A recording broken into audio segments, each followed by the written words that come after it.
fight him. So there's going to be a women's battle royal, and the winner of that battle royal is going to go on to face Rhea Ripley. Not tonight. I don't know if they said when. I think they just said the winner will get like a title opportunity. So I don't think they said exactly when they're going to get the opportunity, but they will get a title shot. As well as that, we've got New Day taking on Judgment Day in a battle of the days. I should be added to that as a triple threat in all fairness. But yeah, we have got that tag match. As well as that, we've got Akira Tozawa taking on Shinsuke Nakamura. As well as that, we've also got the Fatal 4-Way. Winner of this is going to get an Intercontinental title opportunity. So we've got Miz against Ivar, against Ricochet, against Bronson Reed. So those are the four that are competing. I feel like Miz is the one that has been kind of built up for this.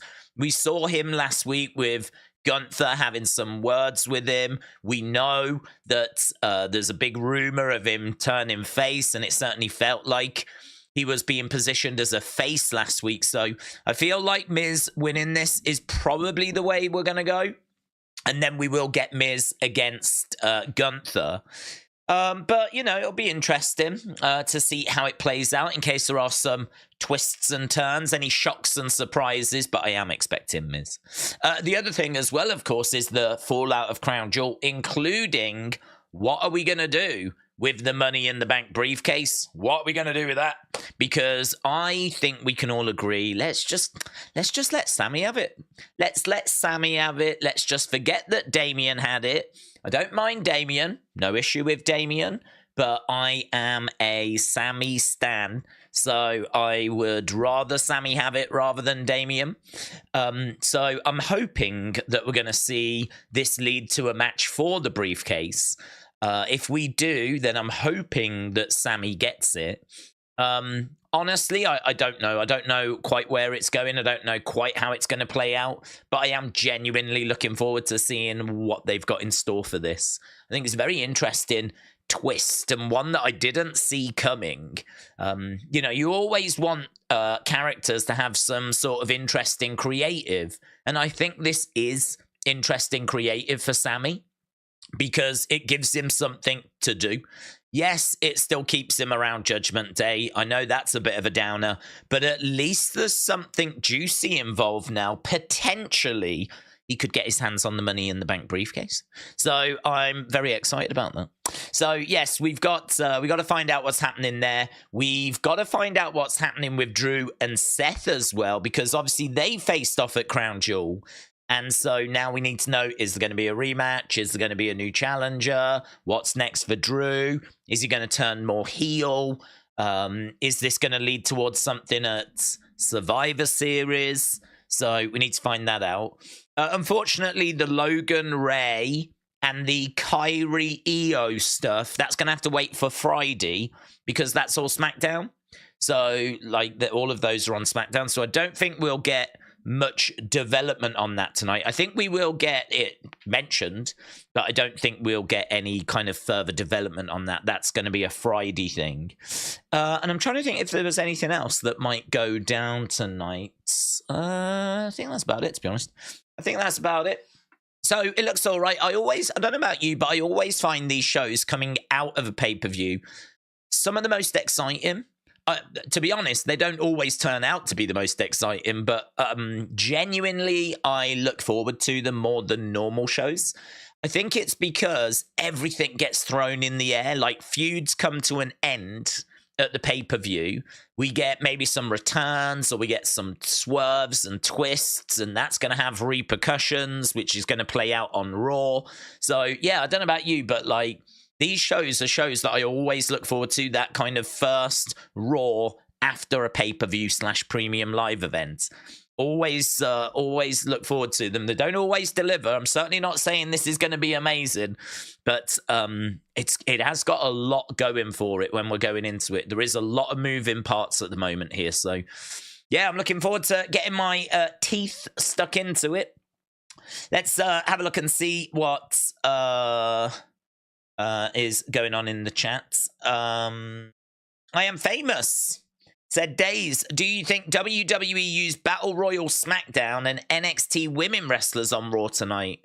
I wasn't thinking so. No, I was thinking that it was just going to be the Raw roster. They haven't announced who's in the Battle Royal. I was thinking it would just be the Raw roster. I don't think you would include SmackDown people just because this is for a shot at Rhea's title. So really, if you're on SmackDown, you should be going after the one that Io has got. But if they feel that they need to pad it out and they need a few more bodies in there, then maybe they will call in a few people from SmackDown. But I'm not expecting that. I think there's... How many women have we actually got? Let's have a look at the Raw roster. If we have a look at the Raw roster, we'll have a look and see how many women we've got on Raw. And then that'll give us... Obviously, some of these might be injured or not available or whatever, but let's just, quick little glance. We've got... Let's count them up. We've got 1, 2, 3, 4... 5, 6, 7 with Liv Morgan, so we won't count her. 6. 7 with Maxine Dupree, we can count her. 8, 9, 10, 11, 12, 13 Sonya Deville, we won't count her. 13 Tegan Nox. 14 with Trish, we won't count her. 14 with Valhalla. 15 with Xia Li. 16 with Zoe Stark. So, excluding a couple of people we know aren't around, like Liv and Sonya, we look to have about 16. So, if you want to do a 20-person Battle Royal, then yeah, maybe you will call in some people from SmackDown or some people from NXT or some just local enhancement talent. But, or you could just do like a 15-person Battle Royal and just, one of them will be excluded. I didn't count Rhea either. Rhea wasn't part of that number. And I think I excluded Trish as well, didn't I? So, yeah, we're looking at about 15, 16. So you could definitely do a Battle Royal with that. Or you could just add a few more. We'll have to wait and see. It's a good point. Kamari said, does Roman fight Randy at the Rumble? I don't think so. Then Solo at Elimination Chamber? Maybe. Then finally lose to Cody at 40. Is that the direction they're going? No. I don't think they're going that way because Randy, when he comes back, he is going to have been out of the ring for... God only knows, 18 months, 16, 17, 18, something like that months. I mean, it was last May, not this May of 2022. And at his age, to come back, I mean, just to get back is incredible. I mean, if rumors are true, doctors told him, we don't advise you to return, right? If the rumors are true. So if he is going to return, then I think that he is going to have to be eased back into this. He's going to be, I would imagine, in multi-person matches, tag matches. I can't see him going straight after like a world title one-on-one 20-odd minute match. I mean, that's asking a lot, man. That's asking a lot. For someone that's been out the ring for like 16, 17, 18 months. He's putting the work in, and we know that he's been down in the Performance Center and he's getting his bumps in and everything. So perhaps he'll be a bit further along than what someone normally would be if they were returning from injury. But even so, I think that's a really big ask. So the fact that AJ got injured by the Bloodline makes me think AJ is going to be an opponent. So I'd probably feel more comfortable with AJ being one of those people. Maybe AJ Roman at the Royal Rumble. In regards to Elimination Chamber, I don't even know if he'll defend there, to be honest. I mean, it could just be that we just build up towards Cody then after that. Solo before WrestleMania, I'm not sure. I could see Solo turning on Roman, but I think there's probably a good chance that'll be at WrestleMania. That might be in frustration, like at or the night after or the fallout of WrestleMania. I don't know that it'll be part of the builds. Don't know that it'll be part of the builds. It could be. It could be part of the builds, but I don't know that it'll be part of the builds. Because I think Cody needs to go into WrestleMania with obstacles in his way. And one of those obstacles is going to be Solo. If Solo is removed, then all of a sudden it becomes easier for Cody. You could make the argument that Cody only lost last year because of outside interference from the bloodline, right? Otherwise he would have won. So if you go into WrestleMania with that outside interference removed, then it becomes a lot more likely that Cody's going to win. And I don't know if you want to go into WrestleMania with it being like more likely that Cody, I mean, it feels likely anyway. So really, I think what we need to do is put doubt in people's minds that Cody is going to be the one that's going to end it, and it is going to end at WrestleMania.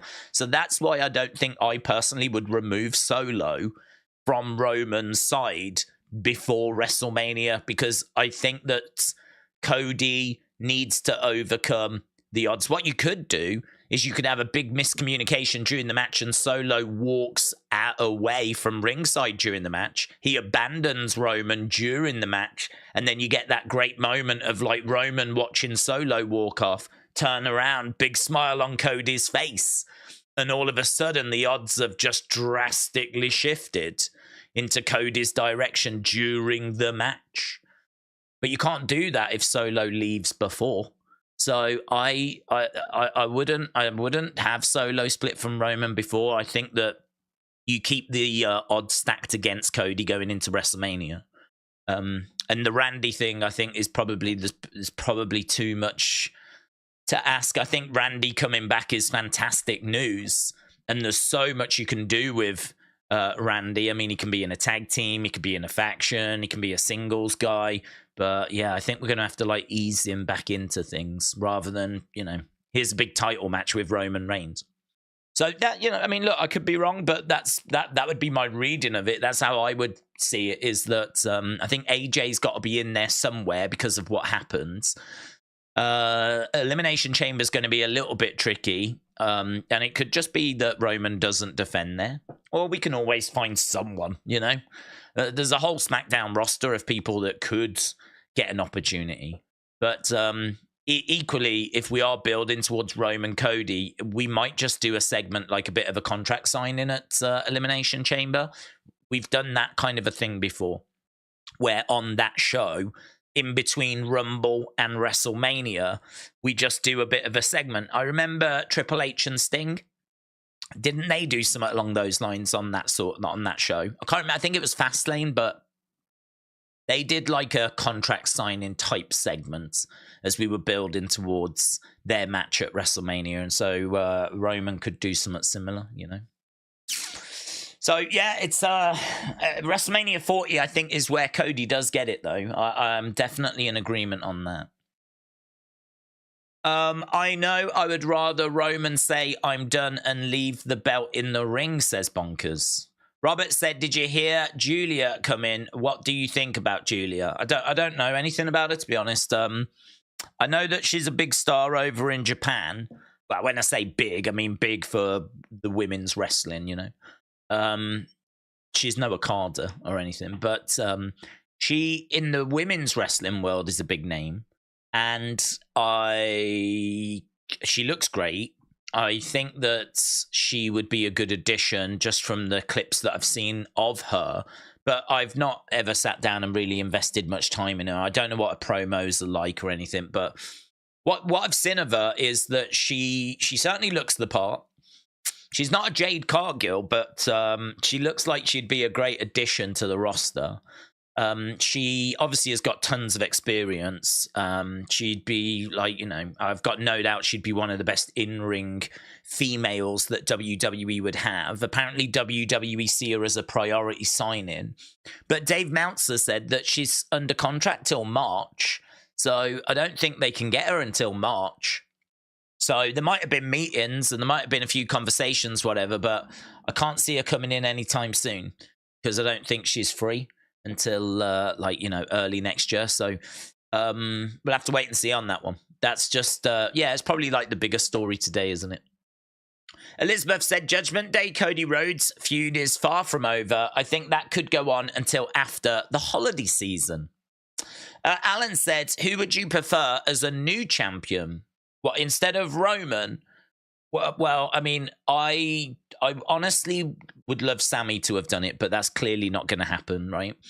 I feel like it's Cody. I feel like Cody's the one. I've kind of always felt Cody was the one since the moment he came in. I think that, I mean, I want it to be Sami, and I really wanted Sami to do it at Elimination Chamber, but it wasn't to be. And so now, like, everything seems to be pointing towards WrestleMania 40. There were rumors of maybe Roman Rock, but nothing's really come of that, seemingly. And so Cody seems to be positioned to be the one to do it. We saw a little thing yesterday from WrestleNomics where they said that Cody had sold more merch this year than anyone else. And, you know, he's a big star. Internally, he's seen, I think, as either the number 1 or number 2 biggest babyface. It's either him or Seth as like the biggest baby faces. So, I mean, everything's stacked up, lined up for him to be the guy. I think certainly they are willing to have him as the face of the company. I think whoever beats Roman is going to be the face of the company. And I think they feel comfortable with Cody being in that position. So everything just feels like it's Cody. But if I could choose someone, handpick someone, I would definitely handpick Sami. But I would be the first to say as well that I know that Sami is not face of the company material. He's not. He hasn't got a look that's really good enough to be the face of the company, right? And that's not me being like disrespectful, because Sami has said that himself in a sit-down interview with Ariel Helwani. He said that he knows that he's not really, like, you know, face of the company material. So Sami's aware that if he gets that title, he's probably not going to be carrying it for very long, but it's more about having it as an achievement. It's more about, you was the guy that did it, you know? You was the guy that ended Roman's title reign. That's going to be a massive achievement for someone. That's going to be a massive deal. It's going to be not quite ending the Undertaker's streak, but it's sort of, you know, in the neighborhood next to that. If you can end Roman's historic title reign, then you've got a massive, massive boost to your profile. And regardless of how long your title reign actually goes for, you have just received a massive boost in your profile. So, yeah, I think that I would have loved for Sami to have benefited from that. But I honestly don't mind them going Cody. I mean, when I think of Cody, as I've said before, I can't help but think of Dusty. I can't help but think of Goldust. I can't help but think of Stardust. I can't help but think about this family that for decades has tried and failed to win the WWE Championship. You know, going all the way back to the 70s when Dusty had that moment, that picture that we were shown. So, yeah, no complaints. No complaints. I've got no issue with it being Cody, the one that does it. Bunker said, I would rather Roman say I'm done and leave the title in the ring.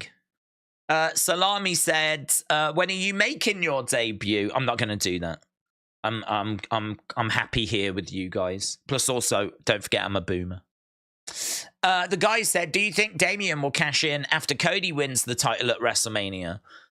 Well, I loved the idea last year of that and Theory doing it, because I love the idea of Cody finishing the story and then boom, it gets taken away from him immediately. And the reason why I love that is because there's the money is in the chase. We just said this about LA Knight, but it's true. The money is in the chase. The money is in the chase for Sami as well. And the money is in the chase for Cody. Like, once you actually get the title, it's really hard to keep a babyface on top champion and keep the support there for them. Because there's a satisfying feeling of seeing someone achieve their dreams, right? When they actually achieve that moment, it's a big, like, they've done it. it is the end of a story. I mean, this is why when Cody gets that belt, he is talking of finishing the story, because that is what it is, isn't it? It's finishing a story. And for some people, that will be enough. For some people, it'll be book closed. Lovely. I saw it. Thank you very much. And off they go to enjoy other things. Actually then start in a brand new story of being champion. That's a whole separate thing. That's a whole different thing. So, you know, for Cody to finally get there and the story be finished, but then his new story can't start because Damian, or last year it would have been Austin Theory, has took it away from him. I am intrigued by that.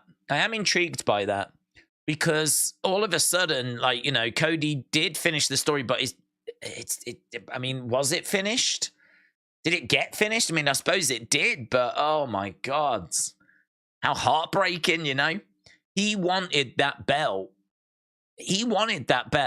So that he could take it to his dad. And so he could present it to his father, basically.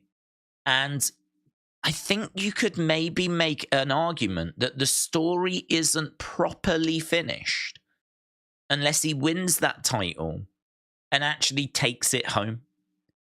If he wins the title in the ring and then immediately it's taken off of him, I think you've got a really interesting grey area there of, is the story actually finished?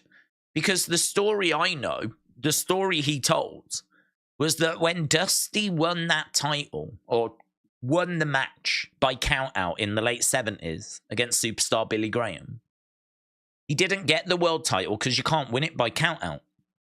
But he did get a picture of him holding it, like saying, this should be mine, right? But it wasn't his. And 8-year-old Cody said, I'm going to win that belt and I'm going to bring it to my dad and I'm going to give it to my dad because it's rightfully his. So if Cody wins it in the ring and immediately it's taken away from him and he didn't get a chance to take it home, or dare I say, which would be heartbreaking but beautiful, take it to the grave of Dusty. I don't know if Dusty's ashes were scattered or if there's a place that he could go with that title, or how symbolically we can still hand it to Dusty. Don't know how we do that. I made the argument of putting the Dusty statue at the top of the ramp, and because Dusty's got, I think, his arms out on his, because he's such a big star, he's got his own bronze statue. If you go in the Hall of Fame, that's amazing. But the next level above that is you get a bronze statue. They only do it once a year. And actually, they don't even do it every year. But the last one, I think, might have been Undertaker. Not last year. Was it last year? Might have been last year or the year before. Ric Flair's got one. Bruno Sammartino's got one. Andre the Giant's got one. Dusty Rhodes has got one. And I made the argument of putting that at the top of the ramp so that we could have Cody in a flipping, heartbreaking, heart-wrenching moment win that belt in the ring, walk up the ramp and hand it to his father, or the closest we can get. And the symbolism of that, I mean, I if done right, I can't imagine there'd be a flipping dry eye in the house, because everything about that's just heartbreaking. So if Damian was to cash in moments after Cody wins, I think you could still make the argument that the story isn't quite done. And there is still something for Cody to work towards, and that is get that belt back and either take it home or we find a way of him handing it over to his father. So I don't know that we go that way. I wouldn't mind us going that way. I know that there would be people that would be really down on it, right? It wouldn't be to everyone's taste. I wouldn't mind it because I think it keeps the story going, and I think you could get some crazy great promos out of that. And I think once everyone was on the same page as to where the story was, you could have some really interesting twists and turns there, couldn't you? You could do some really good stuff. But equally, some people might be like, no, just leave it on him. Let's not mess around like that. Which is fine, each to their own. So, but I wouldn't mind it. I wouldn't mind it at all. Do I see them doing it? No, I don't, to be honest. I don't. I think that Damian will probably end up cashing in on Seth. And it'll probably be Seth's belt that Damian goes after. But that was a conversation we were having last year, going in towards WrestleMania 39. Just before Theory lost his briefcase or cashed it in at the end of 2022, I said, like, it'd be good if he kept it till WrestleMania and if Cody won, cash in immediately. But it wasn't to be. Instead, we did the worst cash in ever. Wrestle with Andy said, what if Sami wins the briefcase for Priest and at WrestleMania 40 we end up with a situation with Cody and Sami both possibly being the one to end the streak? Well, I love it. I love the thought because this is something I've not thought. So let's walk through this. Let's wrap our head around this. I don't want Roman's title reign to end with a cash-in. And I feel the same even if it was Sami, right? Even if it was Sami. I think that Roman's title reign is so historic that it should end with someone getting the victory, 1, 2, 3, so that the torch can absolutely be passed. So if Sami was to come running down, like mid-match and cash in like Seth, I think that would be a problem, to be honest, because Seth at the time was a heel, and that was a heel thing to do. He came down to the ring and he stole the opportunity of Roman winning that title away from him. That's a heel move, man. Like, Roman had a shot at the belt and you stole that away. And so if Sami was to come running down and cash in during the match, a la WrestleMania 31, you're stealing that opportunity of Cody being able to finish the story away from Cody. Cody's a massive star. He's #1 merch seller of the year. Gets great reactions every time he comes out. He's always presented as the guy on Raw. I don't think that would go well for Sami. I don't know that the crowd are going to be right behind him on that one. I think the crowds love Sami and they support Sami, and I think that you would have a real split opinion on it. I mean, it wouldn't bother me because I'm a Sami stan, right? Wouldn't bother me. But I know that it would bother people. There's people out there that are big Cody fans.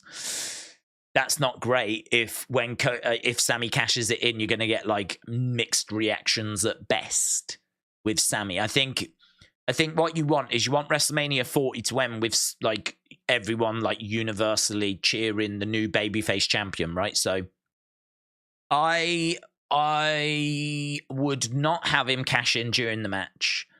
I don't think I would have him cash in before either and say, I'll see you at WrestleMania, because again, you're splitting the crowds. The crowd have then got to choose, who do they want? Do they want Cody or do they want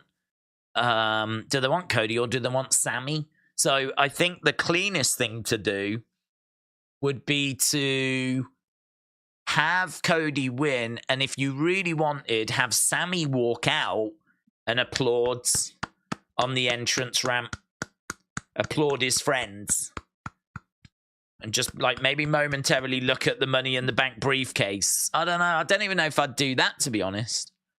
Don't even know if I'd do that. Is that a bit heelish to say, well done, but I'm coming for you? I don't know. Even that doesn't really sit that well with me. I think the way that 40 has got to end has got to be the way like Daniel Bryan ended 30.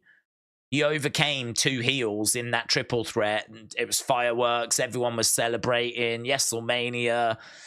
It's all, the story's for completed. Blah, blah, blah, blah, blah. I think Sami being involved with the Money in the Bank briefcase is just going to really split the crowds. So I think Sami, if he gets that briefcase, goes after Seth. Goes after that title. Because to be honest, I don't think he would cash in on Seth, but clearly Seth's going to lose it to a heel at some point, and then that would bring Sami into play. The problem you've got, though, is that Seth would have to lose it. He would have to lose it, and then Sami would have to cash it in before the next Money in the Bank. And we don't even know if Sami's going to get it. This could just be a little swerve by WWE, whereby they are teasing that it could be that Sami gets it. But all it is it's just a wrinkle to just make us think that it's not going to be Damian or that Damian's going to lose it. These two could have a match and Damian could win, couldn't he? So it could just be that Damian actually ends up keeping the Money in the Bank briefcase that he had anyway. So yeah, there's so many moving parts to this. I do love it. It is really, really good. But my opinion on it hasn't really changed, to be honest. I think that someone needs to beat Roman clean. I think the Money in the Bank briefcase is an interesting swerve.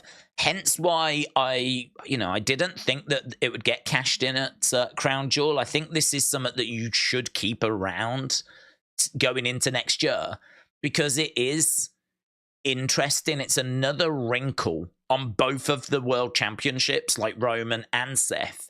Because as long as it's not been cashed in, you've always got that. Yeah, but what about Damian? Or what about Sami? And now it's what about Sami? What about Damian? Who's gonna get that? Like, it's good. I think it's really good storytelling. Really good storytelling. You've got a couple of wrinkles there, and it's difficult to know which way they will, how it will play out. If I was booking it though, I would have. If I was booking it, I would have Sami. I would have Sami get the briefcase. I would have Drew beats. I would have Drew turn heel, and he would beat Seth. And Drew, as he's celebrating, would get cashed in on by Sami. Then, like later, like maybe SummerSlam time, I would have Gunther get the title from Sami. So I wouldn't have the briefcase anywhere near Roman and Cody's story, to be honest. But that's how I would play it out. But I'm a Sami stan, so of course he's going to get it. Of course he's going to get it. Of course he's going to successfully cash it in. Brody said, I'm not a fan of someone winning Money in the Bank by winning Money in the Bank match, and then someone who wasn't in the match now has the briefcase just by stealing it. No, I agree with that, but we've seen matches where the briefcase has been put on the line before. So Sami can't have that briefcase now just because he stole it. But what this might lead to is Damian putting the briefcase on the line, and we get a match where it's Sami versus Damian. Winner gets the briefcase. We might find ourselves getting to that position. It's going to be, you need a good storytelling to get there because, of course, the question's going to be, why would Damian do that? You know, Sami surely should risk something in return. Maybe we do if the winner gets, if Sami loses, he has to leave WWE. Something like that. If Sami wins the match, he gets the briefcase. But if he loses, he has to leave WWE. You could put something on the line. The only problem is if you go too big, people will be like, oh, Sami's winning then. So maybe you don't want to go that far, but you get my point.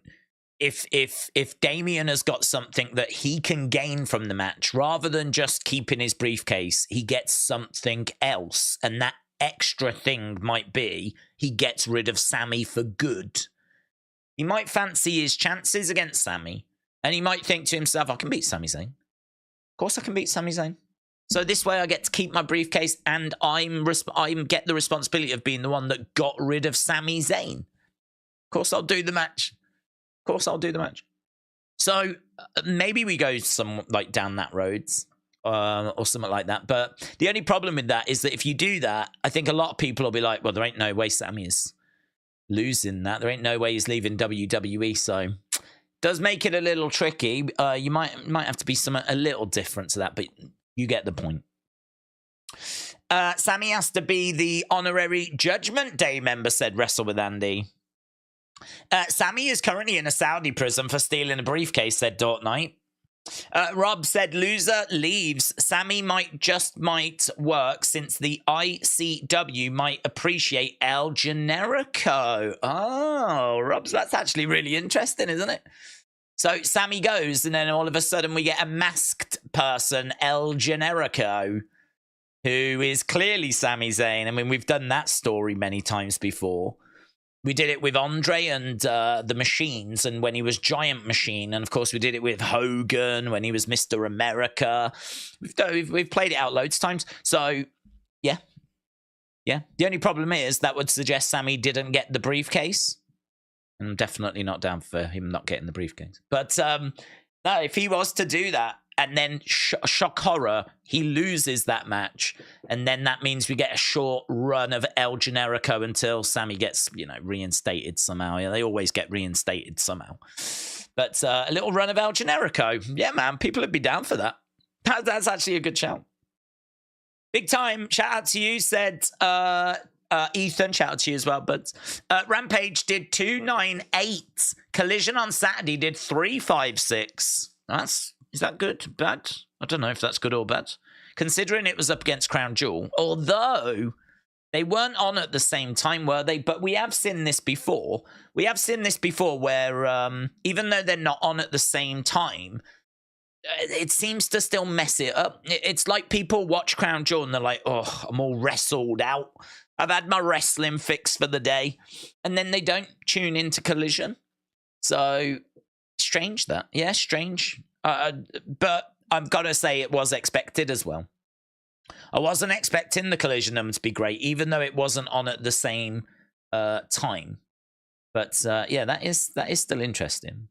What did you say? How on earth is Tony going to get 1 million when these shows are underperforming in that time slot? Well, 1 billion. Well, I don't know what the expectation is. I genuinely don't know. I mean, I would love to know. Obviously, I don't know if they have said. I mean, look, when they gave him that Saturday time slot, there must have been a conversation where he pointed out, okay, I can have the Saturday time slot, but you do know I will be going up against WWE shows, big shows, premium live event shows, and I will be going up against UFC pay-per-views and all of this. So that's going to be a problem for me because wrestling fans, there's only so many wrestling fans, and a good chunk of them are going to want to watch that, aren't they? So I don't know if there's not an expectation of, all right, if there's no UFC WWE show, we expect you to get 500,000, and when there is, we expect you to get 350. I don't know. I'm just pulling that out of thin air, but this is my point. I don't know what was said. I don't know what was said in that meeting. I don't know what the expectation is. I would love to know. I would love to know. I'd love to know. I'd love to hear Tony say that they're in line with expectations, or they're would just be a bit. He would never say that they're just a bit below. But I would love to know, because I don't know where the expectations are. I don't know what the numbers are that they're expecting. I know that wrestling fans' expectation is that Dynamite should get 1 million, but that's. Again, in all fairness, they did hit 1 million 13 times last year for Dynamite. So expecting it to repeat that probably isn't too unfair. But as we've pointed out, last year they didn't have Collision. So now some of the big matches that were on Dynamite are now taking place on a Saturday, and they're taking place on Collision. That's making it harder for the show to hit 1 million. So, they have made it harder for themselves. So, it's difficult, isn't it? You're only ever getting, part of the information, which is why it can be tricky to have, real in-depth business conversations. Because there's big parts of the information that's just not there. But Days, are you smoking some? If you think that Priest isn't going to keep the case, it was a reward for his hard work with Bad Bunny, said Shaky Jake. Well, I would counter that by saying that him getting it was quite a surprise. I don't think there was too many people that was predicting that he was going to get it. So he's had it. And he's had this run with it. And I think what that's done is it's kind of put the thought in everyone's mind. It's made us look a little different at Damian Priest. We've kind of looked at him and gone, yeah, do you know what? He's got a good size. He can talk. He's in the Judgment Day. He holds his own. He's a pretty decent wrestler. don't know about you, but since he got this briefcase, it has felt that he's kind of leveled up. I mean, to be honest, losing to Bad Bunny was flipping horrific, right? Someone of his stature shouldn't be losing to a flipping singer in a street fight, right? He should have smashed him, should have absolutely destroyed him. So the fact that they booked him through that absolute fiasco, yeah, I don't disagree that this is thanks for doing that, but here's the Money in the Bank briefcase. But I think you could make the counter argument that he has already benefited from it, because I think a lot of people are looking at him differently now. I don't think, don't know that the reward was that he's going to be a world champion. There's every chance that he tries to cash it in and he fails. You know, the reward was he got that moment of winning it. You know, he was in the Money in the Bank match and he won the Money in the Bank match. And for that moment, he was seen completely differently by a lot of people. Not only that, he's also then carried that Money in the Bank briefcase for a good few months as well. So he's firmly established himself in people's minds as someone that they clearly like. They clearly have got, they envisage that he could get to that main event world title scene. And so I think that there's already been a bit of a reward for him. Granted, the ultimate reward would be him being world champion. But who knows? Who knows if this was ever going to be a successful cash-in?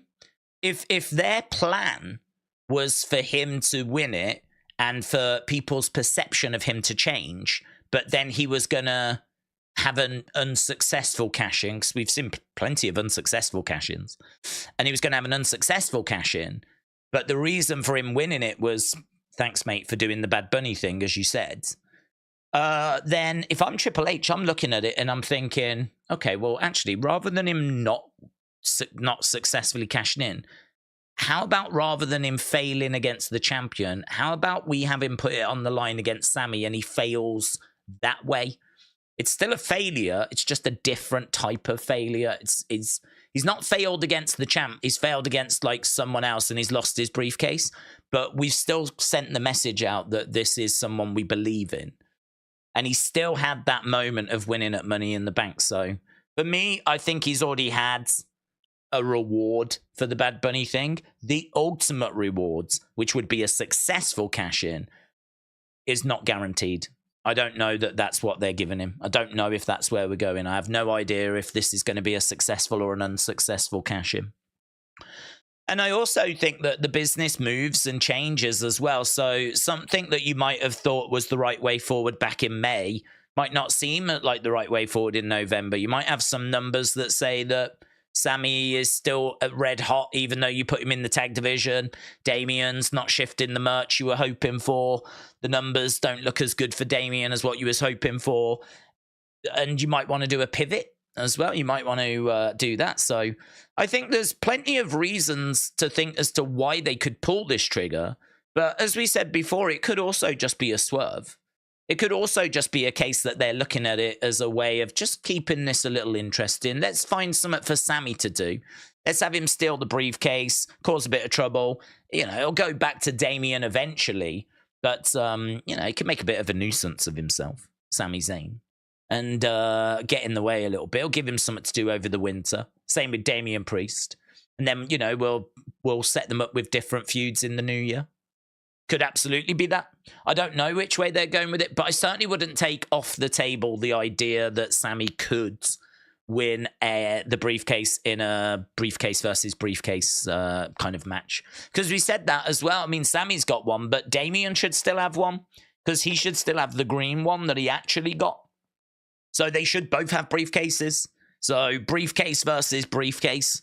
We could absolutely do that match. Dort Knight said, is there any American football before wrestling tonight or basketball? I don't know. Right, I did see there was a couple of super chats. Dave Walker, shout out to you, my friends. I appreciate the support. Guardian of Chaos said, Days, question, in your opinion, the potential teams for War Games. Thanks, keep on grinding. Well, I mean, it does feel like Judgment Day will go up against like a Cody, a Sami, that kind of a situation. It does feel like that. Whether they can recruit like Drew, and this is going to be the start of Drew's heel turn. Because we saw that moment where Drew had failed and Rhea came over and sort of shook her head. You know, like, should have gone with us, should have took the offer. And, you know, maybe that's planted a seed for him to now want to work with them. Working with them could show itself at War Games. So, you know, we could see Judgment Day and Drew on one side. And then I think we could be looking at like Cody, Sami, obviously. We could be looking at Jay, of course. I don't know where Jimmy fits into this because I feel like Jimmy should be in there as well. But then you've got like the bloodline. So it's like you're starting to get a few too many people then, aren't you? So I don't know, maybe Jay doesn't get involved in this and we do like something with the bloodline. But I don't know. The rumors are that Roman isn't going to be involved. So perhaps the men's War Games is going to be Judgment Day and Drew. And on the other side, it will be Jay, Cody, Sami. Maybe we get like Kevin Owens over. And then over on like the others, in the other matches, we just do like, you know, Jimmy and Solo in a tag match against someone. And maybe it's not that they're going up against like Jay or, you know, maybe it's a tag match against LA Knight and somebody. I don't know that that would be necessarily the right way forward because we have just sort of done that kind of match. But I think there'll be a men's War Games and a women's War Games. And I feel good about Judgment Day and Drew being involved in the men's. And so I would go with that. And then, you know, the opponents kind of pick themselves, don't they? What with it being like Kevin and Sami and Jay and Cody. In regards to the women's, that's a little trickier, but I don't know what we're doing with EO, and I don't know what we're doing with Kyrie and the Bailey and Dakota and all of that situation. That could break apart and then fill out. That could easily like be this could be the start. You know, Friday we could see EO telling Bailey that she's done. There is no more damage control and she's gone. And you know, all of a sudden that could put them on very different paths then. And then they go and like select their teams. Like Asuka could join up with Kyrie and EO and obviously Dakota. And I don't think Dakota will be able to compete, will she? But Bailey's got some friends. Bailey knows some people that she could go and get. So it'd be really sick, actually. Could you imagine if she went and got Becky and Charlotte to be on her team? That'd be pretty sick. And then on the other side, you got Kyrie, you got EO, you got Asuka, and like you could maybe fill them out from there. So I don't know. I mean, obviously we'll get a lot more clarity on this as we continue to build, but chances are there'll be 2 War Games matches, one for the guys, one for the girls. Feel pretty good about Judgment Day against like the Sami Cody team being the guys one. I feel good about that. Aaron, shout out to you, said, Day's theory has a lot of time, of course, but will he ever recover from Cena saying, even if you win, no one cares? Waller does it better, in my opinion. I agree that Waller does it better. I'm really high on Grayson Waller. The more he's getting comfortable with the main roster, the more he's starting to show what he's going to become and what he's going to be able to do. We're starting to see him like having real fun online. You know, I think he touched a nerve with the Taylor Swift thing. And now, like, you know, he just went to Scotland and he did a little video where he was talking about all the women looking and sounding like Shrek and how he wishes he was in America or anywhere else because he'd be hanging out for Halloween with like 9s and 10s. And instead he's with like 4s in Scotland, where they look and sound like the women look and sound like Shrek. Like he's really leaning into that kind of like bad mouthing people. So if he's going to a certain place, he'll rip into that place. We saw him rip into the Taylor Swift fan group online, the Swifties. He's starting to just sort of get into that groove a little bit more. I feel like when he first came in, it was Grayson Waller shows, and I'd imagine there was some nerves there. And, you know, it was very paint by numbers. We wasn't really going outside the lines. Now we're starting to see him just slightly starting to go, you know, that personality starting to show through a little bit more. I think the problem with Theory is that I just don't think he knows what he's meant to be doing. I think that's his problem. What is his character? Is he meant to be like a jacked Adonis that's like in love with himself? Is that his character? Like, is he meant to be like what, Lex Luger? And he's meant to just be absolutely like in love with himself. That's hard. That's difficult to make entertaining. I'd say probably one of the best examples I saw of someone that really got that gimmick working was Ravishing Rick Rude's. And do you remember he used to like spray paint his, like, you know, they'd make a big deal of him taking off his robe, and then he would like, you know, and there'd be women with cameras taking pictures in the crowd of him.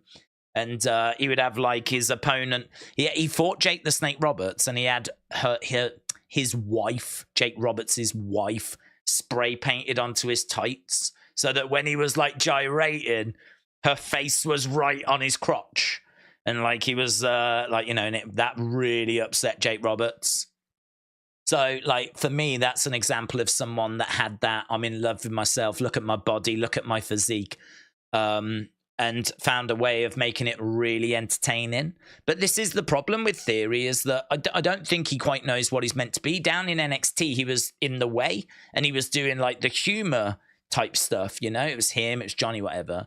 When he came up, he was doing the selfie, you know, filming everything. I suppose that was a little bit of like, look at me, I'm in love with myself type stuff. But, I mean, there wasn't really much you could do with that other than when you beat up your opponent, you take a selfie of them. I mean, where else can you really go with that, you know?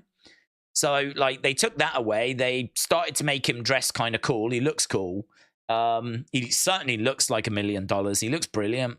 But I just don't think he knows what his character's meant to be. I don't think there's real clarity there. It's hard for him to colour out of the lines like we're starting to see with Grayson Waller, when I don't think he knows where the lines even are. Because I don't think he knows what he's meant to be. So I think someone needs to sit down with Theory and go, this is what we see for you. This is what we want you to portray. Like, we want you to be like, I don't know, the closest I could think would be like Lex Luger, Ravishing Rick Rude. We want you to be absolutely in love with yourself. But you've got to find a way of making that entertaining in 2023. You can't just come out and be like, look at me, I'm amazing.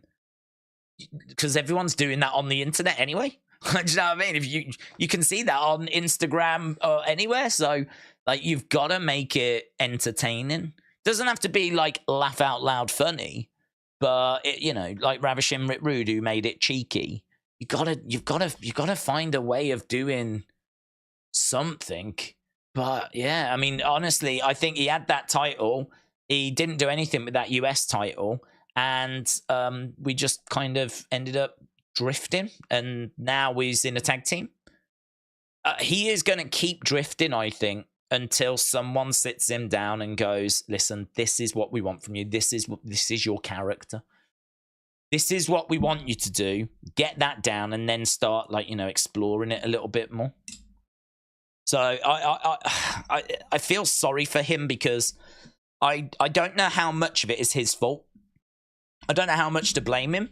I really don't, because he can wrestle. He can talk. He's got a great personality. He's really fun.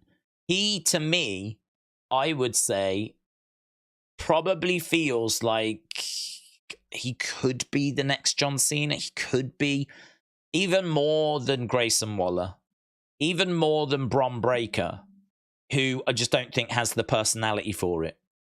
I look at Theory, who's just such a great physique, you know?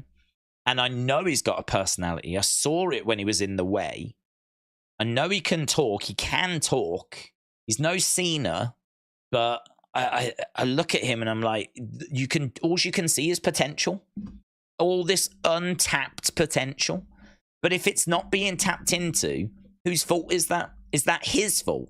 Or is it their fault for not giving him clarity on his character and not giving him the right creative? I sort of lean towards it being their fault. He has to take some of the blame. I don't know what work he's doing. He has to take some of the blame. But I agree. I mean, at the moment, he's one of the absolute biggest missed opportunities WWE has got right now. I think putting him with Grayson is good, though. I think, like, Grayson will make them both entertaining. And Theory certainly looks the part. You know, you've got two of your most promising youngsters teaming up. Like, that's cool. I ain't down on that. But eventually, he's going to have to go his own way. We did speculate maybe this team is going to break apart and maybe it will result in a Theory face turn. You know, maybe Theory being face is better than trying to make him a heel. Perhaps if he comes down and is a face. I'm not a fan of people turning face, heel, face, heel, face, heel. But if WWE feel like they've tried a few, and they certainly have tried a few things, and if Theory is at a dead end, then I would say try being a face. Try and being a face, because that could be it. It could just, everything could fall into place. If Theory comes down as a face and starts cutting those face promos with his look, going after some of those heels, that could just ignite everything. I still believe in him. I still believe in him. I think that he's got all the pieces that you would want in a top star. It's not showing through right now. And I don't know whose fault that is.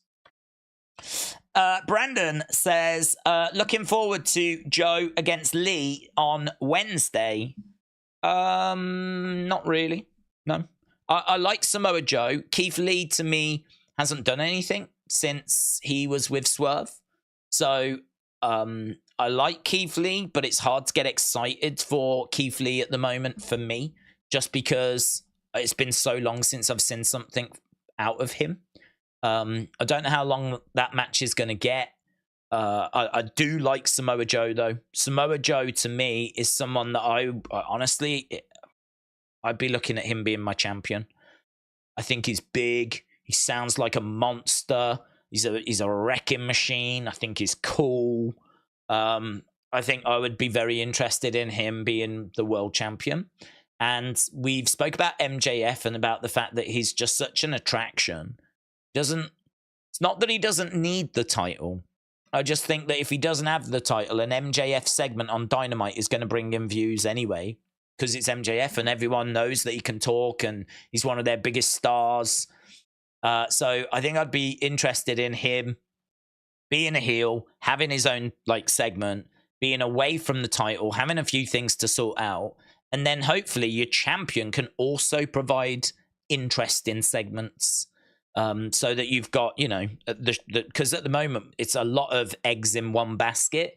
You've got your world title on probably your most charismatic person, which means that the MJF segments that people would be excited for and would watch anyway, are also your segments that happen to include your world championship.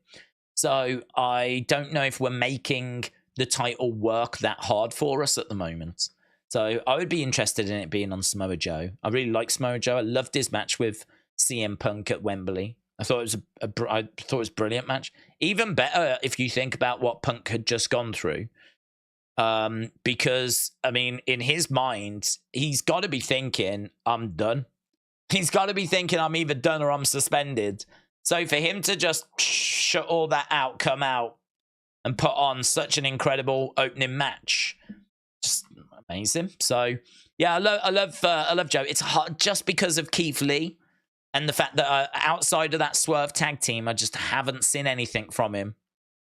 And we weren't seeing much from him when he was on the main roster in WWE, when he was Bearcat Keith Lee. I mean, some of that was creative's fault, of course. But it's been a while since Keith Lee has really done much for me. So I'll watch it. I'm certainly not down on it. But am I actively sat here really excited? I can't say that I am. But I'll be watching it, and I really hope it delivers.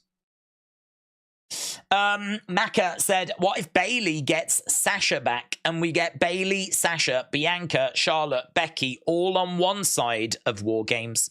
That would be awesome. Honestly, it would be awesome. I know that there are some people out there that don't want Sasha back, right? Because to be honest, in the world of wrestling, pretty much any opinion that can be had, someone has got it. So some out there, someone will be like, no, she walked out on WWE, she's a diva, blah, blah, blah, blah, blah, right? My feelings were that when she walked out, that was a bad move on her part. I thought that I understand that the process of saying that you're not happy and, like, you know, the talent relations and whatever, I understand that process seems to have been broken, right? She expressed that she wasn't happy, and there was all these like little backs and forths and whatever, and it doesn't seem like a very satisfying environment, right? If you've got a problem, it seems like you go and talk to someone and they listen and then they go, well, it is what it is, and that's about it, right? But honestly, in the business world, sometimes that is how it is. Yeah, sometimes you're not going to get your way, and in WWE there's so many moving parts that if one part has got a problem, it is easier to just go, listen, just do it, right? Because if we got to change it, that's going to affect several other parts. We've now got to rewrite a segment. We've now got to change storylines. That's going to affect a load of people. It's going to affect writers and other talent and all this kind of stuff. It is a hell of a lot easier for people that are being paid by a company to just do what the hell they're told, right? I know that might not be the sexy answer, but, you know, if you work for Apple and you get asked to do something, like, chances are you're going to go off and do it. If you go and work for a retailer and they expect you to do something, like, you need to go off and do it. And it's no different if you work for WWE. You work for WWE and they expect you to do something, well, go off and do it. I mean, that's what you're being paid, like, good money for as well. So I understand that the wrestlers should have some degree of feedback. I understand that there's going to be frustrations. But I also think that there has to be a balance as well, where you can't just throw your toys out the pram. And for her to walk out, I said it at the time, I had no problem saying it. I have no problem saying it now. I think it was a bad look. I think it was a bad move. And I think that, you know, if you are working for a company and they ask you to do something and you're being paid by that company, yeah, there should be a process, a better process, so you can get your point across. And I don't think that was in place. And I do think that WWE can take responsibility on that. And I think they have addressed that now. I think under Triple H, it's a bit better. But it's never going to be, you know, go and complain. Oh yeah, we'll change that for you. You know, it's never going to be that, because it affects too many people. It's like, what about all the other talents that then get affected by the changes that Sasha wanted? You know, how's it fair on the other talent that then maybe get forced to do things that they don't want to do? Do they then go and complain to talent relations? Do they then threaten to walk out? It's a team game, man. It's a team game. So for me, I understand if there's people that think, nah, she was in the wrong. She certainly shouldn't have walked out. And I've got no interest in her coming back. My feeling on it is that she was in the wrong, right? But I think she's been away for so long now that it's clear that she was not doing it for attention. She clearly was. I look at it more as the straw that broke the camel's back. You know, that had clearly been building for a long time. I don't think that was just that incident.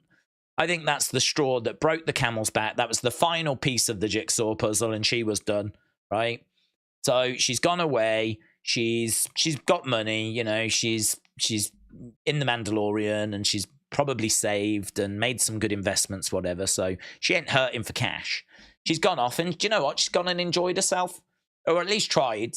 You know, she's gone and had some matches that she wants to have. She's gone over to Japan. She loves Japan. And she's just living her best life. I've got respect for that. I've got respect for that. I've got respect for the fact that she's just gone out there and she's gone, well, do you know what? That wasn't working for me. So now I'm going to go off and find something that is. If she is in the place now where she feels satisfied that she's done that and she's now ready and willing to return to WWE, and again, she needs to know what she's walking into, right? Things might have changed a little bit on that feedback process, but it still might not be what she wants it to be, right? But as long as we're all on the same page and there's been some good constructive meetings, which I'm not even aware that there have been. There's been no rumors of her return. But if there had, I would have no issue with her coming back. Why would I? I would have no problem with her returning. It's been, what, a year and something. It was around the same time as Randy's injury, actually. So it's been a long time. So this clearly was something she felt very passionate about, something that she really believed in, something that at the time I believe was, the straw that broke the camel's back. And if she wants to come back now, I think WWE would have her back. We've seen other wrestlers come back that have made similar kind of mistakes, if you will. But yeah, I think there would need to be a clear understanding of where everyone stands. And that's not going to be the easiest of negotiations, because it's not just a case of sorting out money and all that stuff. I think there needs to be some procedures put in place if she's going to get frustrated again. Because she does seem to need these time off periods, doesn't she? She's done it before where she's gone on like an extended break. So I think that she is someone that, I think she really cares about what she does. And I think she really is very creative. And I think she wants more freedom than what she's afforded. And I think she gets frustrated by how she gets booked sometimes and how the women get booked. And I think she wants better, and all of that is to be applauded. But my counter argument to that would be that, well, none of that is improved by walking out the door. It doesn't improve how the women are booked if you just up and leave. I think her frustrations can get the better of her. So there needs to be some sort of procedure in place. But if she returns, how do we deal with that? How do those frustrations not bubble over? So yeah, I wouldn't mind her coming back. I wouldn't. But I know there'll be some out there that would. VH Prum said Orton seemed like he was keeping Riddle in check, and when the injury happened, Riddle kind of went off the deep end. Yeah, that's good shout. That could be fair, yeah. Considering people like Hogan literally held people's careers at ransom in WWE with his creative control and returns, I can't be mad with Sasha returning, even if I didn't like the walking out, says Mrs. Armour. Elizabeth said WWE fans should just sit back and watch. James said if that's how she feels, then she'd better not go to AEW. William said Sasha plainly has too high of an opinion of herself. She doesn't like jobbing out. Sasha wants the spotlight. It's that simple. Michael said, do you think Logan will have a long title run?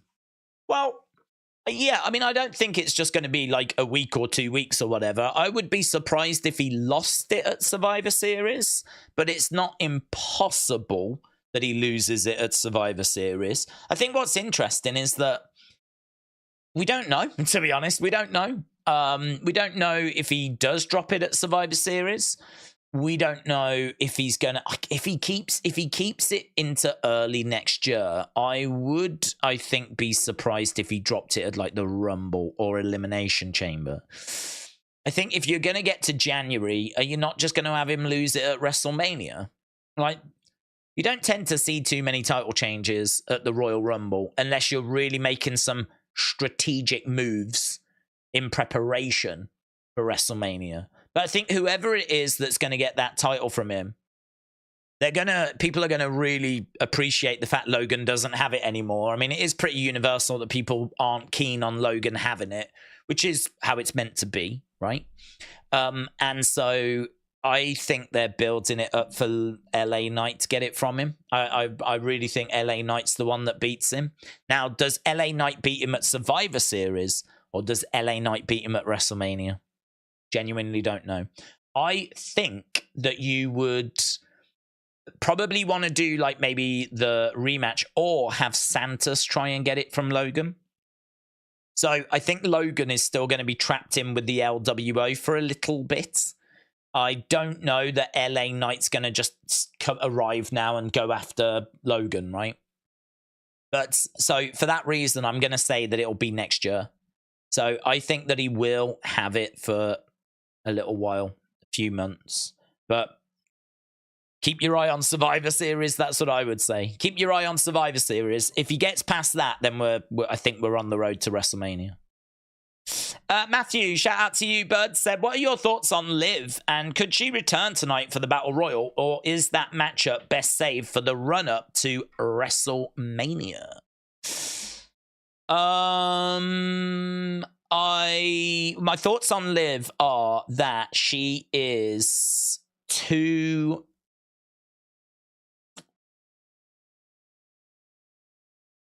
how do I word it? I want to say too nice. I find Liv to be very... I don't know where the depth is to her character. It's all very surface level. It's all like, you know, I'm going to beat her tonight, watch me. And then she goes out and then she'll have a little match. And I don't know really what more there is to her than that. She won Money in the Bank. I thought the Ronda match at SummerSlam 2022 was, I mean, the finish was just awful. And that really ruined her title run. And actually, you know, the night after that, the crowd were chanting, "You tapped out" to Liv. They botched it. And then she went and had a so-so match with Shayna Baszler. And then ultimately she ended up losing it. I thought she needed to lose it because she needed that reset. Like, I'm sorry, Liv, we completely botched your flipping title reign. What I would say is once she lost it, we actually started to do something quite interesting. She got a bit broken by the fact she had lost the title, and she started to, like, go for tables a lot and do extreme stuff, you know? That, to me, was when she was most engaging. That's when I was most engaged with her, was the end of 2022 when she was, like, getting out tables, setting up tables, like, going extreme, like, backstage, jumping off the metalwork. And all of a sudden, she was, like, she was showing that she can be extreme. And she can, like, go to different levels. And there was more to her than just being this, you know, bubbly, lovely person, whatever. So for me, like, that was when, like, I was like, yeah, okay, there's maybe something here now. But then we got to this year and we didn't do much with her, did we? We didn't really pull any triggers. We didn't really do anything. It was just, there was other women that I think were further along in the queue. And to be honest, I think that's going to be the problem when she returns, because Raquel Rodriguez looks and feels like a future world champ, doesn't she? I mean, she looks and feels like a multiple-time world champion. Raquel Rodriguez feels like she could be the one that beats Rhea. The other issue you've got as well is we don't know where Jade Cargill's going to land.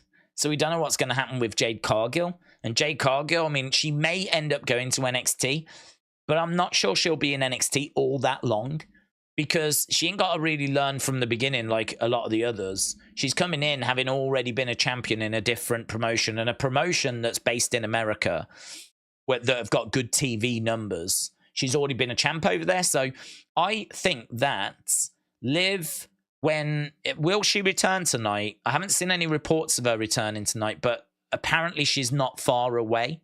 So it could be tonight. Could she end up winning it? She could end up winning it if she's in it, yes. And then would she beat Rhea? I don't think she would. Don't think she would.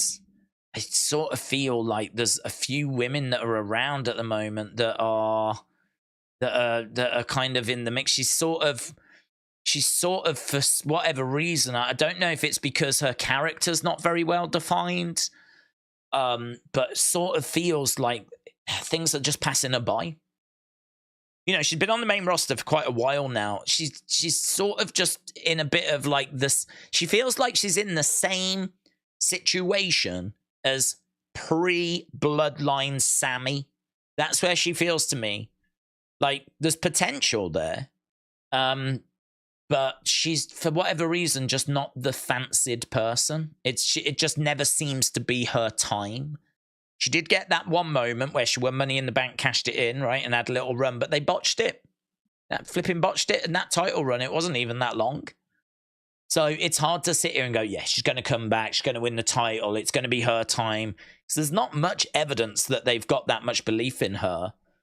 So, I mean, I think she could be a great opponent for Rhea. There's a good history there. But I don't know that she's going to be the one that's going to be winning that belt. I don't know that she's going to be the one that's going to take that title off Rhea. And I want to see more to her character. I want to see more from her. Part of me thinks she might not be the worst to chuck in with Isla and Alba, because we've seen her do like some of that kind of dark stuff before. As I said, when she lost the title, they went backstage and she was like cowering in the corner, and she turned. I think she had like a smile on her face. And we've seen some of the messages that she's put out on Twitter, and there was big rumors that she might be joining the Firefly Funhouse because she was putting out these cryptic tweets a few years ago. And she is connected to that family as well. I don't know if she actually dates Bo, but I believe they do live together. So she's involved in that Wyndham family. If there's not going to be a Funhouse revival and there's not going to be a Uncle Howdy, it might not be the worst to put her in with Alba and Isla and make a little bit more of that faction. And certainly her experience could be very beneficial to that group. Then all of a sudden, you might start to be able to explore a bit more character. We might be able to get a bit more depth there, a bit more insight there. We could start to maybe go down a bit of a Giulia Hart road. People love Giulia Hart. She doesn't do anything. She just stands blankly, stares off in the distance. That's all she does. But people are into her because of how she's presented. Maybe we can just take a lesson from that and put it on to Liv and get a similar result, But actually try and give some, some depth to that character. So, I think there's a few things that you can do. I don't know that necessarily bringing her back and having her win the title is necessarily the right way forward. I think I'm a lot more interested again. We spoke about this with someone else before. I can't remember who it was, but I think I'm more interested in sorting out the character. I don't think that until we figure out what her character is and we figure out exactly, what's going on behind the eyes, what's her dreams, her ambitions, what's her mindset, what's her background, where's she trying to get to, how's she trying to get there, who's she friends with, who doesn't she like, blah, blah, blah, blah, blah. Until we dig into some of this, I'd probably keep her away from a title. So, I might be leaning towards the Albert Isla thing. Steven said, Days, a fantastic effort from LA Knight. He's done himself proud at this stage of his career. Knew he would push Roman. Now let's see for a surprise on Raw. Jim said, Giulia Hart does more than stand there. Right now, it looks like she's feuding with Sky Blue. Siobhan said, what time does Monday Night Raw start? Because it's not showing. It's in 40 minutes. Who should Cena's final opponent be? He was on After the Bell on his retirement. Who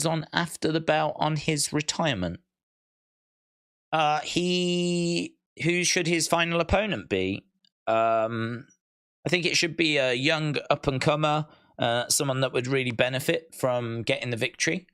I'm a big believer in you losing your last match, and I'm a big believer in you putting like a young gun over, but it's got to be the right young gun, right? It's got to be the right person, because for you to beat John Cena, it should mean something, just like Solo at the weekend has beaten John Cena and then delivered those spikes and looked brutal. I saw quite a bit of praise for that. I saw quite a bit of praise of people saying, fair play, John's made Solo there. I really hate Solo now, because people love John Cena. And I saw plenty of people saying, God, I really hate Solo. He didn't just beat him, he really went after him as well. And that's perfect, isn't it? That's exactly what you want. Because you want to build Solo as a horrific monster that people hate. That's the whole thing we're trying to do. So, I think for John to go out, I would have it whereby he loses against someone and puts them over. I mean, honestly, it could have been Theory, could have been Solo. I think some of his singles matches that he's had this year have been against the perfect opponents. Brilliant. I mean, the only problem with Theory is that Theory's not where we want him to be, you know? He's not where we want him to be. If he was, if the Theory character was sorted and it was good and people knew what it was and he knew what it was, and then that version of Theory beat Cena, then you'd be like, yeah, that's a passing of the torch moment, man. But WrestleMania didn't feel like a passing of the torch moment because it just felt flat. It just felt flat. It just felt like John Cena just wasn't as good as he used to be, and Theory just about scraped the victory. It just wasn't a passing of the torch moment. I think the match on paper was the right thing to do, but the way that it played out was not the right way, was not the right thing. And in regards to Solo, I thought that was much better. That was the way it should have gone. Dare I say maybe even less competitive with Solo. Maybe should have been even more dominant. He got dominant towards the end of the match. But then I suppose you've got to give Cena something. I mean, it is John Cena. You've got to show that Solo overcame some sort of Cena offense. So, you know, by and large, for me, it was there or thereabouts. But, yeah, for me, those kinds of names, you know, maybe a Grayson Waller, maybe a Bron Breakker, maybe a Carmelo Hayes, maybe a Trick Williams, maybe a Von Wagner, you know, one of those kinds of names. I'm certainly not into the Randy Orton idea because to me, you know, all right, you get to see that match one more time, but they've faced each other so many times. You can go on the network and see tons of their matches. And I mean, if you want Cena to lose to Orton, does Orton really gain much from that? Does he gain much? I don't know. I don't know. I mean, I suppose you could make the argument that it would be a bit similar to, say, Shawn and Ric Flair, but and did Shawn really gain much from that? Well, you know, did set up what came next year with Shawn Undertaker. You know, Shawn had a big win over Rick the year before, very emotional. And maybe it made Shawn think about his own career, and so then he went forward to face The Undertaker. If you was to do something along those lines, it might not be the worst. You know, you do Cena, Orton wins. It makes Orton think about his own career and how time's running out on his career. And then, you know, the next year he goes after the title. And maybe if he doesn't win, maybe Orton calls it quits there. And maybe that's how you end both of their stories. So you could go that way. Could do that. But as a starting point, I would always look to favor putting over a youngster that I think would benefit from it more. Because we're always, or we should be always looking to build for the future. We should always be looking at where's that next John Cena. And that is going to be a problem. Where's the next Roman Reigns? Where's the next John Cena? Where's the next Randy Orton? Where are these people? Maybe they're in front of our eyes. Perhaps we've just got to sort out Austin Theory. Perhaps it is Bron Breakker. Perhaps it is Von Wagner, Carmelo Hayes. Perhaps these are going to be those next level superstars. But if they are, then you've got to give them big wins and you've got to build them up, haven't you? They're probably not going to just get there otherwise. You're going to have to give them some big victories. So, yeah, I'd be inclined to put over a young gun, but I think you can also make an argument for there being some other stories that you want to tell as long as the creative is there. Trey said, I've tagged you in something. What is it, Trey? Is it this graphic? Glad Ivy Nile is in the Battle Royal. So is that from Fightful? Where's this graphic from? Okay, we might have a graphic of the Battle Royal.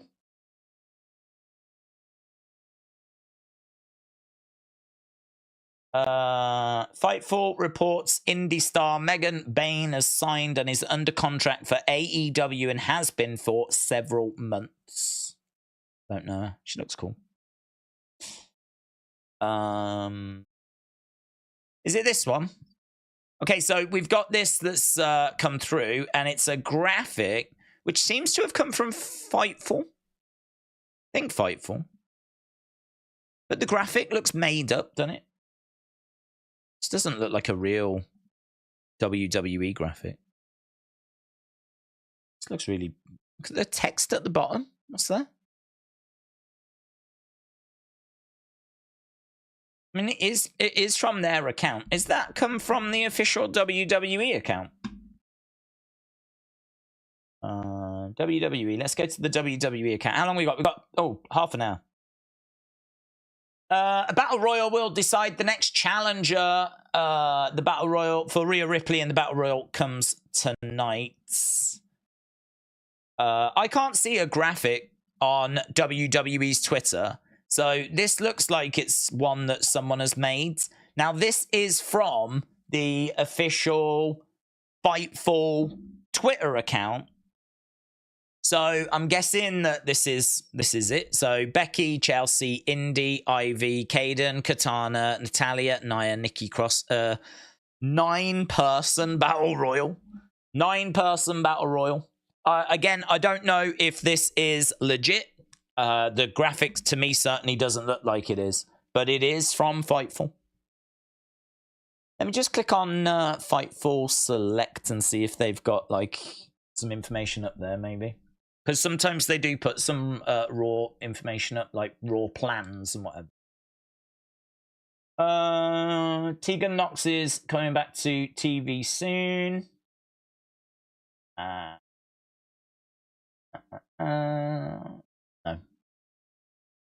No information, but that graphic was from their Twitter account.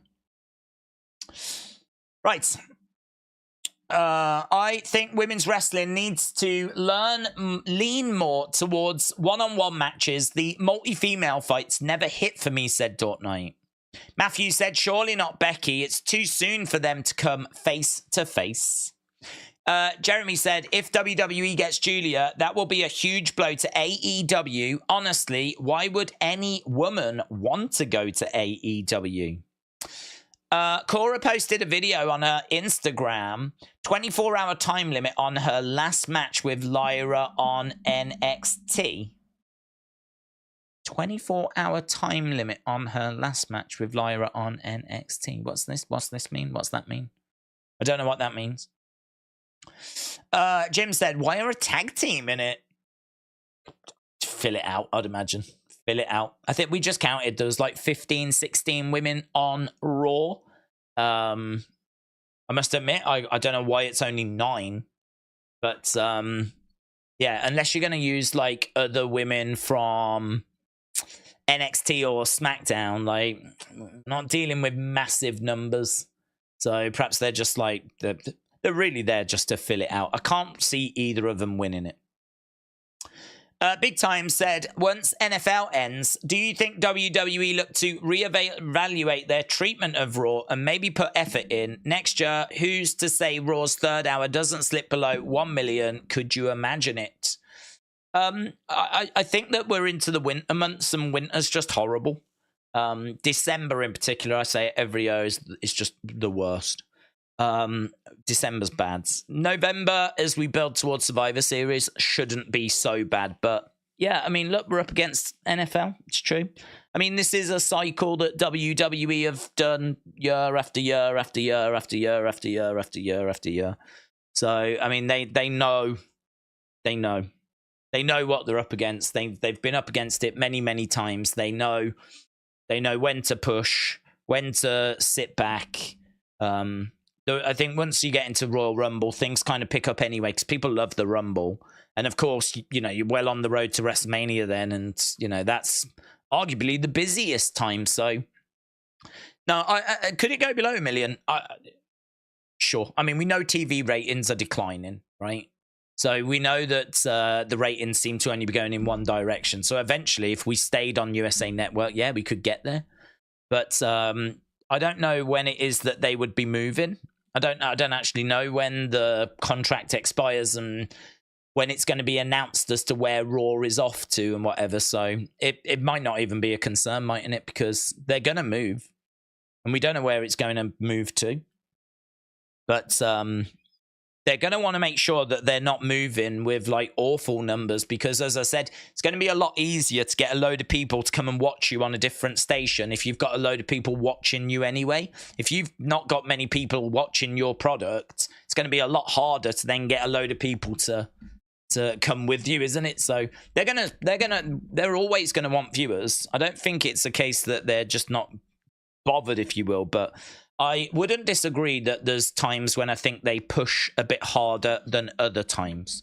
But I would say all the time they're looking to get as many viewers as possible. The Metga said, why are ratings so important? Clicks on YouTube are more important these days. Well, not really, because the way that they get their TV money is through their ratings. So the money that you get on YouTube is going to be quite minimal because, to be honest, ad revenue on YouTube is quite minimal, certainly compared to what they're doing with TV money. You know, TV money is serious. You're talking like hundreds of millions. And at times we've seen deals for like $1 billion, and you ain't doing anything remotely close to that on a YouTube channel. So the priority is the TV deal for your Raw, SmackDown, NXT, your network, your back catalog. Like that's your number one priority. Where is my stuff being shown? How much am I getting for it being shown? So that's why ratings are so important, because obviously if a TV network is going to renegotiate, if they're going to be interested in keeping you around, then you better be delivering some good numbers. If you're not delivering good numbers, then that would indicate that there's a problem. And it would also indicate that the network could drop you. It might be that when it's time to renegotiate, the renegotiation is not going to happen. And so, you know, that's why ratings are like looked at so closely. YouTube views, you know, I mean, they'll just sort of look after themselves, to be honest. They'll just look after themselves. If you've got like people watching you on TV, then chances are when you post online, you should get some good engagement. But I don't know that it works quite the other way around. People will watch your YouTube videos whilst they're on the internet, 'cause people are on the internet all the time, but I don't know that that necessarily means it's going to boost your TV numbers, and TV is where the money is. Stephen said, Ipswich are the only side in the English Championship to have lost one game all season. The Tractor Boys are rocking towards the Premier League. Hopefully we beat Rotherham this week. I used to live in Ipswich, and I remember they were in the Championship when I lived there, which was around 2013. And they were always bobbing around the bottom of it. And then I think they went down to League One. And then I think they did get promoted. I don't know how long ago. And so it's good to hear they're doing well in the Championship. I'd like to see them in the Premier League. I like Ipswich. Weird place, Ipswich. Weird place. Because it really is just sort of... And I think America has this as well. But the UK doesn't... The UK doesn't really have... Well, I suppose it does. But it's out on its own. The UK... It's not the biggest place, is it, the UK? Let's be honest, right? So for a... Normally, like, you know, you'll have like cities and towns that are quite close together, like 20 odd minutes apart or whatever, right? They're quite close because there ain't loads of space. And then you'll have like some farmland, whatever. And then, yeah, you will have some that are dotted about. Ipswich is right over the side of the country, over on the east side, kind of around the middle, towards getting down towards London, over on the east sides. And it's just chilling on its own, man. I mean, there really is like not much around it. And it's just really out on its own. So if there's not really much that's happening in Ipswich, like there's not really much you can do. Unless you want to like jump on a train and go for a real journey and get to like Cheltenham or something, or go to Norwich, or jump in a car or something. But that's going to take a bit of a drive. So Ipswich is quite self-reliant, and Ipswich is where Ed Sheeran came from. And there's a boxer that's just coming out of Ipswich as well that we watched the other week. So I like it. It's a great place. There's a lovely waterfront, some nice bars and everything. It's pretty. I like it. I've got a soft spot for Ipswich, but it is also, because of its isolation, quite a strange little place. A Twisted Sky said Norwich and Ipswich are weird places. Do you know, I've never been to Norwich.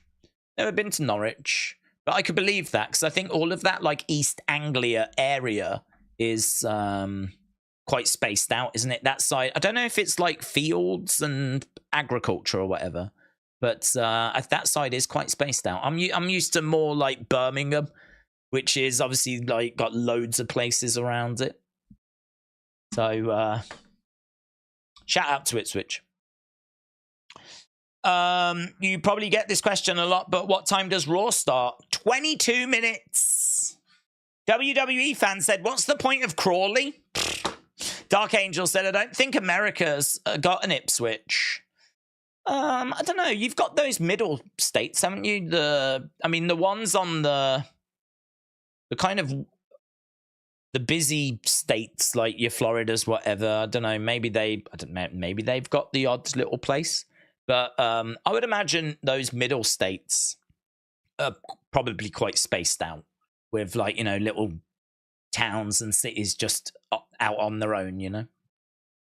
Big place, America. I would have no doubt that there would be lots of places that are very isolated. C said, Will Ospreay is the biggest free agent in modern wrestling history. Godfather So said, Days very lifted off that Barry Horowitz. It pats you on the back. Not dranked tonight. Only that Shango smoke. The devil is Jack Perry. Mark my words. R.I.P. Mr. Wonderful. Thank you for your service. Godfather So, shout out to you. Inside Out and Again said, New Japan has a better women's division. WWE should learn from them. Big Time said, Raw just so happens to land on Christmas Day this year. That's going to be pre-taped. Maybe that's the week the show hits rock bottom. Scientists have said, well, that means we will be live on Christmas night then. Ow! Yep. I think we've done it before. But it'll probably just be me then, sat here. Just chatting away to a microphone and no one in the chat. With a little bit of eggnog. Never had eggnog. I've never had it. I think they do sell it. I might try it this year. New Japan's women division is Stardom, which is an all-women promotion, and they rarely wrestle on New Japan cards. The odd token match like last year says, here is the thing. WWE has got an incredible women's division, and it would be better if they sign Giulia, said C. James, shout out to you, said, who would prefer to see the return at SummerSlam? I always do that when I see someone put in SS. My brain, for some reason, always thinks SummerSlam. It doesn't go Survivor Series. I don't know why. Return at Survivor Series. Orton or Punk? Who would I prefer to see return? Punk. Punk, because I feel like Orton's going to come back at some point, but I don't know that Punk is. So if Punk comes in, then I'm getting Punk, and I'm probably going to get Orton as well at some point next year, maybe the Rumble. So I'll go Punk.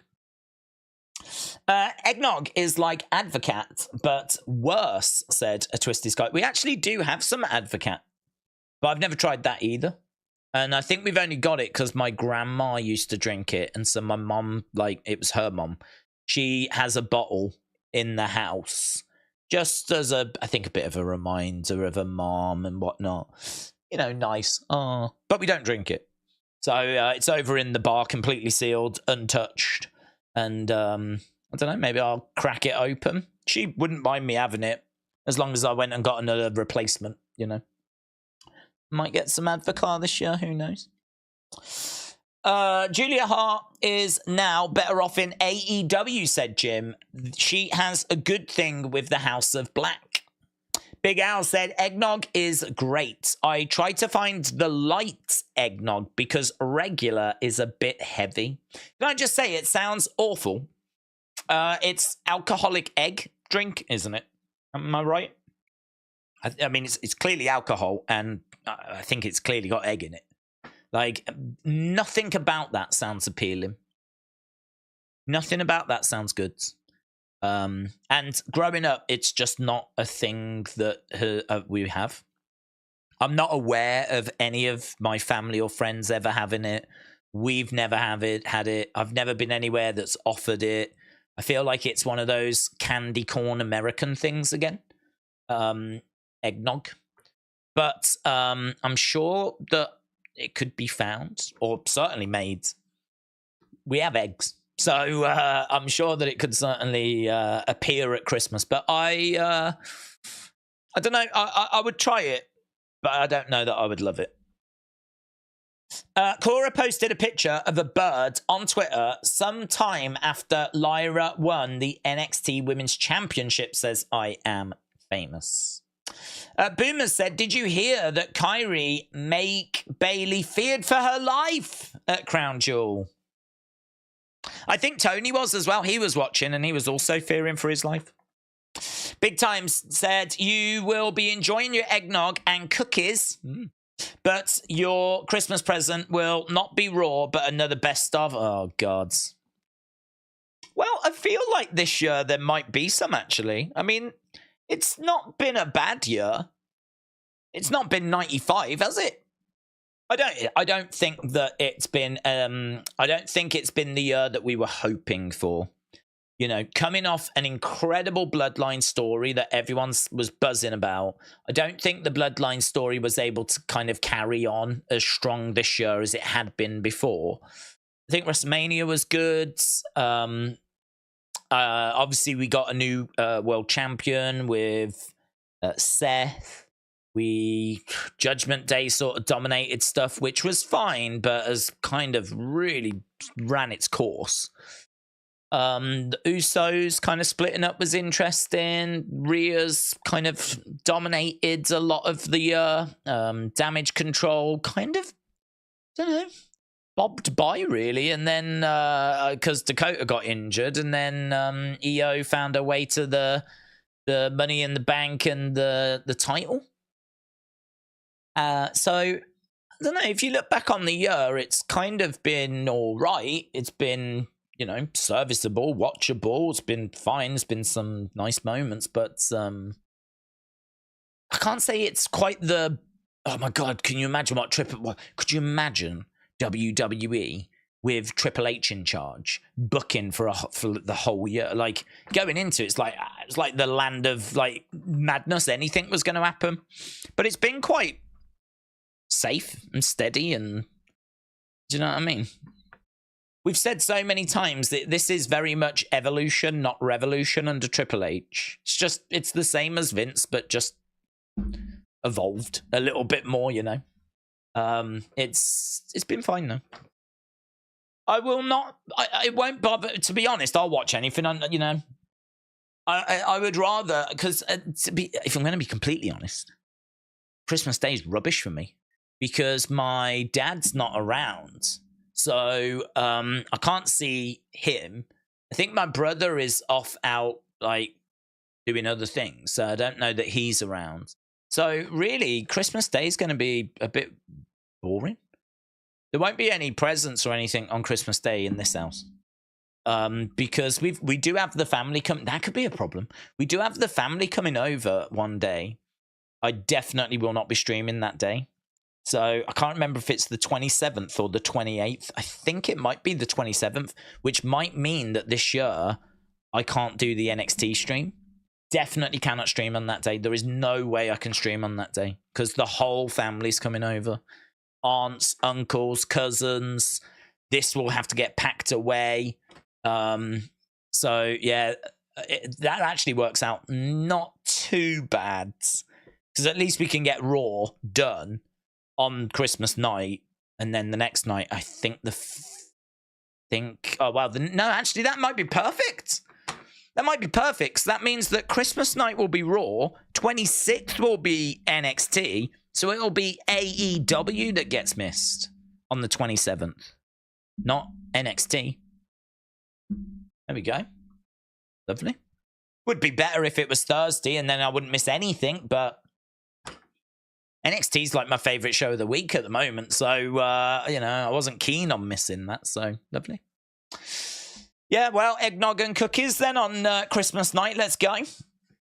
John said, have you ever tried alcoholic or non-alcoholic eggnog? No. And the British holiday cookies that have a different store for the holiday. The British holiday cookies that have a different stores for the holidays. I don't even know what that means. I've never tried any eggnog, let alone alcoholic or non-alcoholic. And the British holiday cookies, I don't even know what that means. British holiday cookies, I've never heard of them. I've heard of British things, and I've heard of cookies. I've never heard of British holiday. I want Days to eat Christmas pudding, said Dave. Oh, I've had that. Lovely. Have a bit of Christmas pudding. Days, also, isn't Hogan's stat about defenses wild, said AJG. Don't know, to be honest. Hogan was champ for like 4 years, and we know it was a very different time then. We actually spoke about this. So there's a stat doing the rounds that Hogan had 400 title defenses in 4 years, and Roman had 50 odd, right? But I don't know how surprising that is, because the biggest complaint is that Roman's part-time and he never defends. And we also know that, like, Roman doesn't do house shows, and we know that house shows since the pandemic have been greatly reduced. So now they only tend to do like 2 on a weekend, and I think one of them might be Raw and the other might be SmackDown. So it might be that they only work a couple of shows a week. I actually don't know what a Raw Superstars schedule looks like anymore. It used to be that they would work Friday, Saturday, Sunday, Monday, Tuesday, and they were off Wednesday, Thursday. They were either off Tuesday, Wednesday, or Wednesday, Thursday, but every other day of the week they were doing shows. But they would have 2 days off. That was a good few years ago now, and I don't know what it looks like now. So the fact that Roman doesn't defend on house shows, doesn't really do house shows, might do MSG or something like that, right? The fact that he is rarely defending on the TV shows. The fact in 3 years he's had 50-odd title defenses. It's probably about right, isn't it?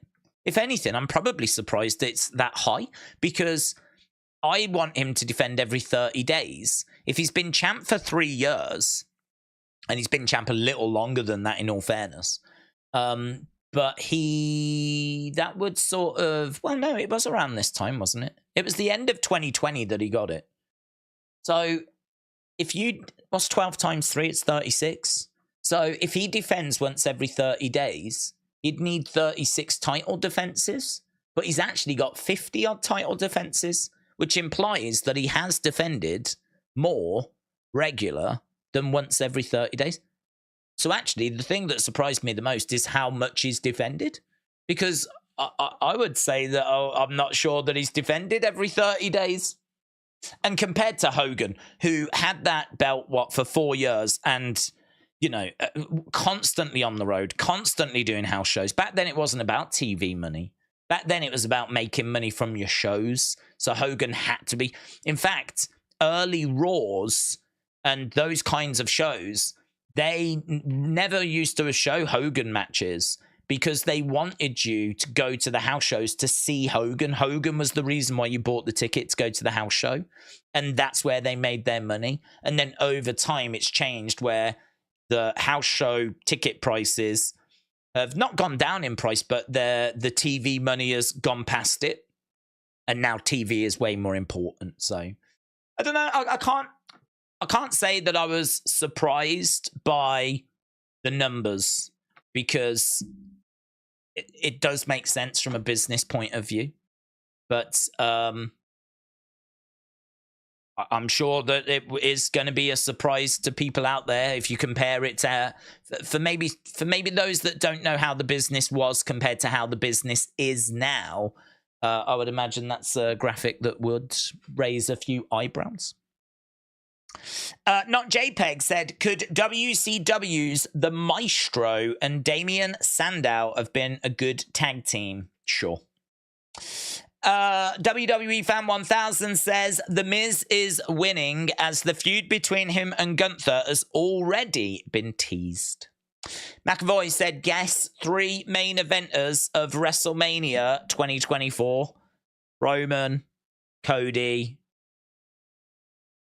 Rhea. I think you go Rhea because the women didn't main event last year, and it was quite controversial because it was the tag team that got it instead. And the feeling is, I think, that really the women should be main event in one of the nights, and one of the women's titles, and then one of the men's titles main events the other night. And we have seen the women main event a couple of times. And so Rhea, I mean, she's done it all, man. She feels like she should be main event in a WrestleMania. I feel like she's put in a lot of work this year. And I suppose really last year it felt like Sami deserved a main event spot because of the work he'd put in. And you could maybe make the argument for the Usos as well, definitely. The whole bloodline, deserved to main event WrestleMania. But we couldn't do like a big multi-person match because obviously Roman needed to defend his belt. So we put Roman against Cody on night 2, and we did Sami and Kevin against the Usos on night 1. Lovely. No complaints. No issue. I know that Charlotte feels like she should have main evented. She will always feel that she should main event, right? So whatever. I don't disagree with it. But I think looking at this year, if we're going to reward someone that's really put the work in, and it just so happens to be a female as well, lovely, then I think we go Rhea. So whoever wins the Rumble and goes up against Rhea, they may find themselves, if that's how we do it, they may find themselves in the main event of night 1 of WrestleMania. And I think they should, to be honest. I think they should. I think the women should main event. I think I didn't mind us not doing it last year to give the tag teams a go instead. But I am all right with it being Rhea this time. And she's super over as well, isn't she? Maybe some people will campaign for it to be LA Knight and Logan. If it is going to be LA Knight and Logan, I could see that being something that people would like for LA Knight and Logan to main event. But I would vote for Rhea because I think Rhea's been fantastic this year. And I think the women, were unlucky to miss out last year, so give it them this year. Jacob said, I wonder if we start with Orton teases since we've got 2 Raws left after tonight for Survivor Series, or if they keep it a surprise that he's going to be coming back there. Harley said, how do I make super chats? Don't worry about it, but I'll just read your comment. I want to ask why WWF changed quickly from 1990 to 1999, going from Doink to Badass Stone Colds. So, well, the reason why they changed was because really of WCW and really, I suppose, a change in society. So, Doink was 93, and around that time you had the likes of, Duke the Dumpster Drozy. You had Friar Ferguson, you had Kamala, it was very, cartoony wrestlers that had jobs. You had like Isaac Yankem in, what was it, 94, 95, the wrestling dentist, and people along those lines. But the thing was that at that time, WWF wasn't doing very well financially. It wasn't working. That wasn't something that was bringing them a lot of success.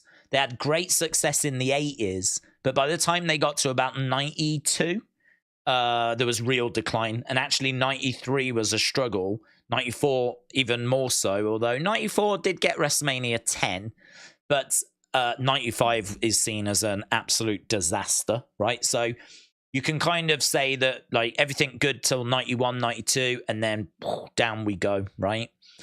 Over on the other channel, you got WCW, who are trying to take down WWF. And they're trying a few things. It's not really working, but then they get the NWO. That's when they start doing better than WWF. WWF, as we said, had been in decline. And they started doing better. So all of a sudden, WWF now for 83 weeks in a row were the second biggest wrestling company in America and the world, because their TV ratings were being beaten week after week after week after week after week after week. And so they had to get a bit edgy. And plus also society had kind of gone a bit crash TV. Things had gone a bit crash TV. Things, society had like South Park now. You can't really imagine South Park in the 1980s. But in the late 90s, you've got South Park. In the late 90s, you've got Jackass. In the late 90s, you've got Jerry Springer. In the late 90s, you've got Cops. Like, you've got all these, like, reality shows, Crash TV, Shock TV, Shock Jocks, all that kind of stuff surrounds. And so society was very different. It wasn't really the right time for, wrestling clowns. It was time for WWE to get a bit of an attitude and get a bit of an edge. And they kind of worked towards it, basically. It wasn't just a bang, here we go. Although, if you do want to point at one key moment, you would point to the Montreal Screwjob, wouldn't you, in 97? And at that point, that's when Brett and Sean have a match. And Brett thinks he's winning, but he gets screwed for real and loses the title. And Sean gets the belt. And Brett didn't know it was going to happen for real and was livid. And like that whole thing seemed to spark Vince becoming Mr. McMahon. And that obviously then meant that Stone Cold had someone to kind of go up against. And the pieces just sort of fell into place, So WWF got an attitude and needed an attitude. It got an attitude adjustment. It got an AA around kind of that 96, 97 time. Because it was getting booted in the ratings, absolutely battered. And they responded, and to the moon, made more money than they'd ever made. And obviously ended up putting the other company out of business. And fast forward 20-odd years, here we are. But we don't do that kind of content now. Now we're, we're back to being PG because that's what's best for the advertisers and the sponsors. So we're back to that now. And some people miss the Attitude Era and want it to be like that. But I think that you can still tell great stories within the confines of being PG. I think you can still tell great stories. Like the Bloodline. Look how amazing the Bloodline has been. It is a challenge, but it should be a challenge that excites the creative department. And, obviously we've had a big change with Triple H in charge now. So there's high hopes that, next year we could see, Triple H has done some good stuff this year, but hopefully next year, now that the sale has gone through and we can start to recruit some new people, right?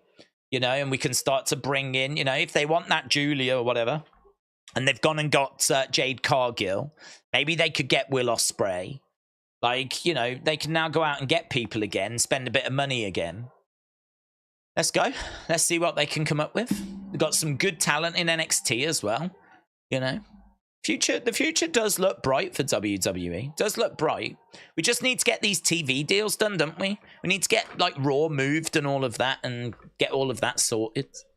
And then get settled down for some good times. Get the F out of here hurt me a lot when WWE started, said Justice.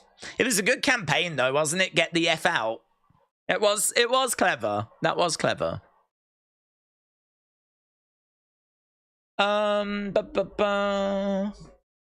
Days, WWE added more women to the Battle Royal. There's now a new picture on Twitter. Oh, I am famous. Shout out to you. Is this from WWE? Yeah, that last picture didn't feel legit, did it? Perhaps it was just that's what had been like rumored or announced, and so Fightful just made that graphic.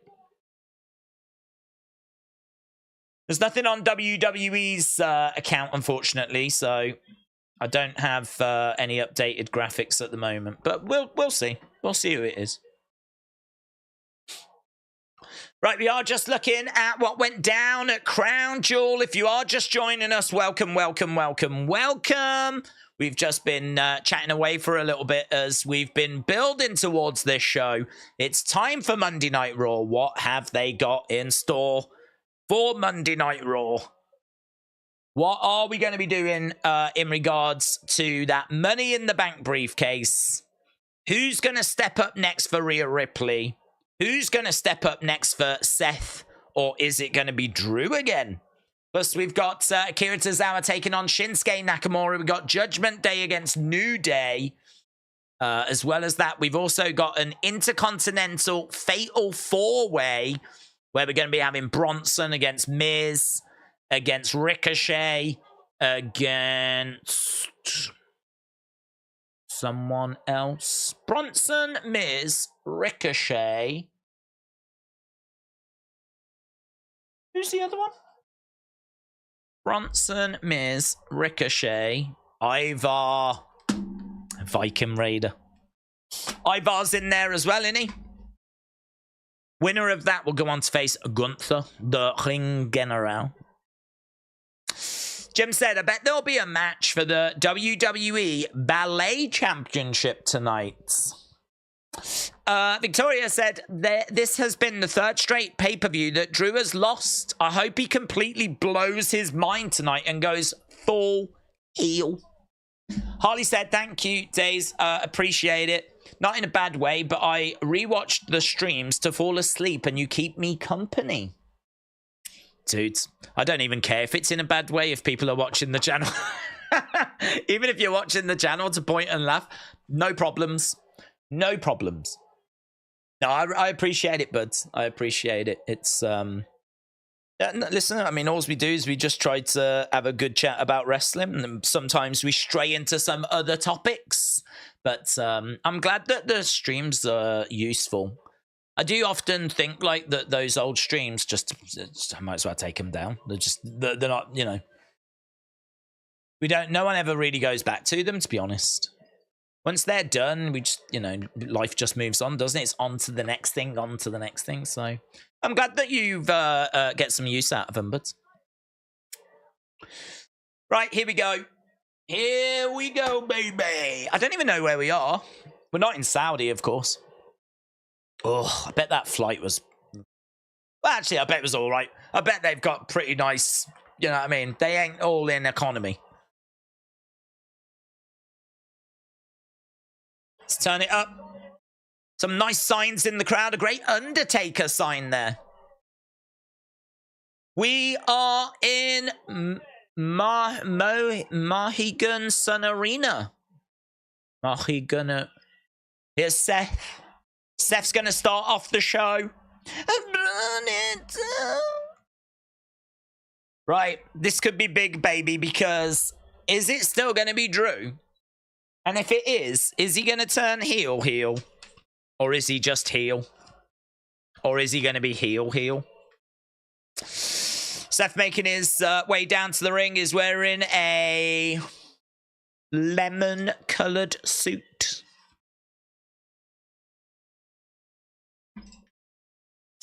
Wrestling said, I remember at Wrestling Shop in London, I was saying that Drew's yet to have his definitive run. Maybe tonight is the start of a big heel run, said Wrestle with Andy.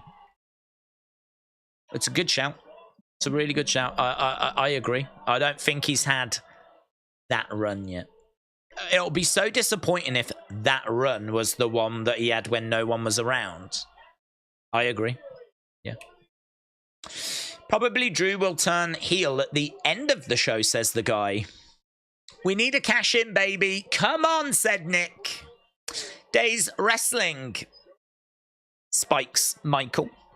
What's your favourite ice cream?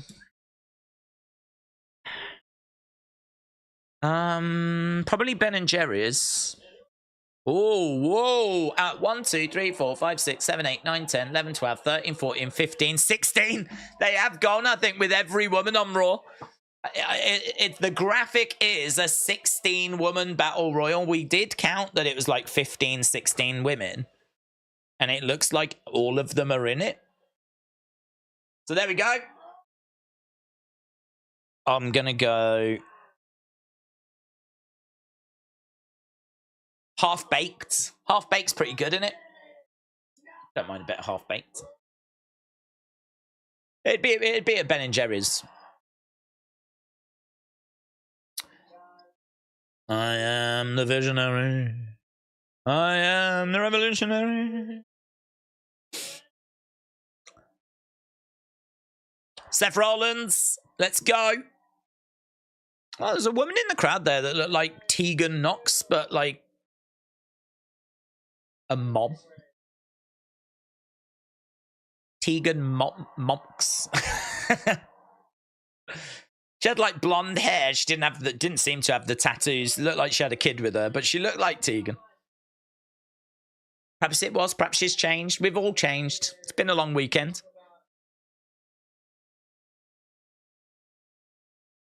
He wants to thank a couple of people. It's going to be you and me. Oh, he's thanking Drew for what, not turning heel on you?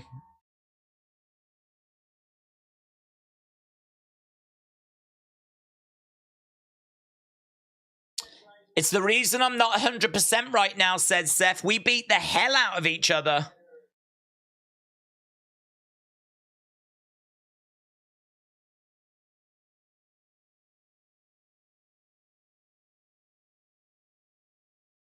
He was a man of his words. He said he wasn't in bed with the Judgment Day.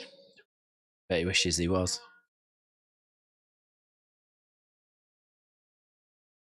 So, Seth thanking Drew for not being in bed with the Judgment Day.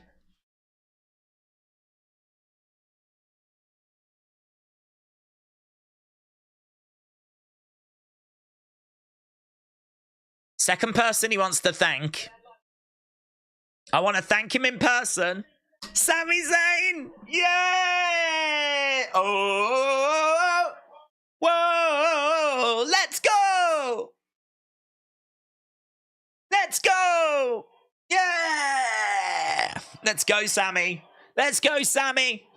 Cash it in! Cash it in, Sami! Have you still got it, Sami? Where is it? He's right there. He's not 100%. Cash it in! Cash it in! Cash it in! Look at him, Sami. He's stood in the ring, not 100%, and he's wearing a stupid yellow suit. There's someone that's got a Sami face sign, and Sami just spotted it. Sami's getting into the ring. James said, I've tweeted you. Participants for the Women's Rumble. James, thank you.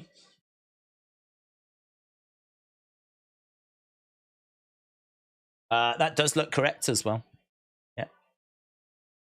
It is the 16 Raw women, basically.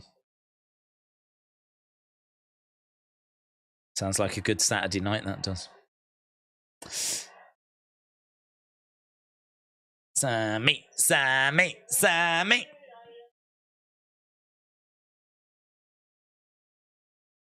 I thought you'd come out with his briefcase.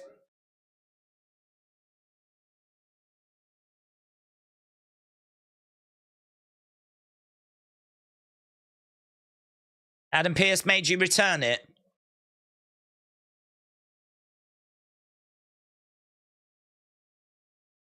That's a good guess. That is what happened.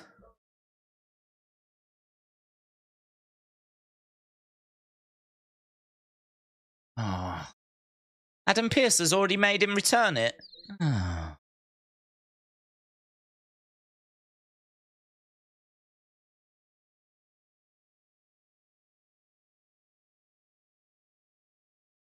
Thank you, Sami. You're welcome, mate. No problem. Can I have a title match?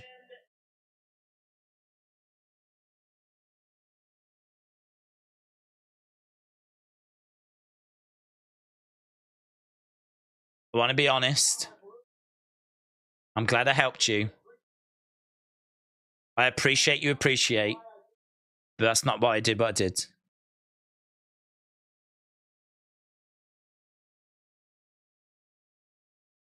I've been dealing with the Judgment Day for months and months and months.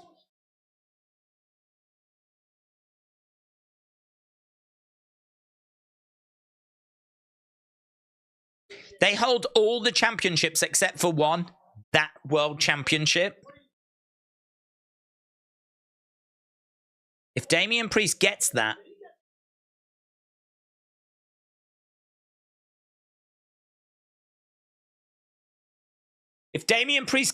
we're not dealing with the Judgment Day. We're dealing with Bloodline 2.0. It's making so much sense.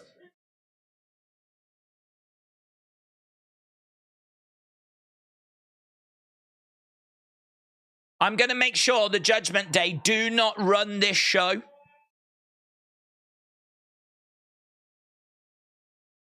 Yeah, the only problem is, I think Seth might have just been on the verge of giving Sami a title match. So if Sami had just shut up for a second...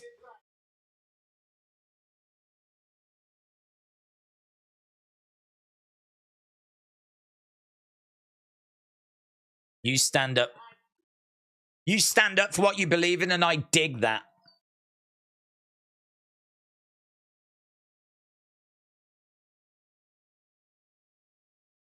In life, people like you don't get what they deserve sometimes. Judgment Day don't run Monday Night Raw. I run Monday Night Raw, says Seth.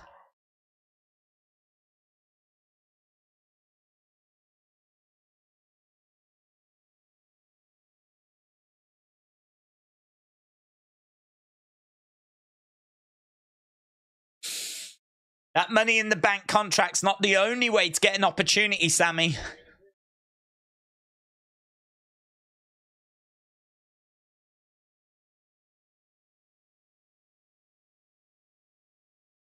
Seth has gone in. Oh my God, it's going to happen, isn't it? Oh my God. Oh God, Sami's going to get a shot at the title. Oh. Oh God. I knew I'd been good this year. I knew I'd been good. I knew it. Oh, it's going to happen. You've got yourself a world heavyweight title match. All you got to do is say when, now, when. Just say when. Just say when, Sami. Now, bang! 1, 2, 3. Ah! Go on, Sami! You're catching me a bit off guard here. Come on, get it together.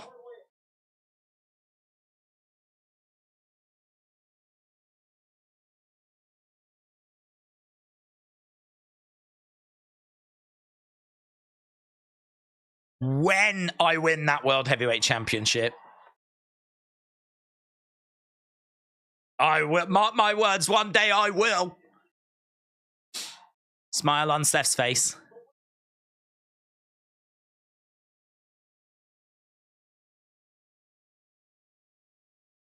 I want to beat a champion that's not compromised. Everyone knows you're not 100%.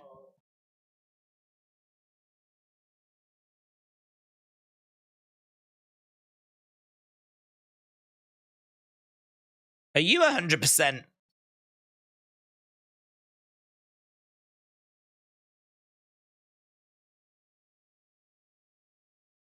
Guys like you and me are never 100%. This is so good. Oh, this is so good. I might not be 100%, but are you 100%?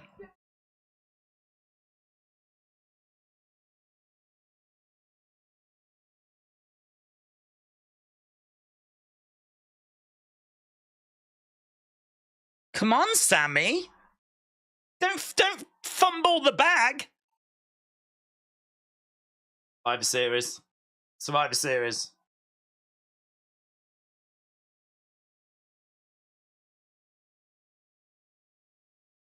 Survivor Series. Survivor Series.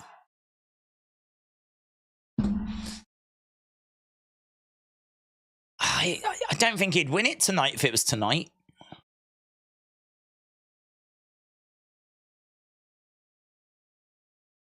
Oh no! Oh, I don't like it! Oh, I don't like it anymore!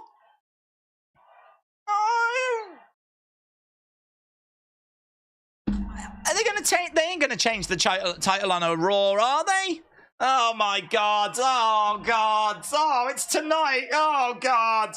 There's going to be Judgment Day interfere. Oh God! Oh, they just gave with one hand and then took away with another. Now they're going to get my hopes up, making me think, is there a chance? Is there a chance? And there's not going to be a chance. Because Judgment Day are going to get involved, and there's no way they're going to allow Sami to win this title on Raw. Oh, Survivor Series.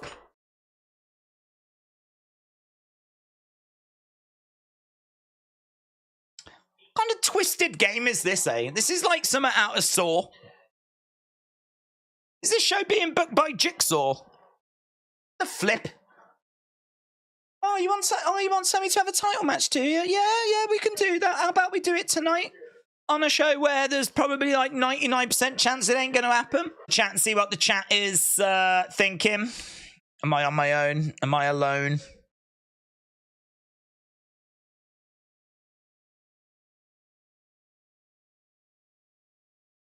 JD McDonough's got a Damian Priest shirt on.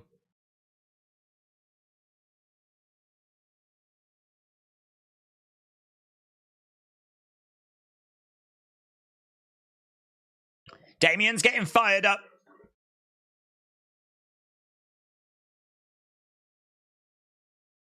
Right, it's going to be Damian and... Oh, man, such a big way to start this Raw.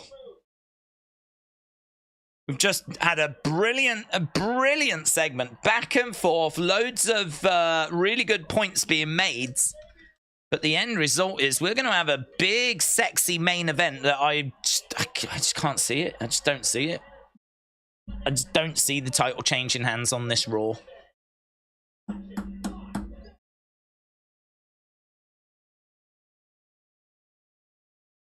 It's like he kicked me in the nuts.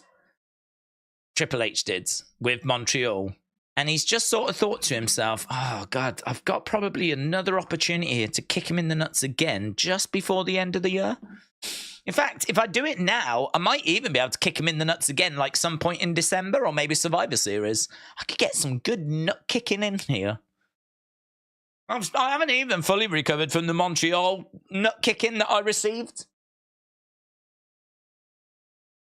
Just a boy with a simple dream. I would just love Sami to be a world champion. That's it. I'm just a boy with a simple dream.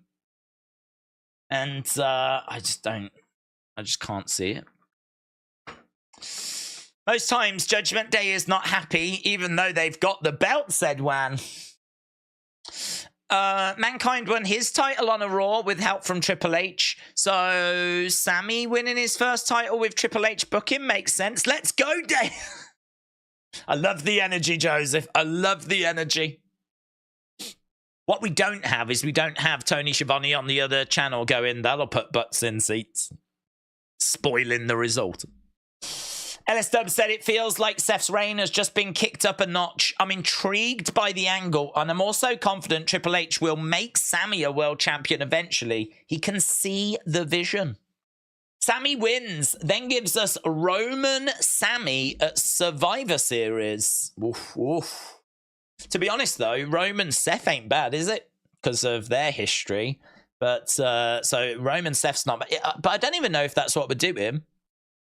They haven't announced that it's going to be like champ versus champ, is it? Because recently we've just been doing champions. Well, last year the champ was Roman was in the War Games match. But before that, like, we started to just have them do normal title defenses. I think there was only a couple of years where we actually did like the Raw champ against the SmackDown champ. But I don't know that it's going to go that way, to be honest. Steven said, this is huge. World Championship match. I told you a surprise Raw, but you know Judgment Day are going to get involved. But come on, Sami, said Steven. Johnny said, I don't know how I feel about CM Punk coming back, but do you think they should bring him back? War Games match. Well, the word on the street is that he's not coming back. There was a report saying that he'd tried to have talks with WWE, but then there was a report late last night that said that that request had been declined. So as far as we know, there's not been talks, but you can make the counter argument. Is this WWE just trying to make sure people don't find out of the talks? You know, has there been talks, but WWE just want to keep it quiet, you know? We'll wait and see, won't we? We'll find out. But at the moment, I'm not expecting it. My preview has just been posted. Nick said they'll let Sami have the title for all of 5 minutes, says Nick. Heidi said, what if CM Punk was the devil in AEW? Mystic Mist said, I'm totally fine with Sami ending Seth's title reign. Do you know what? Actually, right, there is something I'm thinking here, right? Hear me out. Hear me out.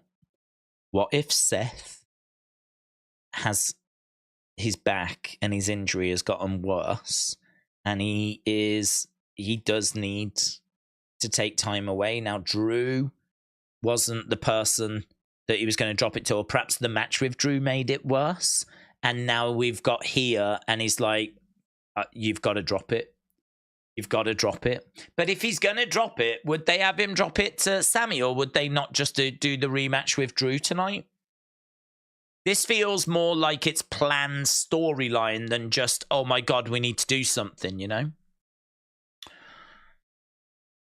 I'm just trying to find any shred, right? I love what Joseph said earlier about Mankind winning on Raw. I mean, we're clutching. I mean, yes, that was like 25 years ago, but we're taking it, right? We're taking it. Right, here's Judgment Day making their way down to the ring. Big Time said, am I the only one that finally feels sane that we're not opening and closing with Judgment Day? It feels like a breath of fresh air. It's a really good point. Yep. I mean, straight away, I love Sami. Straight away, this Raw feels 25 minutes. I'm in. I'm there. I'm right there. You've got me. I'm hooked. I ain't going anywhere. Not that I would anyway, but I'm in this for the long haul here. Our main event tonight: Sami Zayn going for a world title. What the flip? So you're saying there's a chance? New Day, Judgment Day. This is what's going to happen now. Now I'm going to start to try and persuade myself that it could happen. That's now what's going to happen. And now I'm going to slowly, throughout the rest of the stream, constantly be like, no, it can't. But it could, couldn't it? But what if it does? But it won't. I will be crying one way or another by the end of the stream. That's pretty much guaranteed. My heart is either going to be filled with joy or absolutely broken.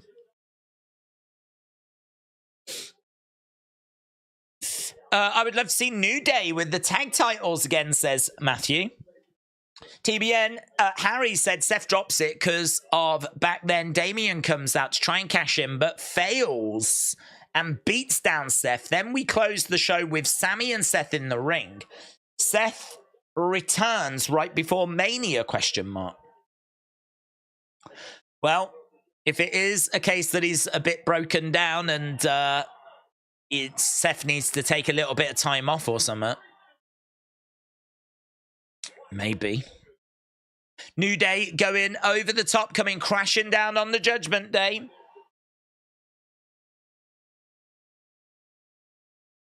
Xavier, all kinds of fired up. Xavier jumping onto the edge of the ring. Xavier, double axe handle to Damian Priest. Damian Priest goes down.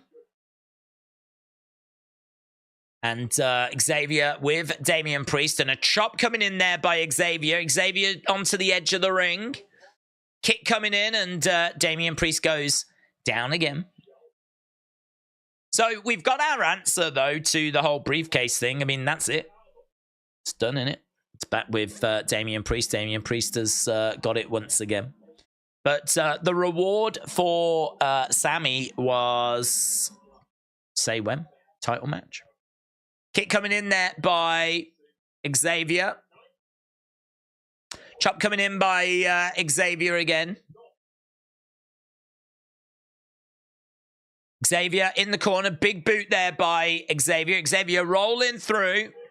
Clothesline. Down goes Damian. Why don't they have a pay-per-view in December? I don't think it really ever does very well because December's just a really bad month. Everyone's out with their families, their Christmas shopping. It's just a really bad month. So I think that's why we don't tend to get a pay-per-view there. We have had them before, like TLC, but as I said, they never do that well. So I think what they're looking at now, or what they started to do, is we got rid of TLC and we had day one instead. But that only lasted 1 year. And that was a pay-per-view on January 1st, day one of the year. But I don't think that worked either, so they got rid of that. So now we tend to do 2 in November. We just done Crown Jewel, and so you could class that as November's. And then coming up, we've got Survivor Series, and then we go into December, which December always sucks. But it is what it is. And we get ready then for what should be hopefully a good little run to the Rumble. And then once the Rumble's underway, we're well on the road to WrestleMania. Days, maybe Drew interferes and it could be a triple threat at Survivor Series, says Chicken Nugs. The GMs are actually acting like GMs, said Travis. Good point. Sonny said my book would be a good Christmas present for people if they are interested in reading. Maka said, who's going to win the Battle Royal? Good question. Tell you what, some good questions doing the rounds, isn't there? Let's have a look, shall we, at the graphics, see what we're dealing with. So this awful graphic, I mean, it really was rubbish, is... I need to just get rid of it and change it over for the new one. There's the new one. I don't know why it's taking a hot minute here. There we go. Boom. So there's the graphic. That's what we're dealing with. And who wins? I feel like Becky Rhea is the match that's Becky Rhea main event in WrestleMania night 1. I could see that.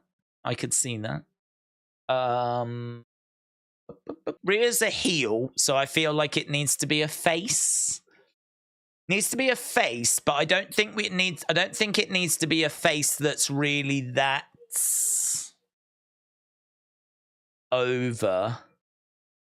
This is a great way of getting someone to go up against Rhea that maybe wouldn't otherwise, you know? Someone could win this like as a bit of a shock. All the heels eliminate. So what's that going to leave us with? Becky, I think's further down the road. I think Becky's further down the road. I mean, if it's going to be Becky, this is going to be really interesting. But why would you do it now and not do it at WrestleMania? But you're going to have to find something else for Becky. I mean, Becky's going to be the front runner. But you're going to have to find something else for her to do if it's not her. We've seen Rhea Raquel before. We haven't seen Tegan. We haven't seen Indy. Ivy's too new. It won't be Ivy. I am going to make the prediction. Zoe, I think, is a heel, isn't she? Oh, it's tricky. It's really hard. I mean, it feels like it's Raquel or Becky, doesn't it? Feels like it's Raquel or Becky. I'm wondering if we could make an argument for... I wonder if there's an argument for Maxine.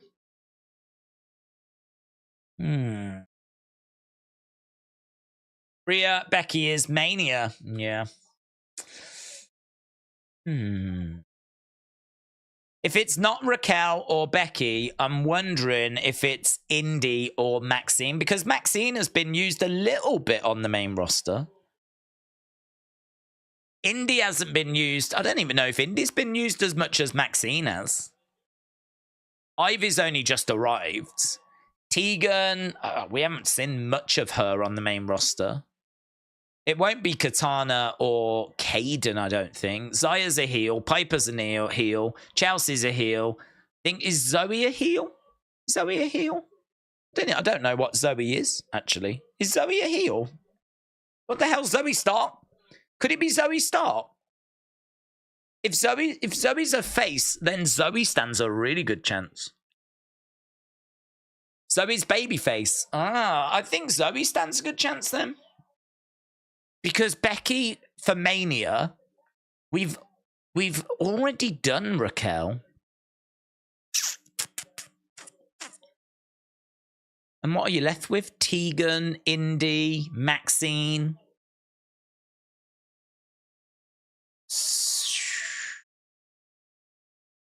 New Day, trying to get the pin. I've got to go with one. I'm hoping Zoe doesn't win. Chelsea would work, said here is the thing. Chelsea would work. She is a heel, but she's like a fun heel type thing. So, you know, you could have Rhea destroy her. Forearm strike by Xavier. 2. Kick coming in there by Xavier. I think Becky would probably be favorite. I think Becky favorite. I think Raquel second favorite. And I think Zoe third favorite. So who do I think's going to win it? I'm going to go Becky. Going to go Becky. But I think that's Mania as well. Coup de grace by Finn on Xavier. 1, 2, 3. Yeah, it's just hard. It's really, really hard. Do you go Raquel and then have Raquel lose again? Could Nia and Becky get in each other's way, which takes them out of the equation, which then means that it opens it up for Raquel? Or I do keep looking at Zoe. Zoe just did a big program with Trish, didn't she? And then she's kind of come out of that. There's been loads of women around. If she wins this, then that could really bring some clarity to like what we're doing with her, and it'll give her a good little run at Rhea. Earlier tonight, we're backstage. Let's have a look. Jackie Redmond going over to a vehicle that's just arrived. Drew McIntyre. I know it wasn't the result you wanted.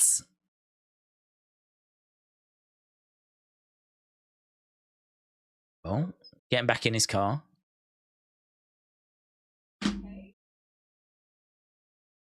That's the Scottish for you. Jackie said she's not sure. I'm sure he's a quitter. He's a quitter. He's got back in his car, hasn't he? He's got back in his car. He's driven away. Oh, I didn't win the title. Boo-hoo. Bad attitude, that is. Should be more like Sami. Make things happen for yourself, yeah?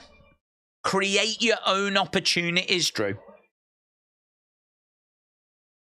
He's probably gone to Dunkin' Donuts to just binge himself silly. William said the Scottish are quitters. Well, I didn't say that, William. I didn't say that. But if that's what you're saying. Johnny said, I would like to see Indy Hartwell. Juan said, what happened to Trish and Ronda? Supposedly she was gone, hadn't announced anything. Well, Ronda has gone. She's working and doing something with a different promotion now. Trish, I mean, it seems like that was the end of her run, doesn't it? That's a cage match with Becky, and then Zoe turned on her and whatever. George said, don't worry, Drew will attack Seth and Sami later. I'm calling it now. Well, no, I am going to worry because that's not what we want to happen. I don't want Drew to come down and interfere in that match. Can't he wait until after it finishes? Oh, that's typical Scottish, that is. That's typical of the Scottish. Something good happening, they come in and ruin it. He's disgusted that we still don't know if DIY completed the move last month on Raw. There he is. Russell Andy, shout out to you. Bishop said, I've got a quick question. What's your favourite Christmas song? It is a good question. An immediate answer would be Slade. Slade, which I don't even know if you have in America. I can't remember what it's called. Merry Christmas, everyone. Something like that. What's the Slade track called? It's not very good, is it? That I don't know it. Slade Christmas. Oh, yeah. Yeah, Merry Christmas, everyone. They're from Wolverhampton, which is, the Midlands, about half an hour from where I am right now. And honestly, it's like that song is everywhere over here at Christmas. It's as is Mariah Carey, of course. I mean, that's a lot of people's pick. The one though that's grown out, I hated it when I was young, but the Pogues, Fairy Tale of New York, hated that as a kid. Like it wasn't fun. It was just And as a kid, you're like, skip that. So I used to skip over that to get to Slade and get to Mariah and get to Wizard and some of the other fun ones. But obviously, as you get older, you get more disillusioned and boomerish. And so now that Pogues track's probably my favourite now. So it was Slade. And I think now it's probably become the Fairy Tale in New York. I tell you, do you want to know, what do they call it? What do they call it when you've got an embarrassing one? Guilty pleasure, that's it. A guilty pleasure of mine would be Spice Girls 2 Become One, right? And the reason is because when I was young, I remember going to Our Price, which was a record store that we used to have here. And I had a little bit of pocket money. And I really wanted to buy a new song. And so I looked at the charts and I couldn't, and it was around Christmas time. And nothing was really standing out. And so I ended up buying the Spice Girls 2 Become One. And I'd heard it and I thought it was all right. I wasn't in love with it or anything. I thought it was all right. I mean, you couldn't avoid the Spice Girls back in the day. But I didn't have any of their albums or anything like this. But I thought that song was all right. And I took it home and obviously, as you do, played it. And it grew on me more and more and more. I really like it. I still really like it to this day. But yeah, I'd say that's a guilty pleasure. But if I had to pick one, if all the other songs had to go, I'd say Fairy Tale in New York, the Pogues. Days, with all the news coming out about Drew's character, how would WWE upgrade the character of Drew as a face or a heel? Well, it looks like they're going heel, doesn't it? I mean, it feels like a slow heel turn, which I'm here for. I really don't mind. I think they're telling a good story with it as well. It's not just like a panic. I think we can all agree, Drew, with the flipping sword, Angela, and all this stuff we've been trying has been awful. Drew, for a long time, it's not been working. So for him to now turn heel, I mean, could we have tried a few more things with him as a face? Maybe. Maybe we have took the easy option a bit quickly, but either way, I'm still quite excited to see how it was going to go. I think I like heel Drew. We've seen heel Drew before, and I like heel Drew. Certainly like it a hell of a lot more than face Drew. So yeah, I'm down for it. So heel, and unfortunately, I think as was mentioned earlier, him costing Sami later might just cement that heel turn. Tonight, DIY takes on the Creed brothers. Oh man, that is sick. That is sick, innit? DIY against the Creed brothers. Let's go. That's going to be a banging match, man. We're 42 minutes into the show. Akira's way too competitive against Nakamura, unless we're trying to rehabilitate Akira. Maybe that's what we're trying to do. Perhaps like he's in Alpha Academy and we're trying to now make him like a credible wrestler, but I wish we were doing that against someone other than Shinsuke, who's probably in a bit of a fragile position because he's only we've only just found something good to do with Shinsuke. Certainly don't need to see him now being put in a competitive match against Akira Tozawa. Tozawa is going up top. Knees up there by Nakamura. Nakamura's going to look to deliver the Kinshasa. Akira Tozawa is down. Nakamura looking to charge over. Oh, roll through by Akira to... Please don't lose this, Nakamura. Takes him over, hooks the legs to kick out by Nakamura. Big boot by Nakamura. Akira Tozawa goes down. Nakamura now going for the Kinshasa and connects. And 1, 2, 3. So, Akira Tozawa looking a lot more competitive there. Seems like we really are trying to rehabilitate his character, and that's going to be it's going to be a long road. But we have seen him for a few weeks in Alpha Academy, and thankfully Nakamura didn't lose. Nakamura really didn't need to be losing that match. I think Nakamura's in quite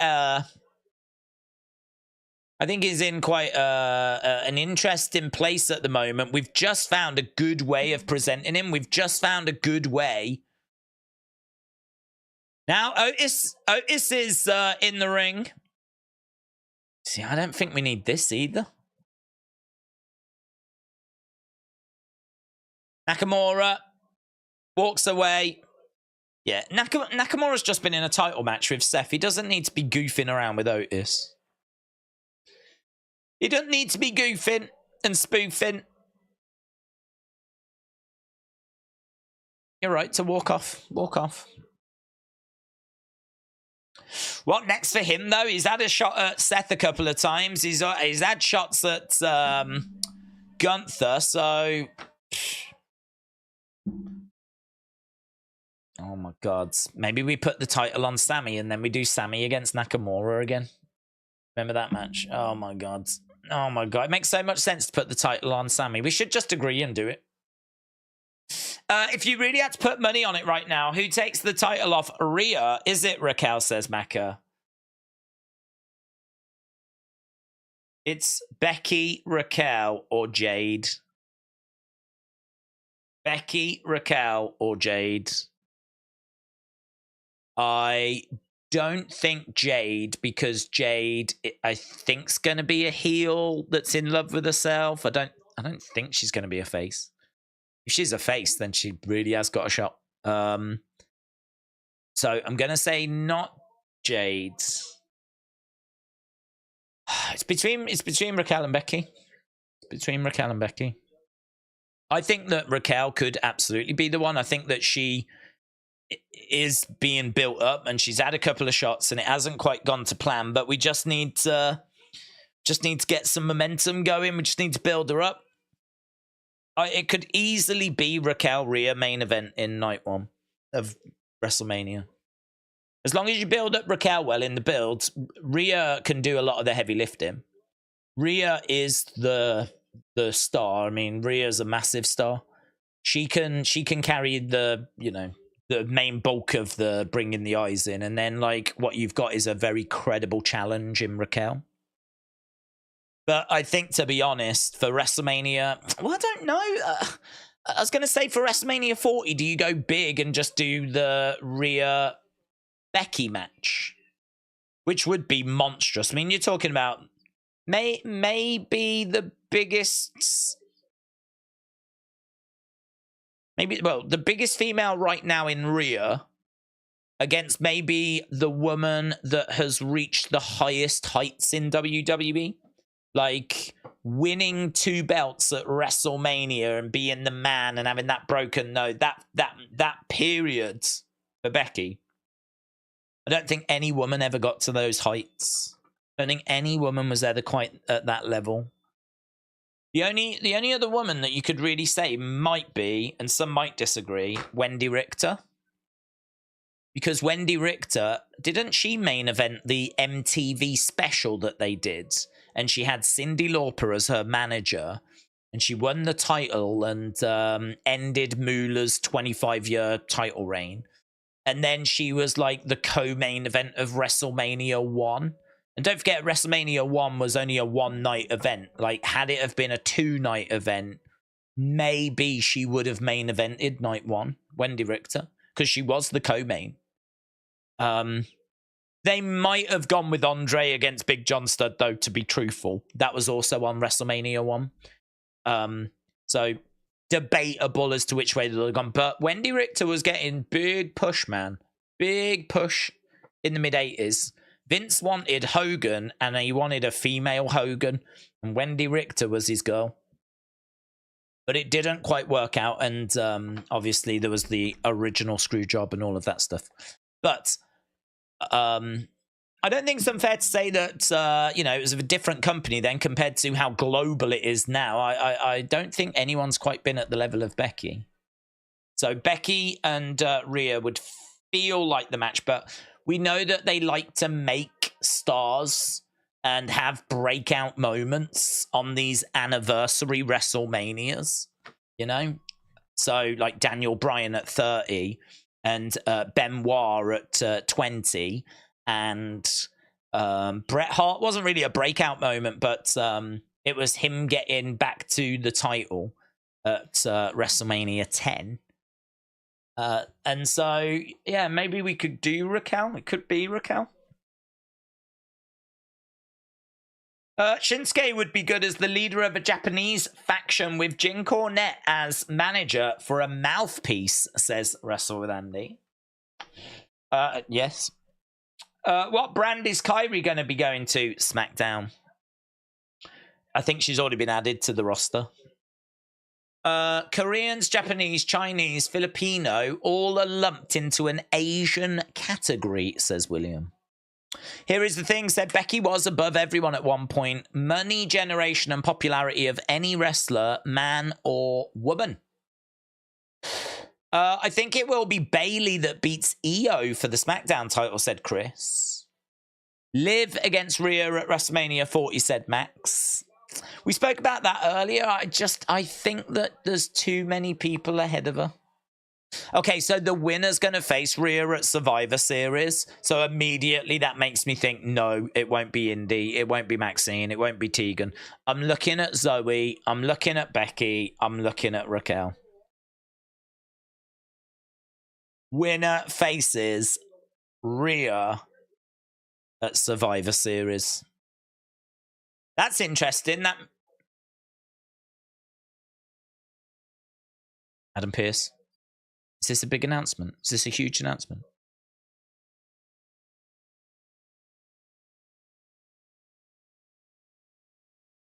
I've selected 4 superstars to compete to face Gunther. So I wondered what this was, because all of a sudden we threw over to Adam Pearce and he was talking to us.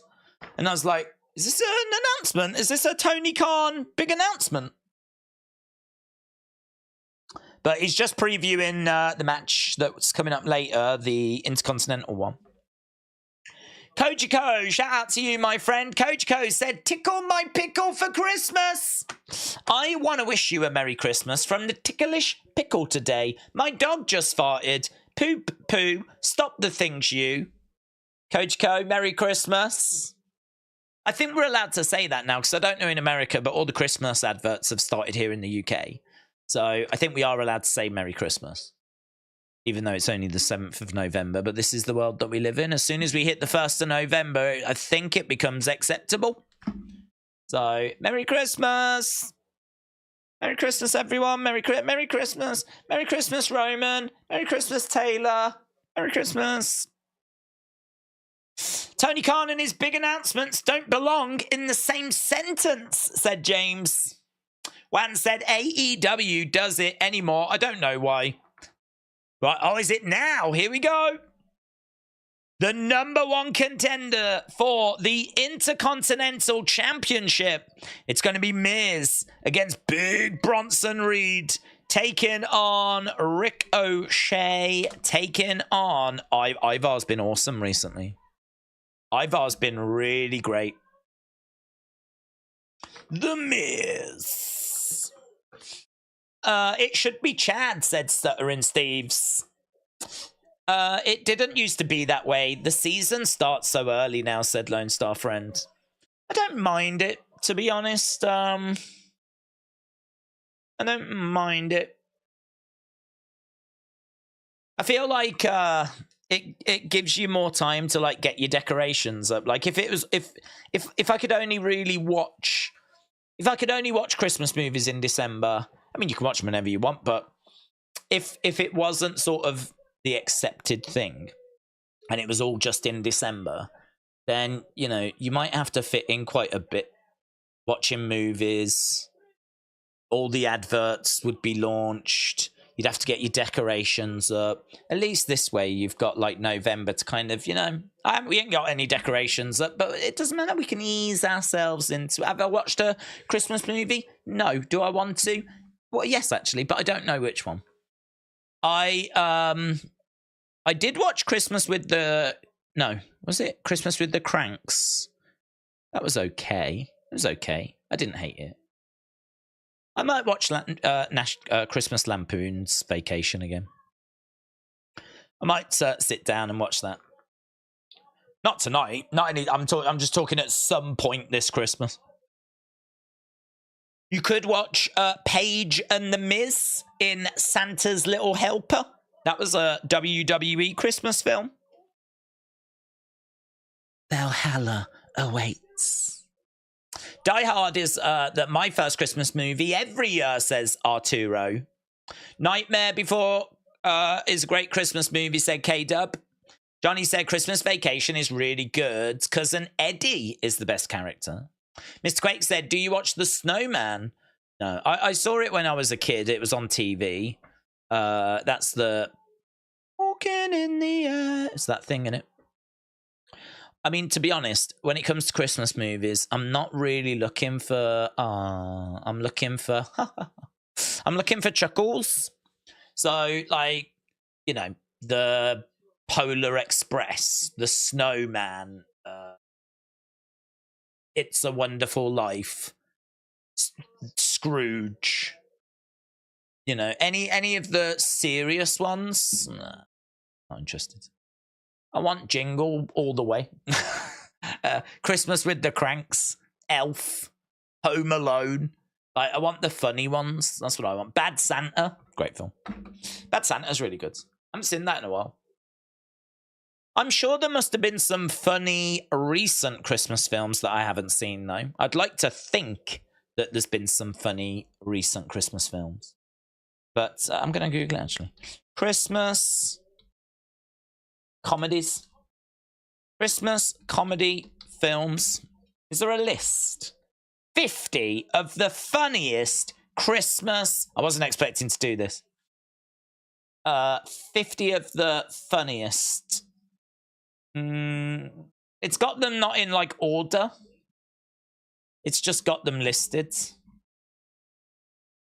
We're at commercial break, so I'm just going to quickly show you the list. This is from... Wow, listen, this is where I get all my information from. This is Good Housekeeping. Goodhousekeeping.com. So, Best Christmas Ever is apparently coming soon. Dashing Through the Snow is coming soon. And then we've got Elf. Then we've got Bridget Jones. Then we've got The Apartment from 1960. But no, that doesn't count because, you know, it's 1960. Anything before 2020 is rubbish to me. Boxing Day. It's not a Christmas film. It's a Boxing Day film. Bad Santa. That's great. Night Before. I don't think I've seen Night Before, you know. Is that a Christmas film? I haven't seen that. Oh, I'm going to jot that down. Night Before. Maybe I'll like that. I like those people that are in it. I'm not very good with actors' names. National Lampoons, amazing. I haven't seen that, but I don't think I would like it. Harold and Kumar's, never really done it for me. Christmas Story, I've seen it once. Almost Christmas, never heard of it. Trading Places, yeah, that is amazing. That's a great film. Bad Moms Christmas, I've never seen that. Hello. Okay, I might like that. Yeah. Scrooged, great film. Home Alone. Spirited, I've never seen Spirited. It's Elf's Will Ferrell and Once Upon a Deadpool's Ryan Reynolds joining forces for a Hollywood movie super team. The musical, I'm out. It's a musical. God damn it. Best Man Holiday, never heard of it. Grumpy Old Men, do you remember that? Grumpy Old Men. Happiest Season. Just Friends? I don't know, Just Friends. Thin Man. Love Actually. Sucks. Kiss Kiss Bang Bang, never seen it. Noel, don't know, never heard of it. Holiday, I did catch that on TV, that was alright. Jingle All the Way, let's go, man, 96. Fred Claus, have I seen Fred Claus? Have I seen Fred Claus? Family Stone. Unaccompanied, God, actually, do you know what? There's loads I haven't seen. Four Christmases, I've heard of it. Dear Christmas, I've never seen. Christmas with the Cranks, that was all right. Yeah, man, do you know what? Actually, going down this list, I'm amazed at how many I've not seen. I'm amazed. Still keeps going as well. Good Housekeeping is where you want to go if you want to see this list. Seth Rollins said he's born to run. Boss. Are we in Philadelphia? Seth Rollins, Sami Zayn, World Heavyweight Championship match. Tonight. Christmas is going to be ruined tonight. I just bought and kept both Grumpy Old Men movies on Sky Cinema. I love them, said Officer Clusternut. I've seen the one, but I've not seen the other one, which was like Grumpier Old Men, wasn't it? Can't believe that was 93. Here's Ricochet. Once Upon a Deadpool. Is this really a Christmas movie or just a recut of Deadpool 2 that's PG-13 instead of R and released around Christmas time so younger viewers can see it? The answer depends on how much you want to sneak an irrelevant Marvel movie into your holiday viewing. So, Once Upon a Deadpool. They're sort of saying it's basically Deadpool 2. Last Holiday, Christmas in Connecticut, Santa Claus conquers the Martians. What the flip? Never heard of that. Santa Claus conquers the Martians. Whether the comedy in this cult film is intentional or not, it's something you'll have to decide for yourself. But this campy story of Santa, space aliens, and robots will definitely have you chuckling. For an extra layer of laughs, check out the riff on this film done by Mystery Science Theater 3000. I don't even know what that means. But I like the idea of Santa, robots, and space aliens. Right, here we go. We are underway. Just been faffing around, to be honest. And now we're about to get underway with this Fatal 4-Way. I would have done a poll for this, but there's clearly a more important poll tonight. And that is, who is going to leave as the World Heavyweight Champion? Is it Seth or is it Sami? Miz over by the ropes, drop kick by Ricochet. My ex loved Kiss Kiss Bang Bang, said A. Jobson. Polar Express, said Mike. WWE fan said it's Deadpool 2, but with added snow. Kick out there by Ricochet. Triple H might do his favourite music, the Nutcracker, today, said Savage. I know, man. Been busting my balls this year. Right, he's trying to get Ivar. Wow, that could have been disastrous if Miz hadn't moved. Miz was trying to get Ivar down. Ivar jumps down, but Miz just gets out the way. Ricochet charging. Oh, Ivar gets Ricochet. Woo, baby. There is Gunther, the Ring General. Smirk on his face, watching on. Poor man, trapped in America. For 6 months. You don't wish that on anyone, do you? You don't wish that on anyone. Ricochet goes over the top, and Ivar grabbing Ricochet, picks him up. Got Ricochet on that top rope. Kick coming in there by big Bronson Reed. Bronson Reed. What are we doing? What is this? What is this? Ricochet was on the top rope. Bronson Reed pulls the top rope up. Ricochet flips over and then does like a sunset flip thing. It's flipping Cirque du Soleil. Ricochet goes against the ropes, gets caught by The Miz. I will say it was creative. I will give it that, but there's lots of things of creative. If someone pulled their trousers down and pooped glitter in the ring, that would be creative. I still wouldn't want to see it. Miz trying to get over to Ricochet. Ricochet going against the ropes. Goes through a clothesline. Takes a little bit of a stumble. Big shot there by Big Bronson Reed. Ricochet's going to look to go against the ropes. Bronson and Ivar on the outside. Ricochet goes over the top. He gets caught by Bronson and Ivar. They hurl him into The Miz. And The Miz goes down. Have we seen Ivar and Bronson going at it? We are now. Look, these two looking at each other. Are we going to get a belly off? Let's go. Oh, I thought we were going to... Thought we were going to do that. Oh, now they're looking at each other. Go on.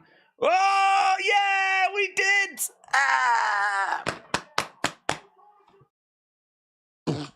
They didn't, neither one budged. They just collided into each other and then went straight down. Neither guy went backwards. Right, commercial break. A. Jobson says, A Christmas Story. I think I've seen A Christmas Story like once. I think I've seen it once. It was a long time ago though, and I honestly don't know if... I probably should watch it again. My memory of it is very, very sketchy, so I probably should watch it again.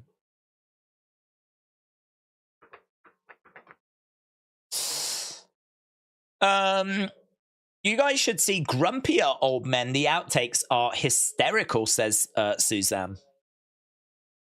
A. Jobson said, what was the Christmas movie with Anna Kendrick in it? I'll have a look. We're at commercial break, by the way, friends. Aren't we always?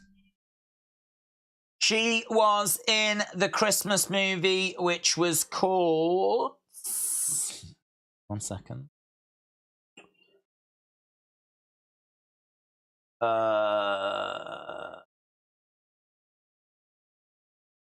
It was called Twilight. Twilight. She was in the Christmas movie called Twilight. No, she was in one that was called Noel, and it's actually a Disney film. It's called Noel. She might have been in another called Happy Christmas, but the first result that comes back is Noel. It got released in 2019, came out on the 12th of November, so that would indicate that this is the time for Christmas movies to come out in the cinema. And it's on Disney Plus. You can watch it now if you've got Disney Plus. But it only got 55% on Rotten Tomatoes. Tell you what we need to do. We need to go to Rotten Tomatoes. We need to search Christmas. See. Christmas movies. Are these going to be movies with Christmas in the title, though? How do I search for the best Christmas movies? How do I do that? How do I go on Rotten Tomatoes and search for the best Christmas movies on Rotten Tomatoes? I can't, is the answer. You can search Christmas, but how can you search, like... There must be a way of searching by genre. Browse all, and then can I filter it? I know this isn't very exciting. Oh, genre. No, there is no Christmas genre. Why is there no Christmas genre? Holidays. Holiday. There's a holiday genre. Sorts. Most popular.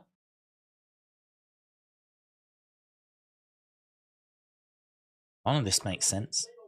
Halloween has come back? That's not good, is it? Oh, God, why is this so hard? Planes, Trains, and Automobiles, man. That is a film. That is a film. That is a great film. Let's have a look at... I just want to look at audience scores that are fresh. We are back to the action. Rating. I want to sort by rate. Oh, no, not that rating. I want to sort by...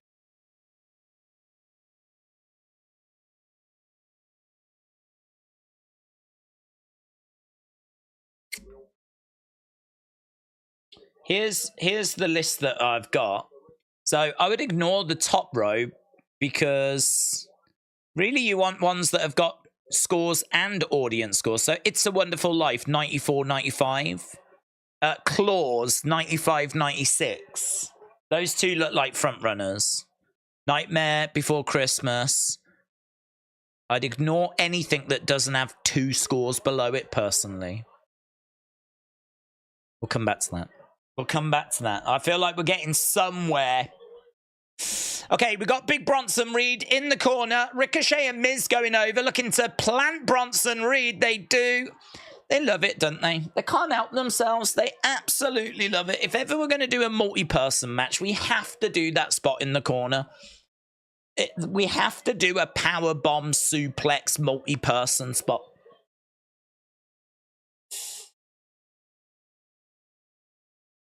So Bronson with a suplex to Ivar, but Bronson was powerbombed by Miz and Ricochet.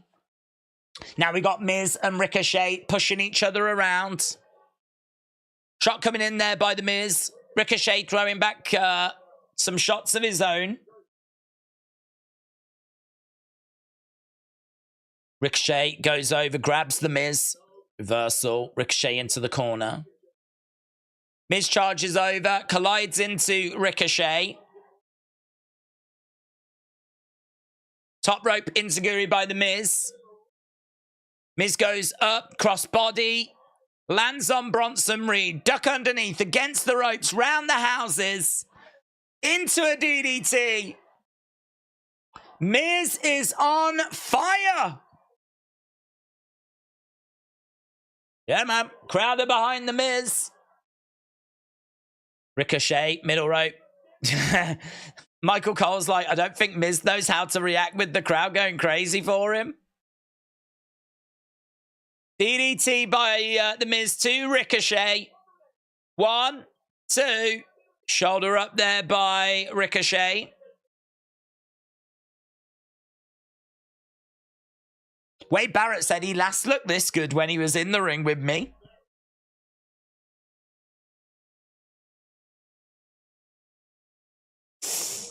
Days, what if AEW had a brand pay-per-view Battle of the Brands where Team Dynamite took on Team Rampage and Team Collision and invaded brands? Would that be good? Well, I don't know what Team Rampage would look like. You could maybe do Collision against Dynamite. But to be honest, I don't even know I don't even know who's on what roster or if there is a split in rosters. I think their brand split is soft, isn't it? Splash by Ivar. He comes crashing down onto Miz and Ricochet.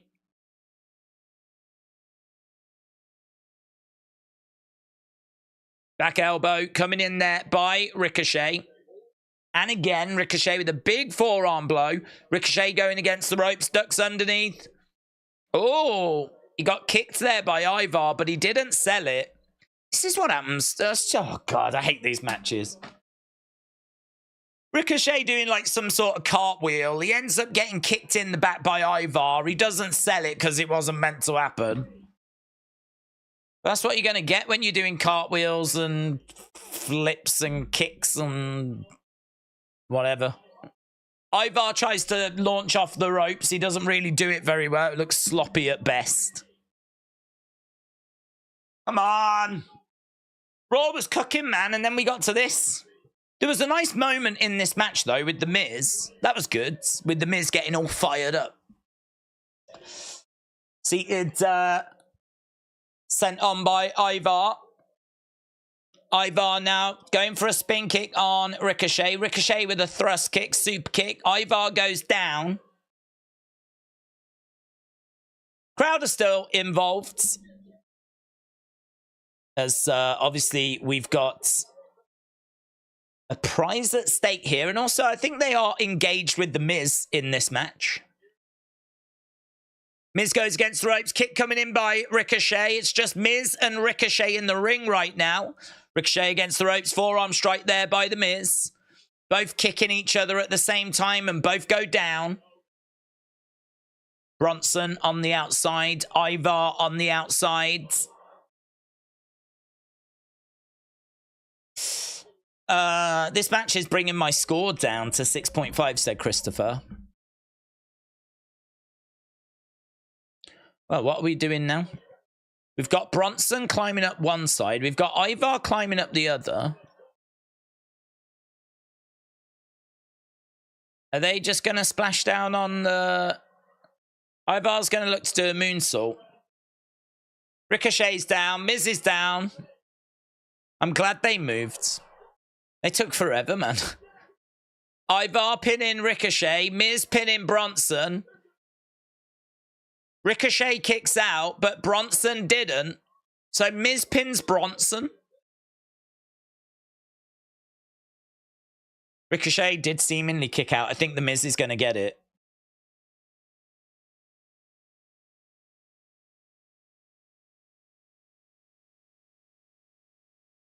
Michael Cole says, I think. Yeah, it is The Miz. The Miz is announced as the winner. Michael Cole doesn't know what's happened. He's like, did...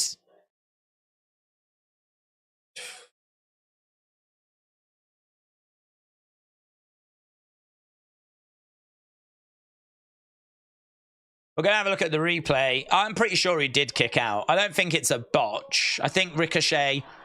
So, he gets splashed. He pins Ricochet. And I think Ricochet kicks out one. Oh. 1, 2. Yeah. Miz won.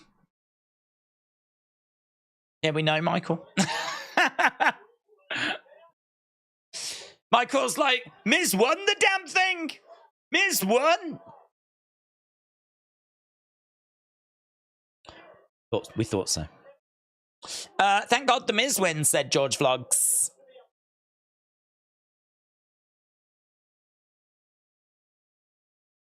Ivar is frustrated.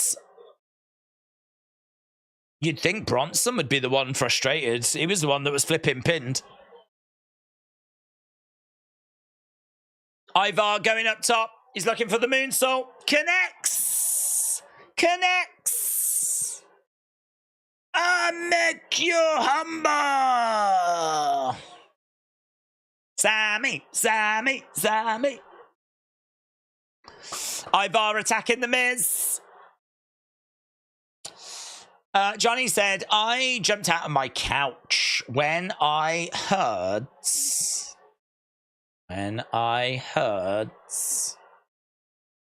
Oh, here's Akira backstage. You haven't got to say sorry.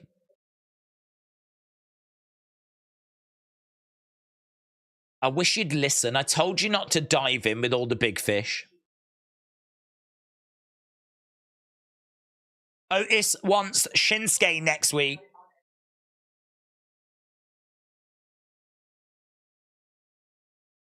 We're going to be there tomorrow night. Alpha Academy. He's getting nasty again.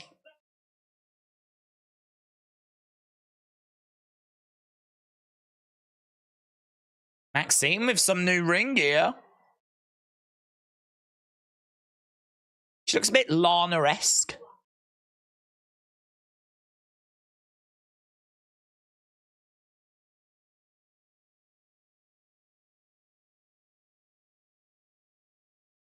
Stick with people your own size tonight, please, Maxine.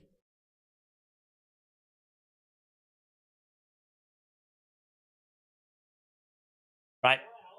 Oh, man, this is going to be good. Coming up next, DIY against the Creed brothers. We're going to eat. We're going to eat.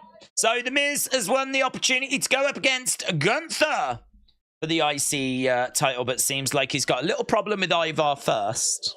Gunther? What am I doing? Got Gunther on the brain. Creed brothers.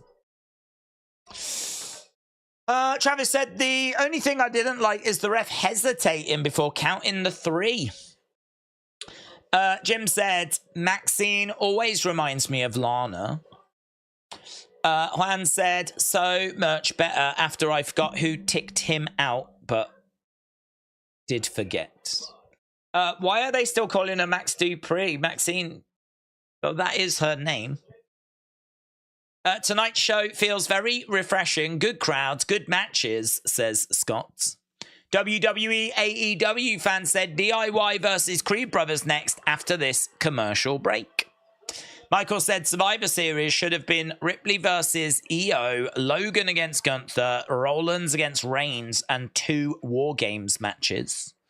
Bembo said, who loses here? Both need to keep winning. It's a good point, that is. I think you give it DIY. I think DIY need it more. I think if Creeds, who have only just come up, lose to a team like DIY, it's not the end of the world for them. It's going to be nasty, said Oblong Box. Dean said some of the matches have been quite good. Juan said, why are the Creed brothers still on NXT? They're on, I think they've been called up. I think they are now officially on Raw. Johnny said, could you see DIY winning the tag titles? Yes. B-Mess said, according to Better Wrestling Experience, Ricochet wasn't supposed to kick out. Oh, is that why Michael Cole was so confused?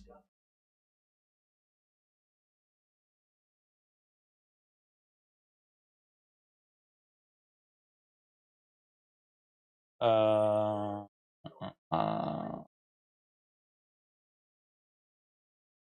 that what's being said?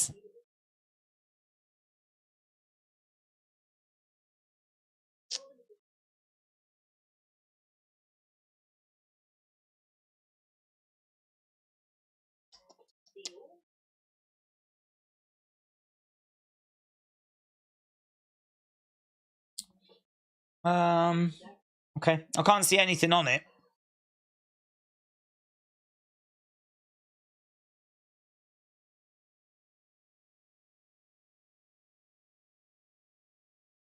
Okay.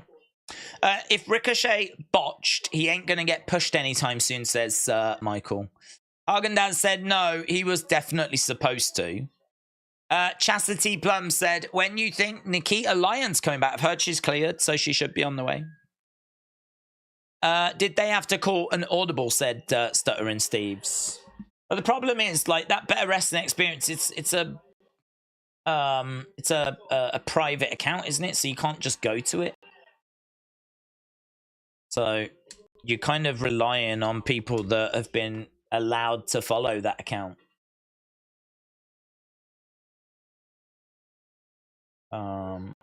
I've just put in BWE and I'm searching latest.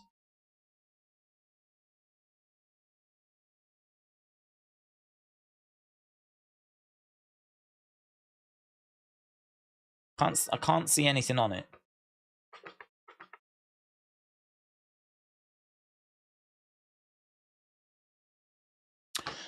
What matches are you looking forward to at the next pay-per-view? Don't know what they are, but the ref didn't botch, said Dark Angel. They don't count to 3 for when someone knows they're not supposed to. It's rare. I don't know, as we know. No, they will. They are told to count to 3, whatever. And sort it after. I didn't sense that there was any problem there. I think we thought Miz was going to win that, and he did win it. And it was quite clear that Ricochet purposefully got his shoulder up. I mean, he got it up before that next count. But I think the confusion that Michael Cole might have thrown a few people out. But yeah, I mean, look, Ricochet clearly gets his shoulder up, and it's healthily before.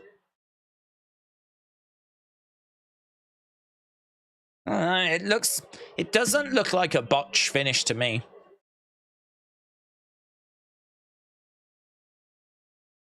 Unless Ricochet had a brain Mackenfart, then I mean, if he's botched it, he's really botched it.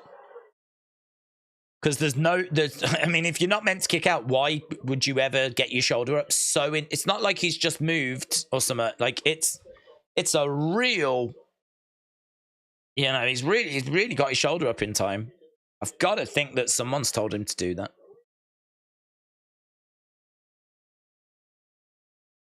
So if it does turn out that that was not meant to be, that's very bizarre. Very strange. I thought the ref paused to give one a chance to kick out, said Tritium. Big Time said, looks like they are wanting to advance the story for Ivar whilst keeping him protected. The outcome after Miz's victory was telling. WTF, DIY and Creed Brothers, why are they booking this so early? Trying to bury both teams, says Unmag. They showed a graphic of who was in the Battle Royal. Wade Barrett and Michael Cole on commentary tonight. Yes. They obviously hate tag team wrestling with actual tag teams, says Unmag. Okay, we're backstage. There they are. Look, signing their contracts. So is Ivy Nile.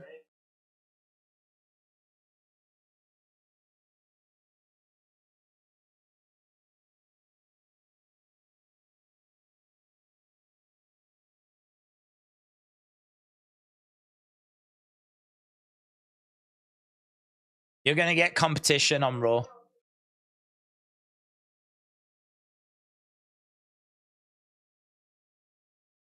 Here's DIY. We love what you was doing in NXT.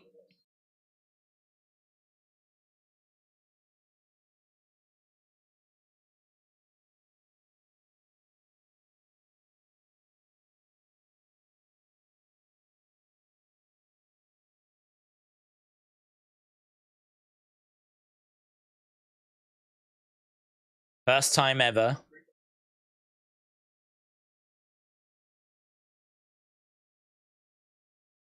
I don't mind it. Bit of friendly competition.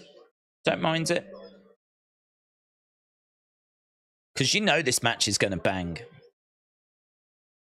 This match is going to bang. Creed Brothers are here and they're not really getting much of a reaction by the sounds of it, but then I don't know how many of these people watch NXT. Ivy is a good sneaky pick for the Battle Royal, said Chris. Isn't it usually official when they fight first? Not always. Sometimes they, you know, sometimes they announce the match and then we see how we got to the match after. Cole hates Miz in kayfabe. That's where the surprise came from, said Joseph. Mag said, thanks for being here for us. I've never seen you take a day off. You are the real undisputed champion.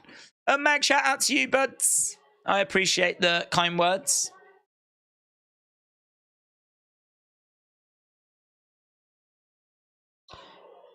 Okay, DIY making their way out.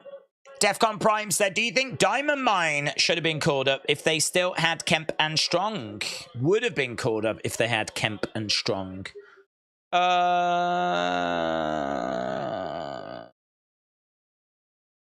Would have been trickier, I think, because that's a lot of people to put onto main roster contracts, and I don't know that you need all of them people.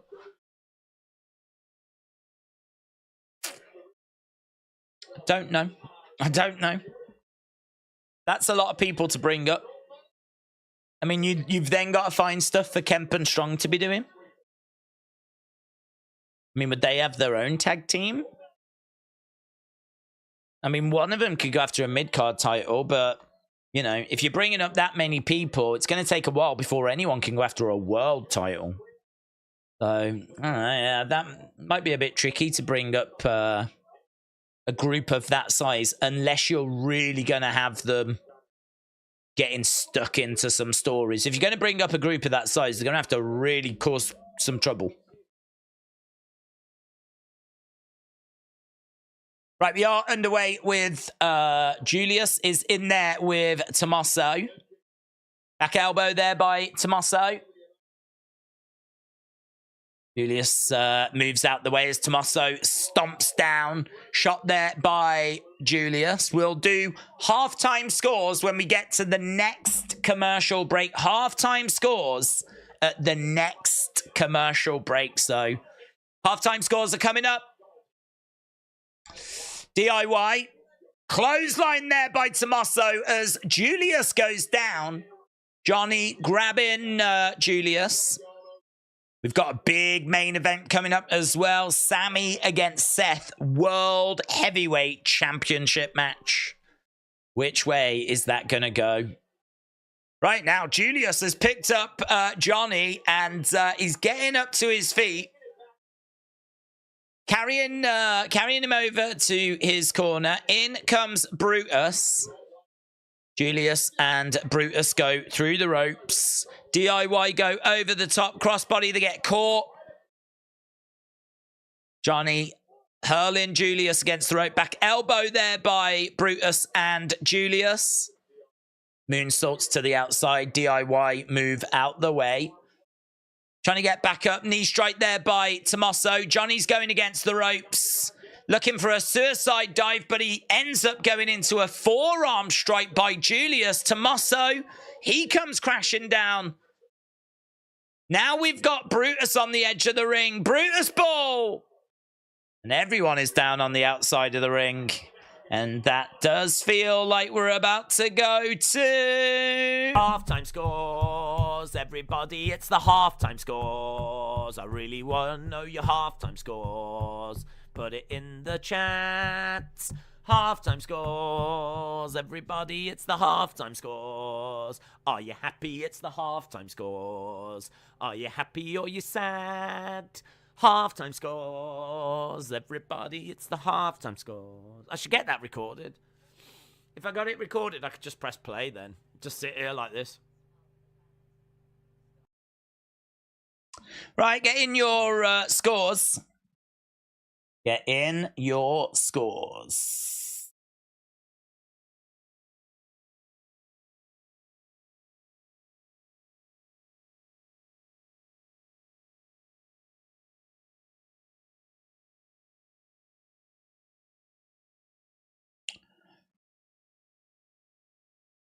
Here they come.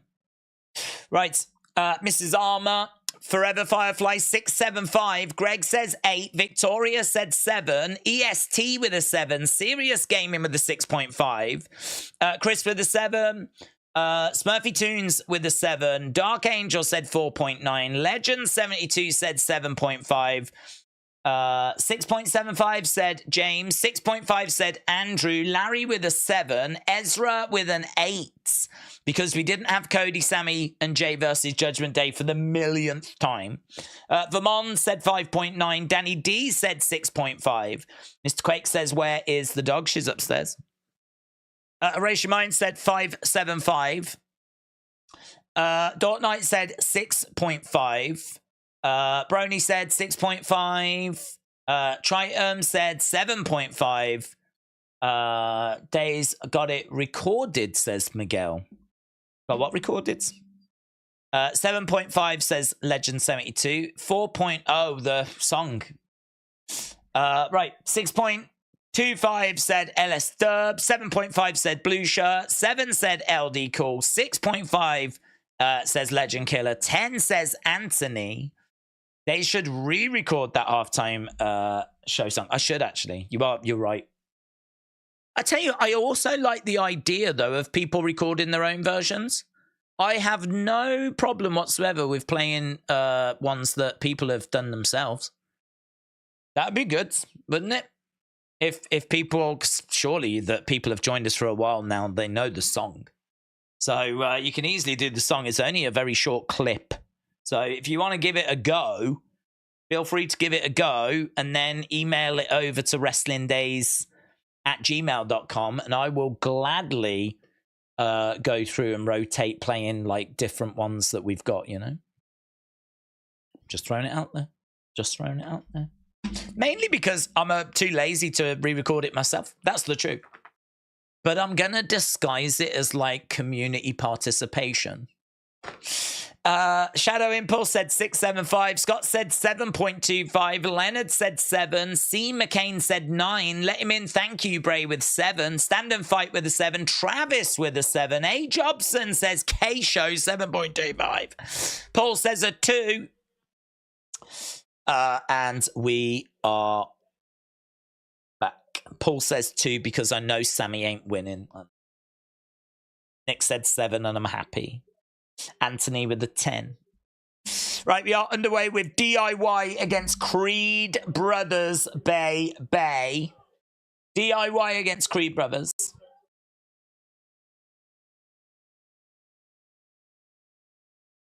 Okay, we've got Tommaso going against the ropes. He hurls himself into the Creeds.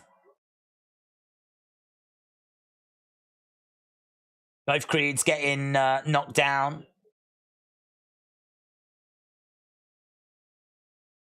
Tommaso tagging in Johnny. These two colliding into Brutus. Boom. Brutus goes down. 1, 2. Kick out there by Brutus.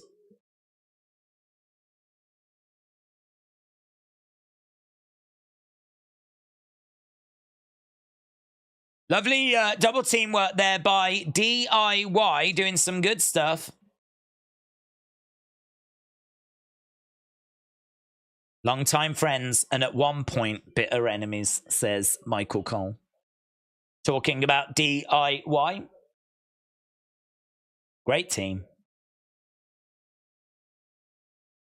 Gargano on the outside of the ring goes over the top, gets caught by Brutus. Brutus goes over. In comes Julius. Oh. Standing shooting star. Standing moonsault. Julius goes for the cover. 1, 2. And Tommaso makes the save. Crowd are a bit quiet for this. Out the ring goes Tommaso. Julius has got Johnny on his shoulders. Duck underneath there by Ciampa. Kick coming in. Oh! Damn, man. Is that Hurricanrana or a reverse Rana? Or it was hard to see because we were outside and we cut in the ring and boom! Johnny delivering a big, like, Hurricanrana type move to Julius. DDT to Brutus through the ropes. Tommaso on fire right now. Fairy tale ending connects by Tommaso. 1, 2. Kick out by Julius. Kick out by Julius. So crowds are applauding. They're getting into it. We're seeing lots of high-octane moves. Now, they were just going to go for their finisher, but good work by Brutus. Oh, Imperium. Kaiser, Ludwig Kaiser, top rope enziguri, wallops Johnny Gargano. Gargano on the shoulders of Julius. Brutus is climbing up. Brutus is going to hit a Brutus ball. Bang! Down goes Johnny. 1, 2, 3. Johnny and Tommaso lose, but it's thanks to Kaiser, Ludwig Kaiser. Actually, no Giovanni Vinci in sight. Big win for the Creeds, but it is tainted. Fun little match. Julius Creed has got that WWE push to the moon look. You're 1000%. Great height, great look, great in-ring. Completely agree.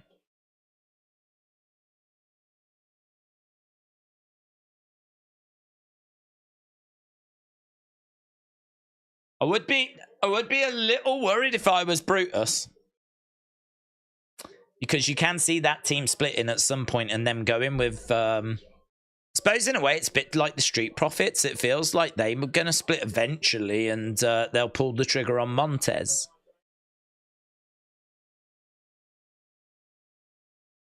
I think Trick is someone to keep an eye on as well. I really like Trick Williams. I think he's got a lot to his game. I think Julius has got a lot to his game as well.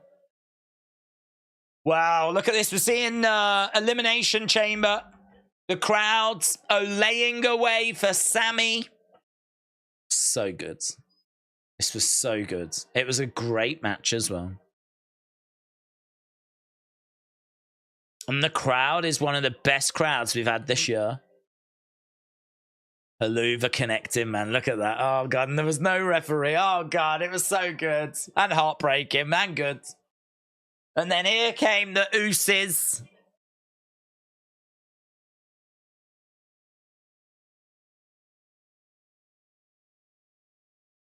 Jay. Oh, it was so good, wasn't it? You forget how good it was.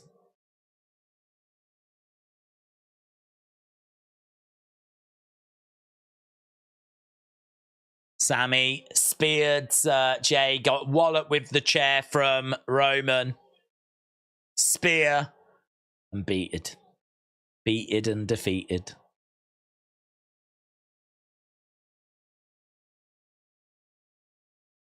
Heartbreak. Heartbreak. Puerto Rico crowd was solid as well, said Sean. They were. Definitely. There you go, Sami. Do you remember that? I don't know if you remember that. We've just played it again for you if you'd forgot. Here's Jay.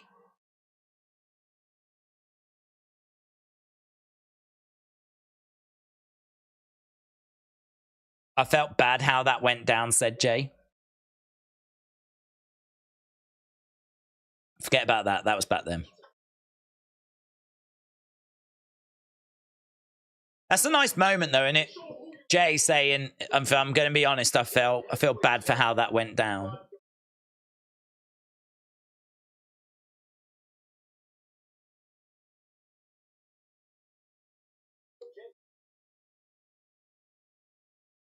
How did that talk go? It's cool. Cody and Jay have got a rematch for the tag titles next week. That's just been announced. This time next week. This time next week, perhaps you and us are going to be champions. It must feel horrible as we know, said Juan. Okay, so we're really building up to this Seth against Sami World Heavyweight Championship match on Sami. Tonight's main event doesn't involve any Judgment Day members for once, says Bembo. Well, I've got a feeling it might do by the end of it, but... Lyra is going to be on NXT tomorrow. Braun takes on Von tomorrow as well.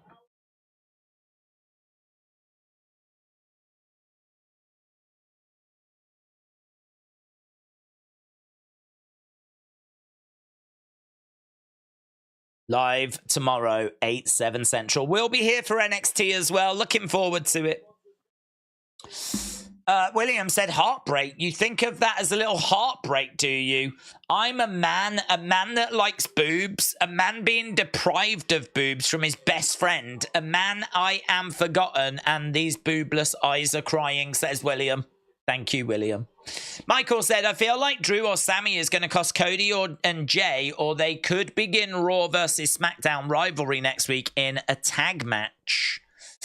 And Rachel Ryan said, needs more drunken Cody. Kim said, what if Cody gets attacked by JD, Judgment Day, and Sami replaces him, so we get Jay and Sami winning the tag titles? Well, maybe. Can we not just put the world title on Sami? Can we not just agree to do that?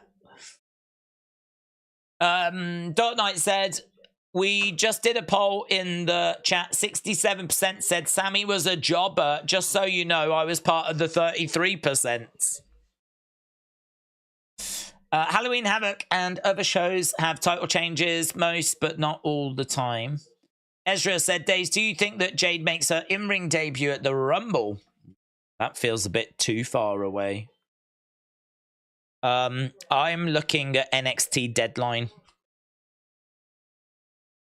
I don't know if... I mean, it's difficult, isn't it? Because if she is going to be competing at NXT Deadline, I've got to think it's against Lyra.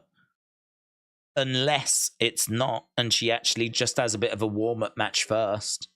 And then the match with Lyra happens around Rumble. But then, when are we calling her up to the main roster?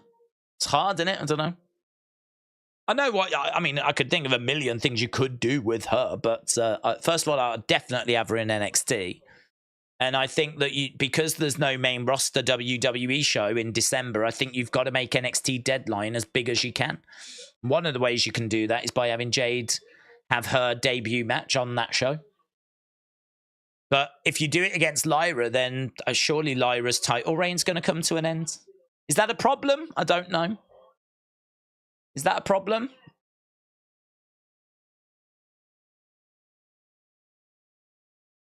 I mean, I feel like if Jade's going to win the title, she's going to carry it for a while. But yeah, I'd be looking at NXT Deadline. Mr. Quake said, do you respect Sean Strickland? I don't mind. I like Sean Strickland, yeah. I'm not like a crazy big Sean Strickland fan, but I like him. Bradley said, why wasn't Survivor Series 2022 booked Raw versus SmackDown? Not even Champions versus Champions. It's not something that they're really interested in doing all the time. I mean, Triple H came in and decided that he didn't want Raw against SmackDown and he wanted to go with War Games instead. Which Survivor Series is having an identity crisis, to be honest, because the original Survivor Series obviously wasn't Raw against SmackDown because we didn't even have SmackDown until 1999. So, you know, you go back to those early Survivor Series and it's just a lot of 4-on-4 teams. And if you get pinned, you're eliminated and the match continues. Like, it was a load of Survivor Series matches. And then it's just sort of, you know, it's sometimes it's just been a normal show. Sometimes it's had the odd Survivor Series match on it. Then obviously it became like Raw against SmackDown. Then last year it had War Games introduced to it. Like, they just don't seem to know quite what to do with it. So it's going to be War Games again this year. We don't know if it's going to be Raw SmackDown. Could be. Might not be. I think the fact that we've now got Adam Pearce and Nick Aldis might suggest that they're going to look in that direction, but it's hard to say, innit? Nia is standing behind Becky backstage.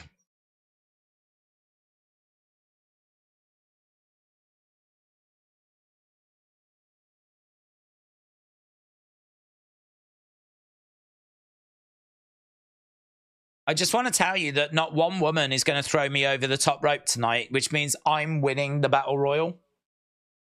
So Nia is very confident.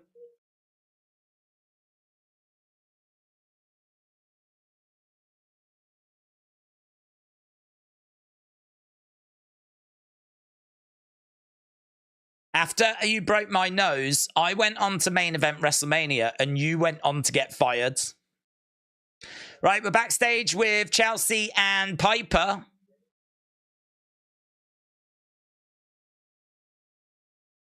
So Byron trying to get word from the women's tag champs. I love how she calls him Brian. Such a simple thing.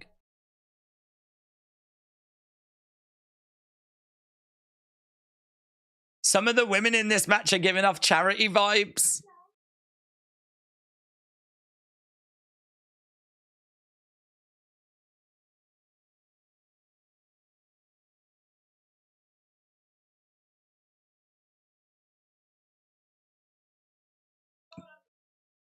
What are they going to do? All the women that just literally lost to Rhea Ripley. And now here is Zoe and Shayna. Why are these two together?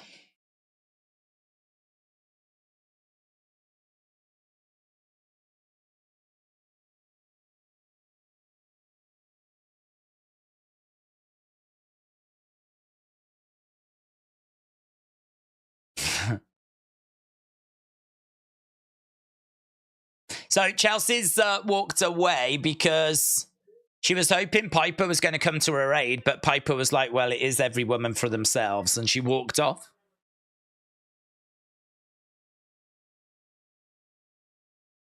Shayna said she'll be the one that gets her hand raised. I think this is really interesting. There's a few that could win this. Get in the chat then. Who do you think's going to win it? Which way do you think this is going to go? Who wins the Battle Royal? Who wins the Battle Royal?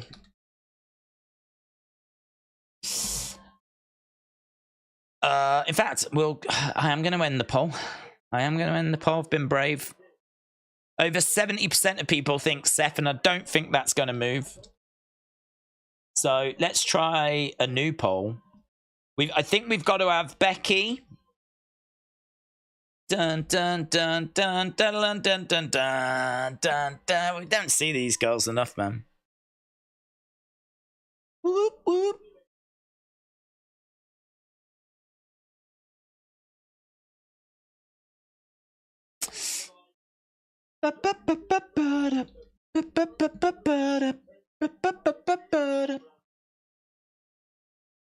I like it when Kaden gets in and she goes like that. I don't know why. Oh, she ain't done it. Loser. Here's Natalia. Kaden and Katana. We win getting to see these women fight over each other, said John. Why aren't they the women's champs yet, says Michael.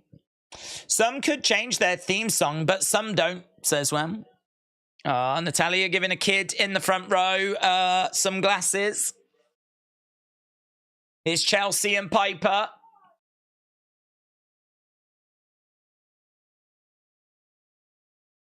Piper Niven and Chelsea Green.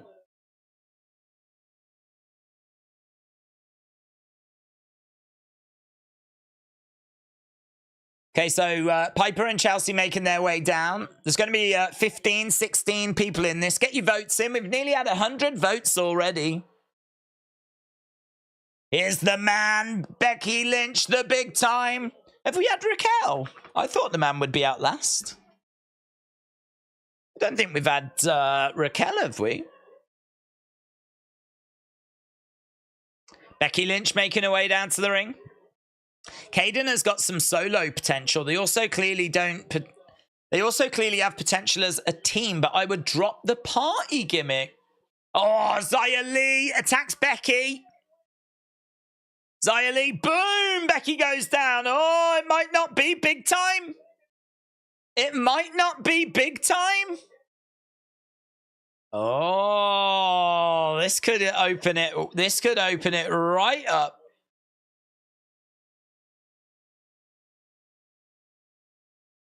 Adam Pearce saying to Xia, are you... No. You ain't going in the ring after what you've just done. Adam Pearce is telling Xia Li to go to the back. She's just messed up big time. Literally, because now she's not allowed to be in the Battle Royal. Xia Li has been... Oh, don't cry. Don't cry. You know, what badass starts crying? I think she was just fuming, to be honest. Oh, man, if she'd started crying then, that would have sucked. She's always attacking from behind, says Wham.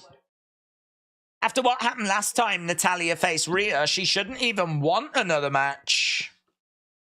Watch out for Other. She is one badass chick. Well, it's certainly not going to be Xia. Becky was second favorite. Other was in the lead. There is a few that are in the running for this. Raquel, only 9%. Only 9% for Raquel. Umpire Pierce. Bertha Faye's going to win. Listen, if she was in this, she would win this. The Raw Women's Champion is here. She hasn't... I haven't seen her. You're right, actually. I haven't seen Rhea come out. You'd think she'd be on, like, commentary or something. Big Time said, look at Brandon Thurston's tweet an hour ago. It's another interesting statistic. Is it the women's wrestling one? Mrs. Armour says, I am okay. Nothing good to say about where my hubby is. It's so many kids' lives lost. Makes me sick. Won't talk about anymore. It is traumatic. Is that the Middle East stuff? It's rough, isn't it? It's really, really rough. It's I don't know how that's going to... I have no idea. I don't even know enough about the situation, to be honest. But how the flip is it going to stop?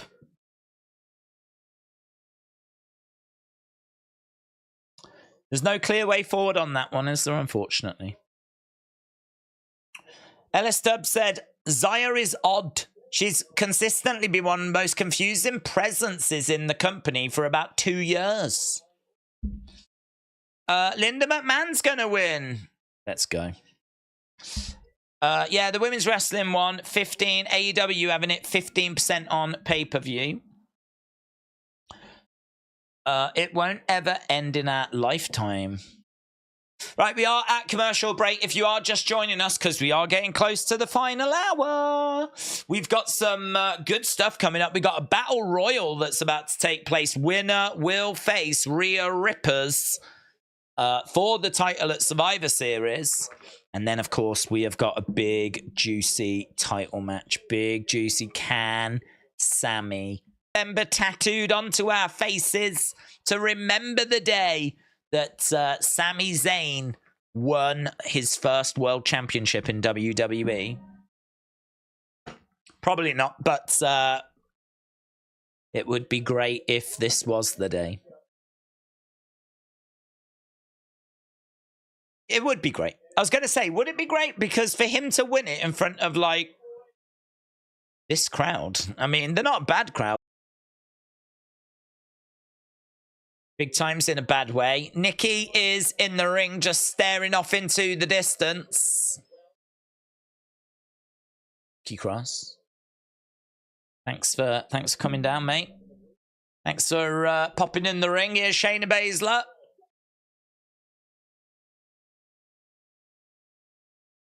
Shayna Baszler making her way down. I think Tegan Nox or Ivy Nile will win the Battle Royal, said LD Cool. Psych-Me, well, do you know what? I mean, let's get rid of that. I've ended the poll because there's no point voting, is there? And some will have already voted. And Becky's not going to be in it. So is it going to be Raquel? Is it going to be Zoe? Is it going to be Shayna? Or is it going to be other? Here's Tegan Nox. Tegan back in action after being hurt a few weeks ago. Is the story of Tegan's career. Here's Raquel.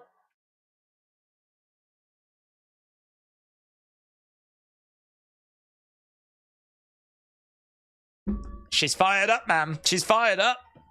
Perhaps it is going to be Raquel. She only got 9% of the vote last time. Look at that back. Oh, yeah, baby. Yeah. If we're going to judge them by the backs, then Raquel wins.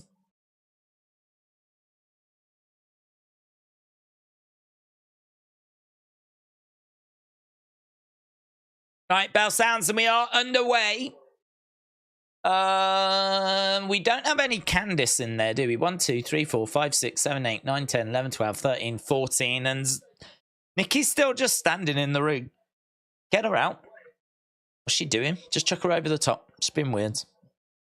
Let her be weird on the outside of the ring.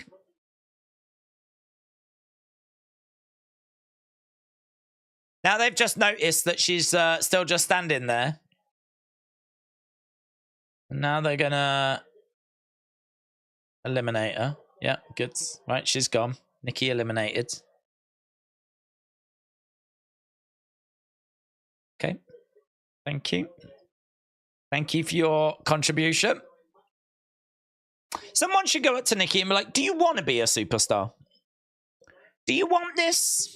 Do you want to be a WWE superstar? Because there's lots of people that would like your spot, Nikki. Nikki is still standing and just staring off, though, into the distance. She hasn't gone to the backstage area. We need a helper. We need a help. Can someone come down? We need a helper.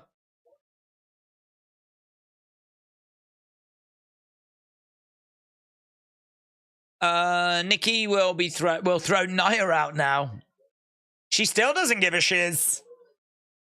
Oh, I think she has gone now. What have they done to her? Have they ushered her away or something? Where did she go? Oh, she's gone over, but she's gone to the commentary table.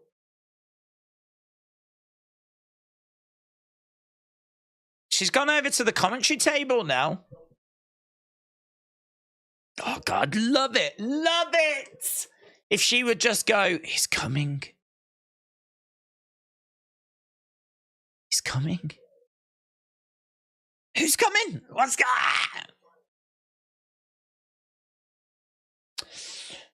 on? Right, we're just working out. What's wrong with Nikki?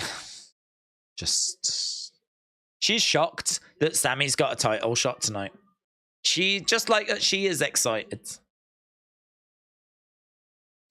Cross definitely would have been a follower of the Fiend, Federation Minds. Nikki's turned into Festus, said that's what she said. Right, this thing is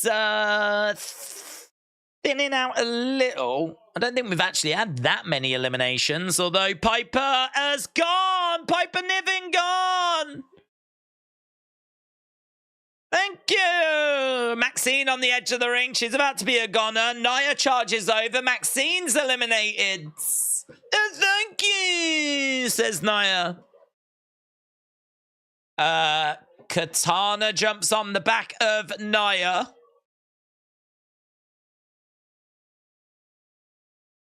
Nia's trying to swing Katana off the back of her. Tegan's on the outside of the ring. Caden gets caught. Caden's on the front of Nia. Katana's on the back of Nia. Caden gets slammed down. We've got Ivy Nile. She's going to work over in the corner. Shayna Baszler is on the edge. She's being eliminated by Nia, Chelsea, Tegan. She's not out yet, but they're trying. She survives. Shayna survives. Kick there by Chelsea Green to Caden. I don't even know who I want to win this, actually. Who do I want? I don't even know who I want. Lots of women in there. I mean, if Chelsea wins it, she ain't gonna beat Rhea, is she? But then, is anyone going to beat Rhea at Survivor Series? There's probably a good chance Rhea's going to go into WrestleMania as champ, so... Do you just go with the shock? Maybe you just go with the shock? That was nice. Caden launching Katana into Nia, who's seated in the corner. Stand and Fight said, let's go Chelsea. Where's Becky? In a medical facility. William is cheering on Nia. But Mystic Miss said anyone but Nia and Natalia. Now we got Zoe Stark in the corner. She gets caught by Caden. Caden climbing up. Katana climbing up. Raquel coming over. Goes to throw in a shot. Double knees there by Katana. Katana. Bang. Down goes Zoe.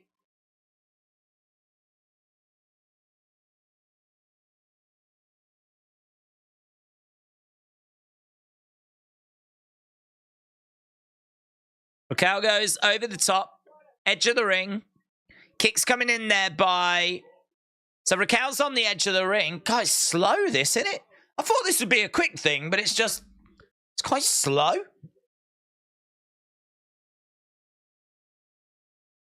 we just trying to kill a bit of time here or something? David said, this Battle Royal has been horrible. Caden, Katana, Ivy, all on the edge of the ring. Back elbow by Ivy. Shot there by Caden. Ivy with a forearm strike. Charging over, drop kick. Caden goes into the ring post. She's eliminated. Katana and Ivy on the edge of the ring. Katana... Ivy trying to eliminate Katana. She's picking up Katana. It's not much of an achievement, is it? She weighs the same as a flipping pancake. What weighs more, a stack of pancakes or Katana chance? There's probably an hour left, so they're wasting a bunch of time so we get the main event, said Michael. Max said, give Caden and Katana the tag belts. Becky will come back and win, said Bill. Sonny said, I think they might have Nia or Shayna win it now, says Sonny. Bembo said, someone should go up to Nikki and ask her on a date and try sign language. Well, I don't even know where she is. She was over by the commentary table, but I don't know if she's still there now. It's all very strange and it's all very unsettling. Feel very unsettled by it. Nikki is so funny, said Legend Killer. David said the crowd are watching this in silence. They're just waiting for Becky to return. WWE fan said we should have a Nikki cam so we can see things in one spot. LS Dub said Nia winning is the worst timeline. With or without syrup, said Chris. Oh, no, without. If there was syrup involved, the pancakes are definitely heavier. Right, we are at commercial break, and we've got 54 minutes. 54 minutes to go. So we are underway with this Battle Royal. Obviously, we've got Seth and Sami world title match. Can't remember what else we've got. Can't remember if there was anything else that was announced. Find out, won't we? There's only 54 minutes left. Nikki needs that same counselor that Team Hell No went to, says Carter. Oh, God. Nikki counseling sessions might be quite fun. But Do you remember when we did the Alexa counseling sessions? They were god-awful. But the Team Hell No ones were great. Joseph says, wait. Triple H won his first championship on Raw. Mankind, Kevin Owens, Triple H won their first world titles. Sami. Joseph, I'm right there with you, buds. I'm right there with you. I'm not going to set myself up for disappointment, though, but internally, I am chanting away.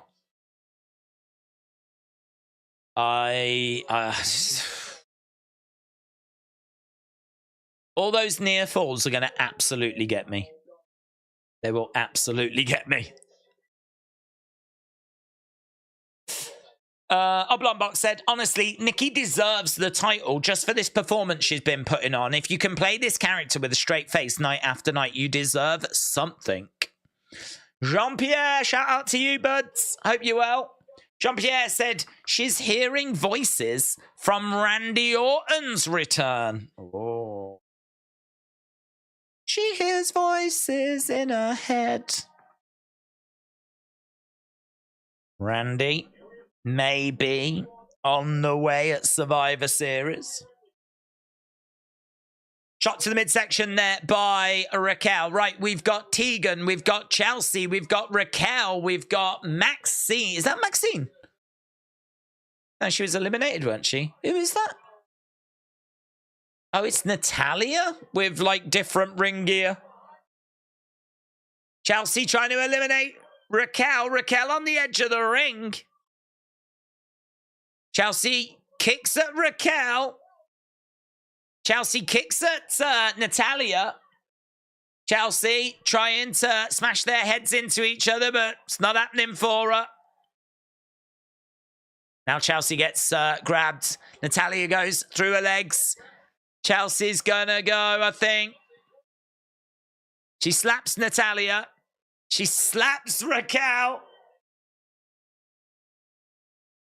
Now she's, for some reason, turned her back on Raquel, which was silly. That's kind of fun. She grabs her hair and holds her over the kind of ringside mats. It's a bit like walking the plank, and then she just like lets her hair go. So Chelsea has been eliminated. That was kind of fun. If Omos does join Bibi's group, what if Lashley is Universal, Hurt Profits are Undisputed Tag Champs, Omos as World Champ? Could be great if they hold all the belts. I wouldn't do that personally, just because, like, I think, like, it'd be difficult because Omos would have to be on a different brand then, wouldn't he? So, like, it'd be hard for them to, you know, they'd be all over the show. I wasn't a fan of Judgment Day being on all these different brands. Okay, so Ivy is eliminating Natalia. We've got Nia in the ring. We've got Ivy in the ring. We got Tegan. We got Nia collides into Ivy. How many women have we got in there now? We just had a few eliminations. We've got Zoe. We got Shayna. We got Nia. We got Raquel. We've got Tegan. And we've got Ivy. Shots coming in there by Tegan.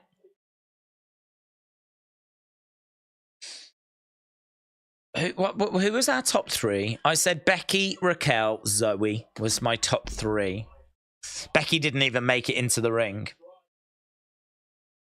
Tegan is eliminated by Nia. Nia's like,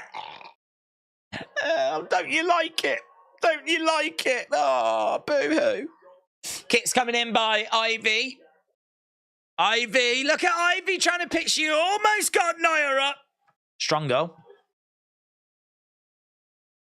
They build them a little different in the Diamond Mine. Kick there by Zoe. Shayna with a kick to Nia. Boot and Ivy on the edge. Nia. They're working together. Nia's eliminated. Zoe. We're down to the final four. Zoe, Raquel, Shayna, Ivy. That is our final four. One of these women are gonna go to Survivor Series to face Rhea Ripley, Rhea Rippers. Who wants? Ivy's gone. So it's going to be one of these three. It's going to be Shayna.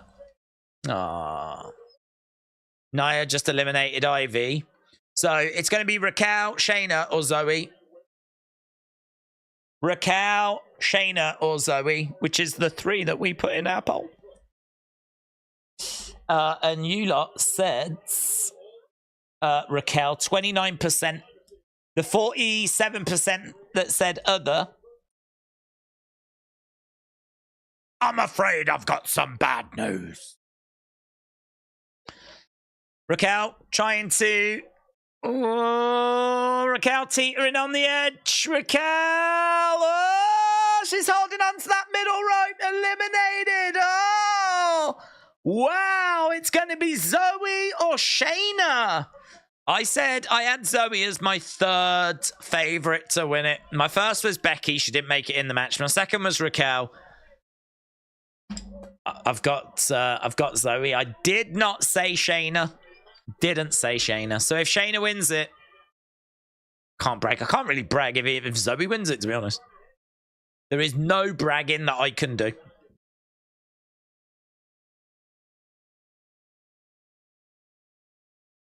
She's got jumped on her back. Generico, the clutch is applied at the moment. Zoe holding onto the rope. Shayna is on her back.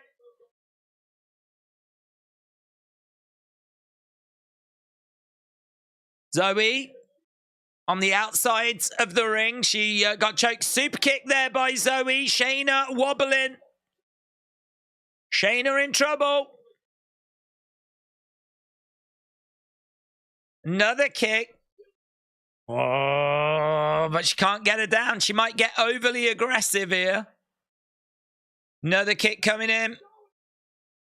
Oh, she does it. Zoe wins it. It's Zoe Stark that gets it. Zoe Stark.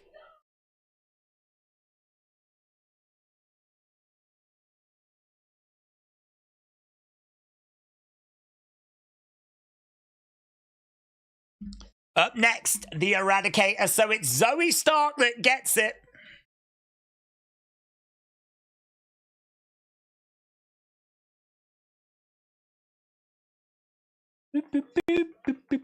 Well done, Zoe.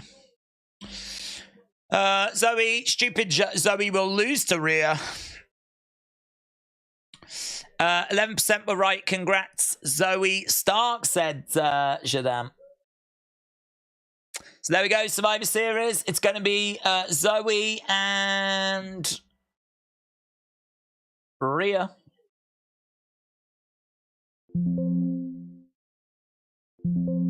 I feel like that's newsworthy. Sami Zayn is backstage.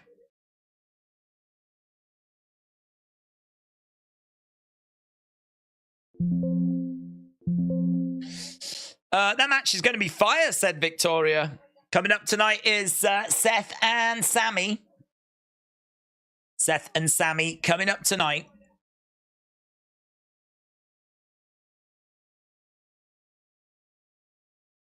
So that would imply that we've actually got some other things first.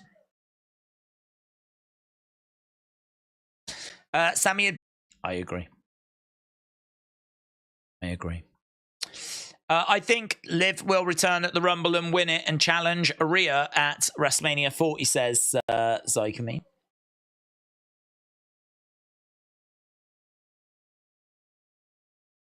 I love this shot, you know. I'll show you this image. I'm going to do a quick video, but I love this image because it looks like the belt's actually around Zoe's waist.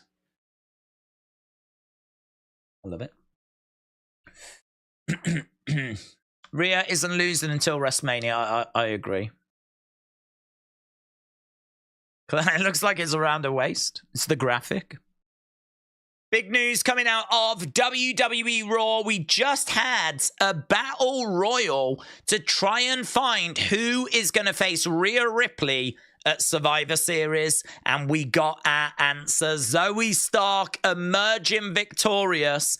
We got down to a final three of Raquel, Shayna, and Zoe, and it came down to Shayna Baszler and Zoe Stark, and Zoe Stark was able to secure the victory. She now goes on to face Rhea Ripley for the title at Survivor Series.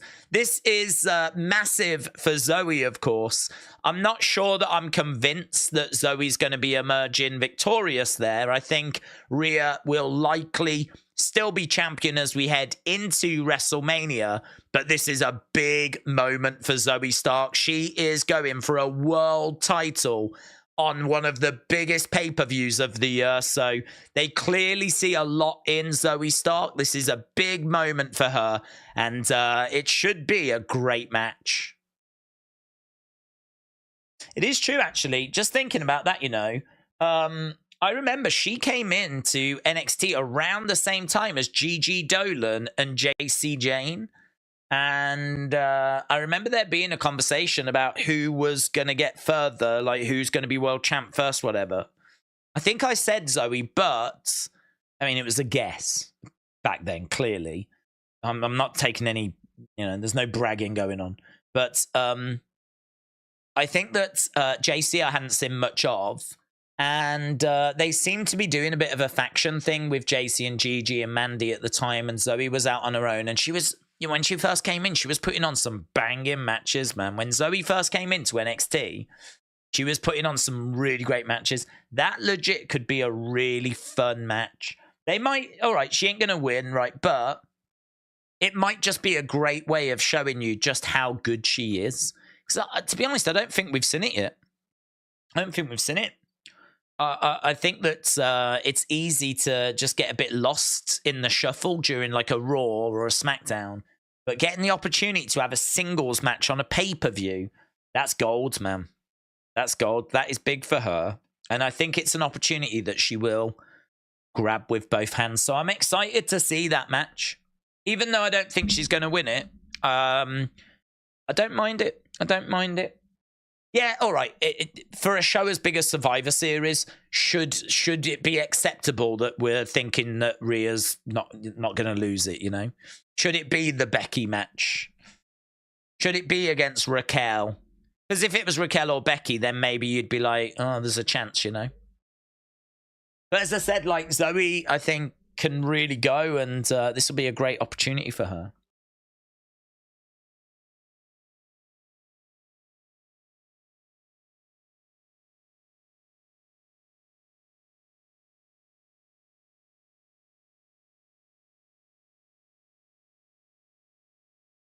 Good to see other people getting opportunities. That's a good point.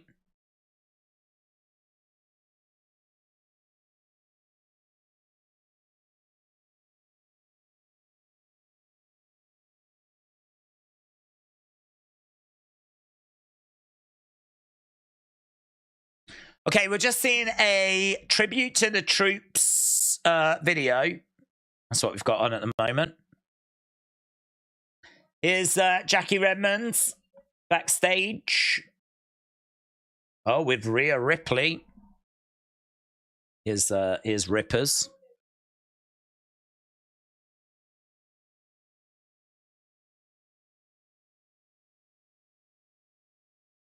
So next week, Judgment Day are defending those tag titles. They're going to be defending against Jay and Cody. We heard about that earlier in the show.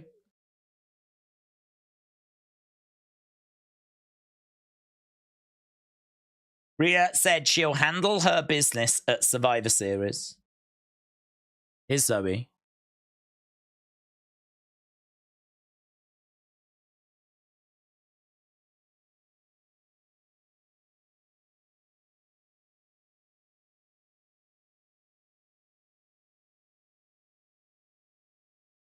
If it wasn't for Nia, I would be the new women's champion.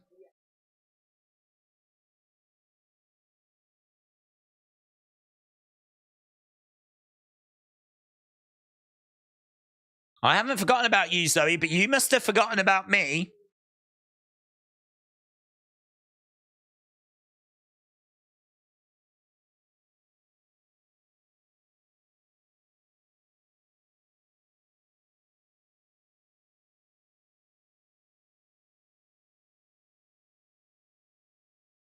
I want you to remember me as the woman that takes this title away from you at Survivor Series.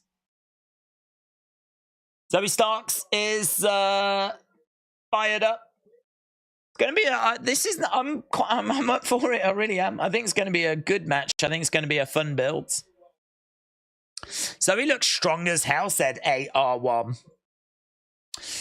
Is that just a random guy in the background, said Sutter and Steves? They do tend to have just people in the background, to be honest, yes.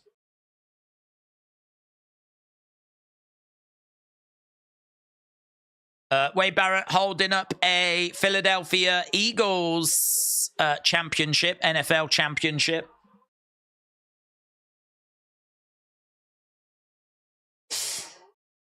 Days, I'm surprised you thought Becky would win. That's clearly the Mania match, said Brony. Yeah, my thought was that Survivor Series is a big show.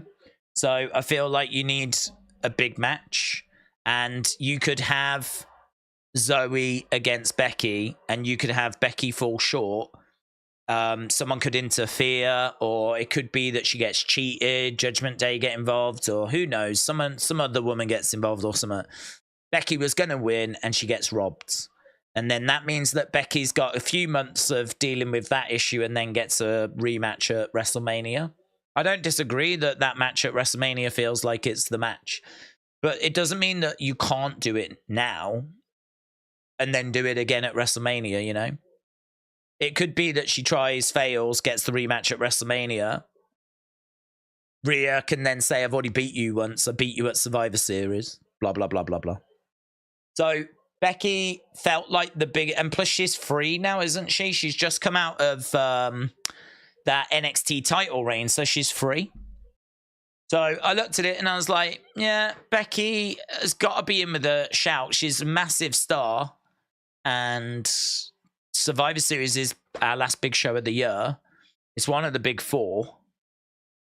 I just couldn't not include her. I couldn't not include her. And then I thought, well, if it's not going to be her, then I'm looking at Raquel. And then if it's not going to be her, I'm looking at Zoe. And to be honest, I thought Shayna was a heel, so I automatically dismissed Shayna.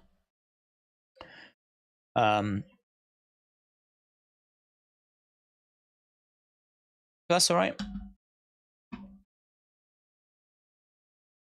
Okay, here we go. Sami making his way down. What I'm trying to do, like a billion things.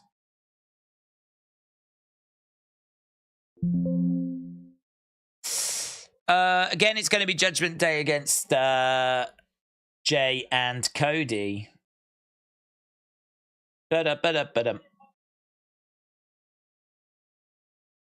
Seth Rollins, Sami Zayn. I love how we've got a bit of time for this match, you know. Love it.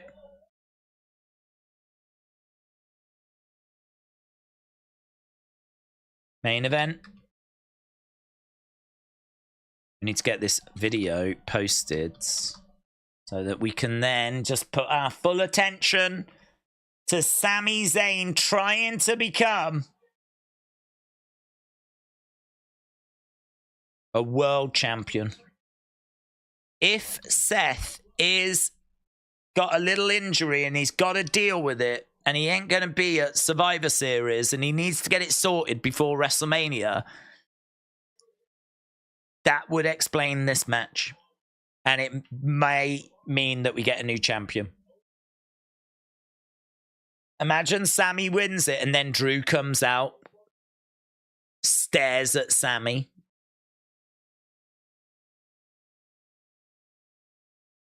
There's a chance.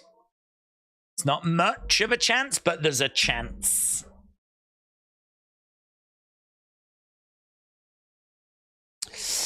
They should have had the Jacksonville title and said, you'll fear for your life if you don't own this one. Oh my God. James, that's next level trolling, that is. That's next level trolling.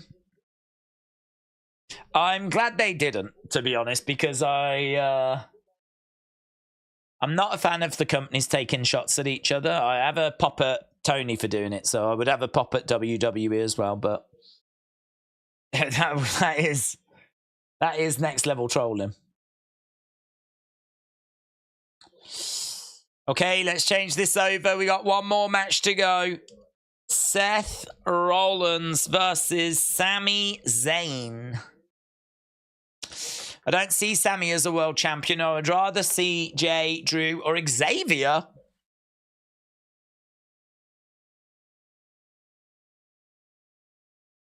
I do see Sami as a world champion. Brony said, Daisy's trying his hardest to convince himself Sami's going to win the title. I know I am. I know I am. It can happen. He's a great wrestler. He's been on the main roster for so long.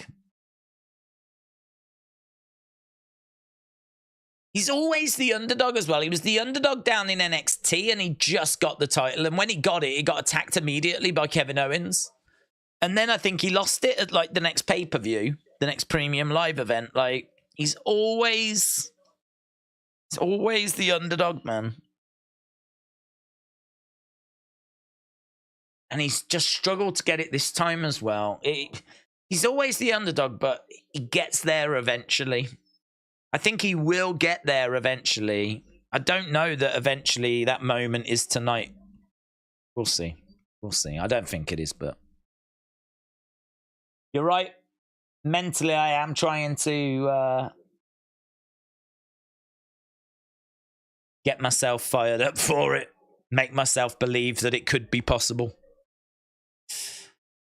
Let's ask you lot again and see if anyone have changed their minds. Seth, Sami. Michael said Days is going to end the stream mid-match and just go and screw over Seth. Yeah, imagine me running down. I'll have to stop about 7 times. Has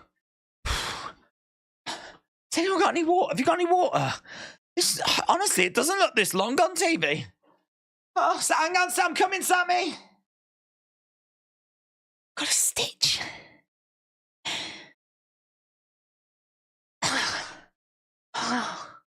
Stairs. Is there no stair lift? Oh, God. Is there no lift? How'd you get in the ring?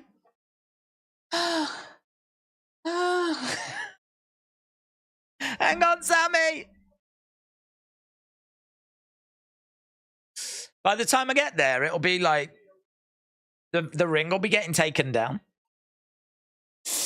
Travis said, I think Sammy wins. By DQ. Ah! Right, they're just running down the results that happened at Crown Jewel.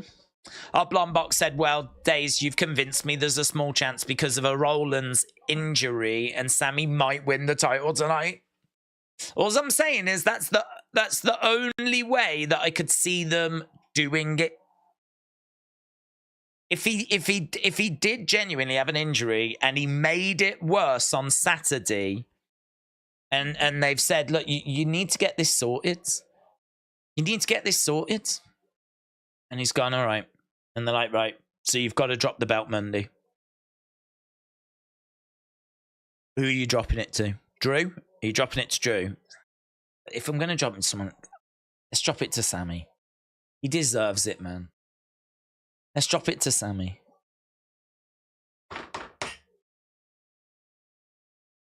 Did that conversation happen? Probably not.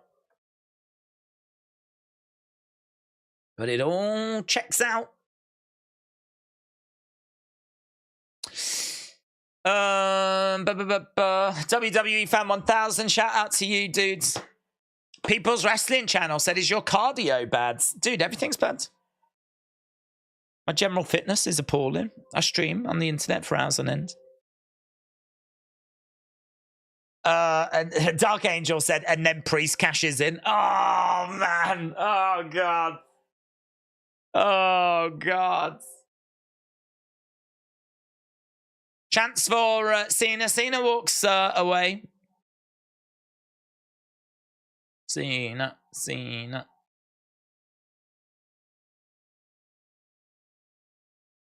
Sami Zayn in the corner. Da, na, na, na, na, na, na, na, na, na. Come on! Come on, let's go! Sami, Sami, Sami, Sami. Here's Seth. Seth freaking Rollins making his way down. Could Seth's injury be worse than Randy's and maybe career ending, said Brian. Big Time said, I might be in the minority, but am I the only one that's not a fan of WWE announcing Raw matches tonight rather than social media a day or two before the event? Feels like a bunch of matches thrown. Am I the only one not a fan of Raw matches tonight rather than on social media a day or two ago? I don't know. It's kind of been that way forever. We never get like cards announced, do we? I mean, we only ever get like a few matches announced in advance. I think we had about 4 this week, which actually felt not bad. Seth coming over, just having a little shake of the finger. Oh my God, what if Seth beats Sami clean? I didn't even think about that.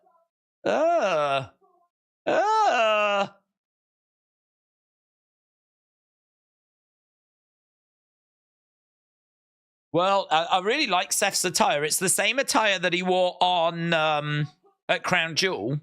Hope you washed it. Dirty boy. He's a dirty boy.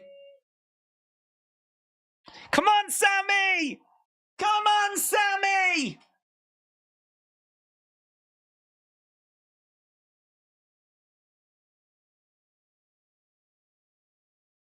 £225. I never listen to the weights. £225. Seth freaking Rollins getting his intro. There's plenty of support for Seth. But there's plenty of support for Sami as well. I wonder if Sami knew he was going to get this before, like, today. There we go.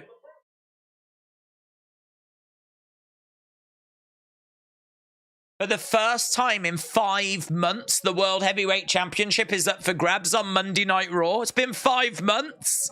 World Heavyweight Championship match.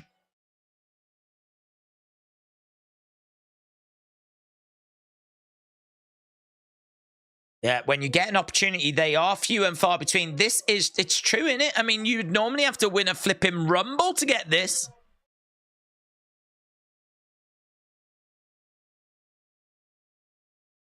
Gotta feel the pressure. Sami is in the middle of the ring and Seth is working on the arm. So we're settling into this now. We're settling into the groove. Seth looks like a Quality Street. It's a good shout. Crowd are olaying. Ole, ole, ole, ole, ole, ole, ole, ole, ole, ole. Right, Sami back in the corner. Seth in control in the early stages of this one. They break apart. And Seth does that so that the crowd starts singing his song.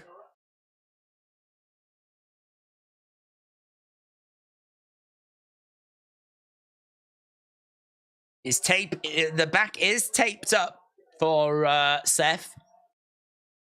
These two trying to grab at each other's legs. These two could cook, man, couldn't they? Imagine this match at a pay-per-view. Oh, God. Sami working on the arm of Seth. He gets round the back of Seth.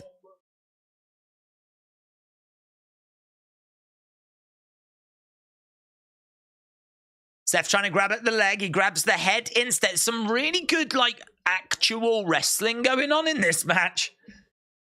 Takedown there by Seth. He's all over Sami and manages to grab the heads. So he's got the headlock applied at the moment, Seth. I think we've got a Let's Go Sammy chant. Goes over against the ropes and Sammy looking to break away. I don't know what he just said there, but he just said something and patted him on the sides. We saw a little disrespect from Seth. Friendly.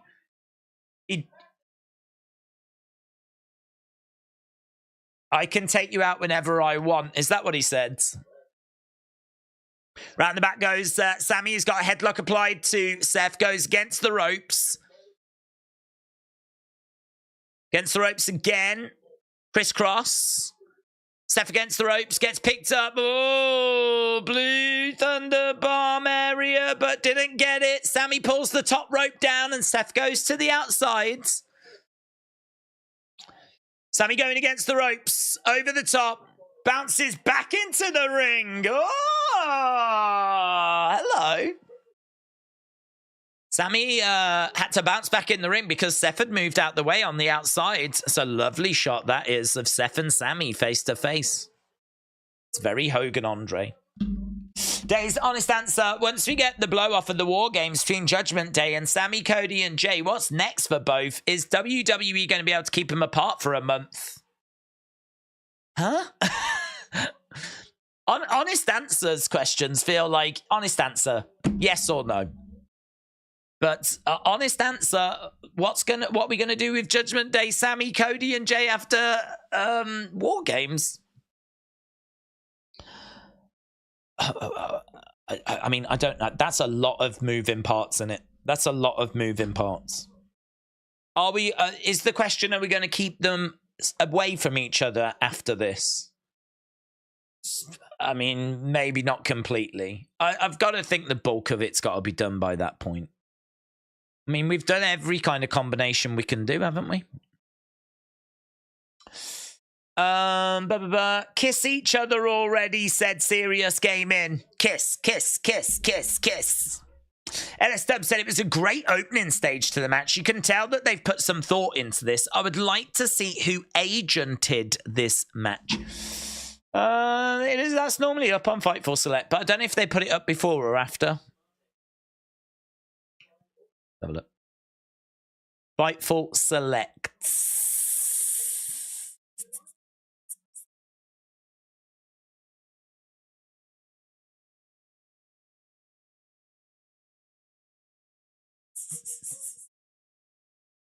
No, they haven't. They did put up a thing 3 hours ago, though. This went up just before Raw. So thankfully we didn't look at it because they did report of this main event match.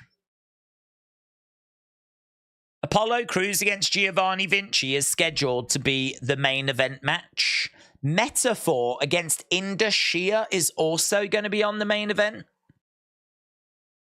Tegan is backstage, though she's not currently on the Battle Royal graphic, although she was in the Battle Royal, of course. Valhalla, oh, she wasn't in that match, was she? Was she? No.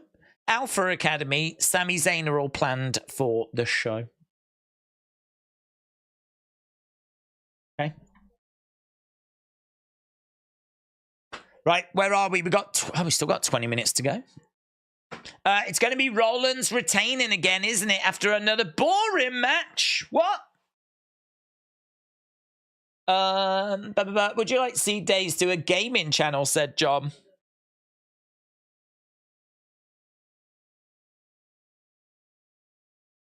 People are saying no. I'm just looking in the chat now, seeing what no. Right, here we go. About to get back to the action. Sammy, Sammy, Sammy. It's a battle of the beards, said Lone Star Friends. Liam said Seth wins due to Priest. McIntyre then lays out Seth and Priest successfully cashes in is my prediction. 2 weeks. Saturday. The games begin. Is it really 2 weeks? God damn, man. Well, there we go. Sammy is the worst and Seth is great, said F-City. Well, I think that Seth is the worst and I think Sammy is great. What do you think about that? What do you think about that? There's some top class trolling, isn't it? Right, we've got chop coming in by Seth, who's the worst, on Sami, who's great. Kicks coming in by Seth.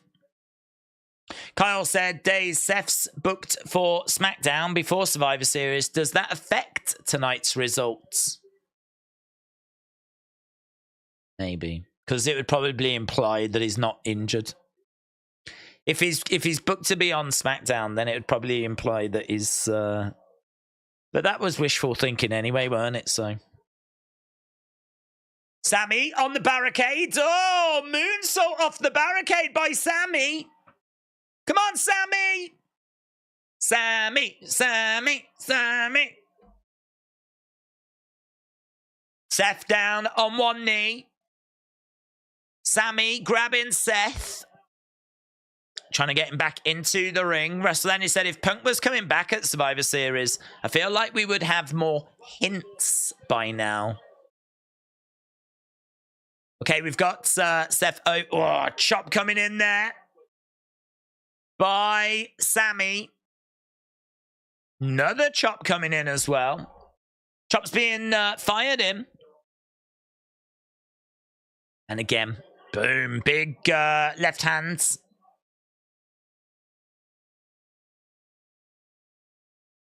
Down goes Sami. Double axe handle there by Seth. One. Just a one. Just a one. Seth beats Roman at a championship match, but Roman can beat Seth freaking Rollins. It is true. Seth did beat him actually at Royal Rumble, didn't he?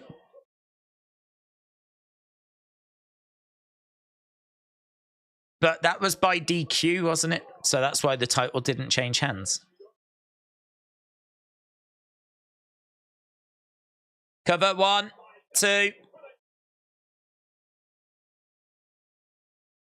But Sami should low blow Seth just for fun, said Serious Gaming. Zoom Station said Ozzy was at WrestleMania 2 with the British Bulldogs and Captain Lou. Chop coming in there by Sami. And again, big right hand and another chop coming in. Come on, Sami. Another chop there. Seth getting fired up. He's unloading on Seth. These two exchanging shots back and forth in the middle of the ring.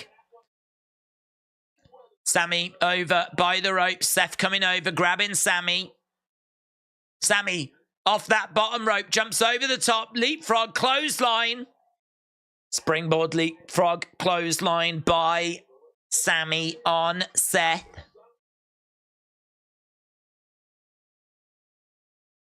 We got Sami chance. Boom. Oh, that was sick. That was sick, wasn't it? Working on the arm. Kick to the midsection by Seth. Clothesline. Down goes Sami. I need to get a Sami shirt, man. Now that he's on his own. Gets the ropes goes Seth. Suicide dive into Sami. Sami goes down. King Kinshasa said, I called it. Drew is about to join the Judgment Day. I googled it. The world's biggest boobs weighed 89 pounds, said Smurfy Tunes. Okay, both guys are on the outside of the ring at the moment. Zoom Station said this match ain't cooking yet. We got 14 minutes. 14 minutes. Seth being thrown back into the ring. Sami gets in as well. Sami going after Seth. Sling blade by Seth. Sami goes over back to the corner.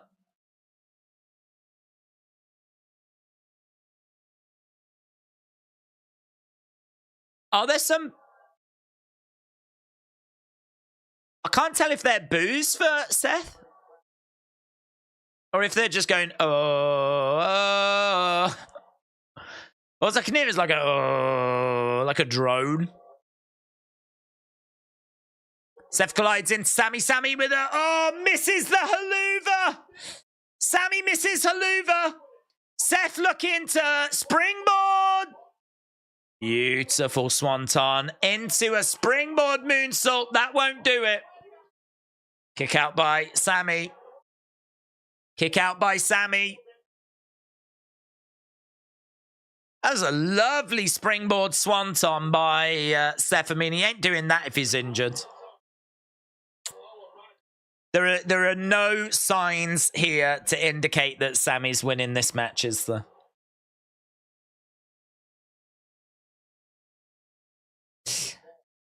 Sami almost missed him, said Zoom Station. Roddy said Drew returns, turns to the dark side, and begins the Drew World Order. The Drew World Order. Sami on the edge of the ring. Elbow there by Seth. Back elbow by Seth. Sami kicked to the midsection by Seth. Double underhooks. He's got Sami on the edge of the ring. Big back body drop there by Sami. Seth crashes on the edge of the ring. Spills to the outsides. That was his back. And we all know that back's injured. Buck Owens fan, shout out to you. LD Cool, shout out to you. Let's have a look at our poll. Our poll, 63% of people think Seth's winning it. 37 think that it could be Sami Zayn. So that's actually closer than I thought. D-Dub-O, that's what she said. How would you feel if Drew joined Judgment Day? I wouldn't love it. I just don't see it working. I can see him working with Judgment Day. I can see him being aided by Judgment Day, but him being like a full-blown member of Judgment Day just doesn't feel right to me. But him being aided by Judgment Day, I could see that. I'm just not seeing a title change tonight, said TBH. Carter said Drew turns on Seth, then joins Judgment Day for Survivor Series only. King Adam said Sami doesn't stand a chance. Chris said with only 2 more Raws before War Games, expect a Judgment Day interference. Deshaun said Seth needs to be done. I wonder if this is just a way of Judgment Day getting involved here, and then because it ruined this match, we get Seth and Sami on the same side. Maybe Seth doesn't defend his title at Survivor Series. Perhaps it's Jay, Cody, Seth, Sami, and Drew goes over with Judgment Day. Oh, maybe. Maybe. How long we got? 10 minutes. Brian said, what if AOP return and they help Seth like back when he was in the Authority? Well, I mean, that would be turning Seth heel, and that would be quite a move, wouldn't it? That would be quite a move. Michael said, reports are saying that Orton returns at Survivor Series or the week before, and we could be getting Punk at Survivor Series. WWE ratings are about to skyrocket. Okay. We're just waiting to go back. We've got 9 minutes, so this is going to be the final segment. We're going to get our answer. Drew won't join tonight, but he'll help them in some way, said King Shasa.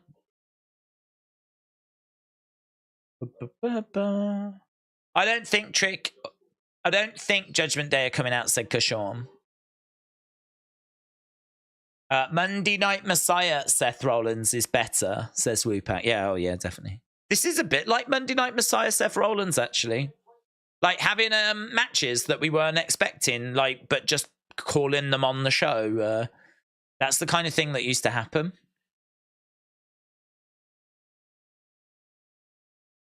I mean, this is a world title match. We didn't know about it beforehand.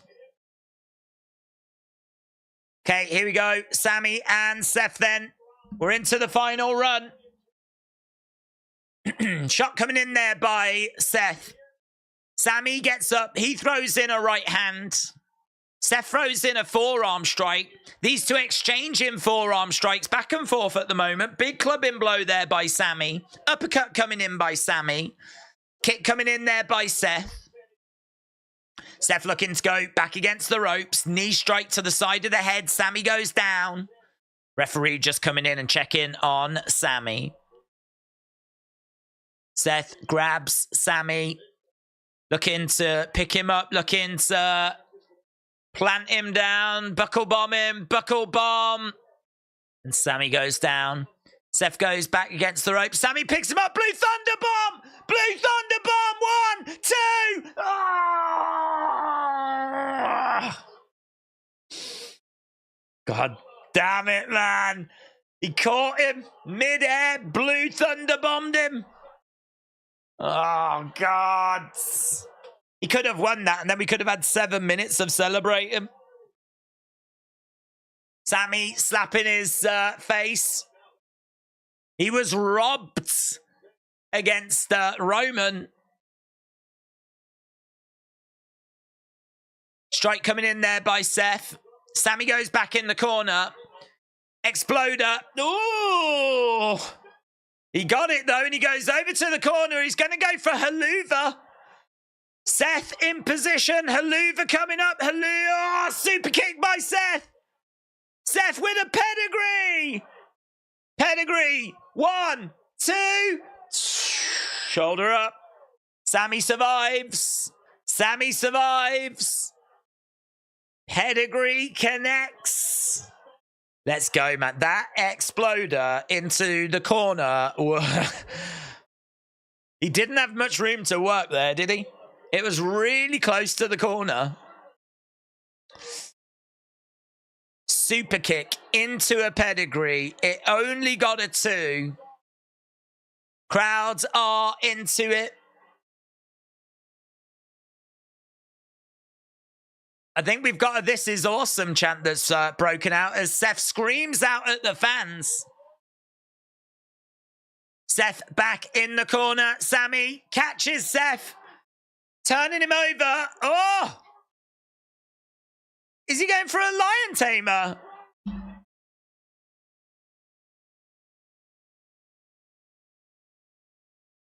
So Boston Crab's been applied. So Boston Crab. I'm surprised that Michael Cole referred to it as a lion tamer.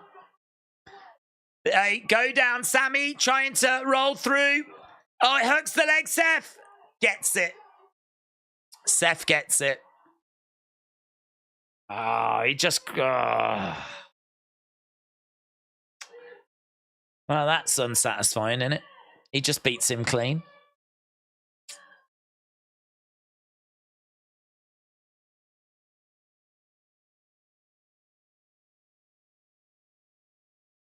Is this what it was like being an LA Knight fan? Because this sucks.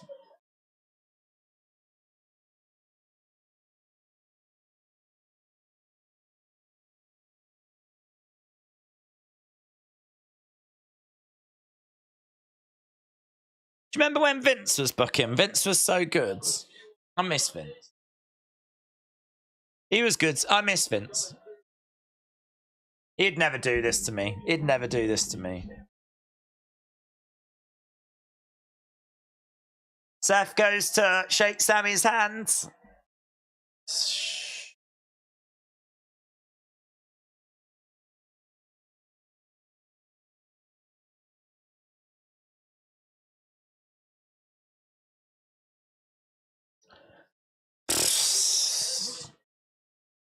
Chicken Nug said, bring back Vince. I know, yeah, bring back Vince. What's this? What's this? Why have we done this? Why have you got my hopes up? Now Judgment Day come down. God, couldn't they have come down a few minutes before? As much as Sami losing was sucked, it would have been made a little bit more palatable had it have not been clean.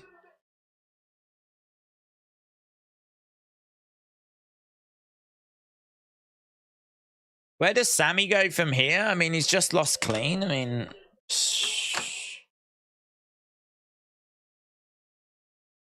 The crowd popped when Jay's music hit. How can you be excited for this?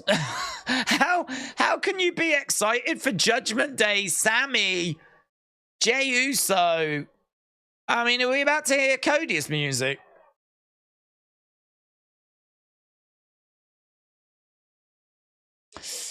We are about to hear Cody's music.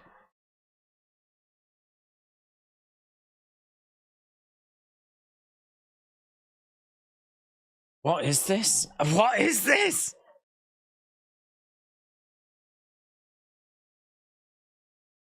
Are we going to get Drew? I mean, we've just got a big brawl at the end of Raw, but what a really unsatisfying ending, man. I mean, it's a big brawl. Big brawls are exciting, but not when it's with these same people that we've seen so many times. We've got lots of security. I mean, what I will say is they are doing it really well. There's security everywhere. There's fights on the outside, fights on the insides. It's a big mess. It's a big brawl.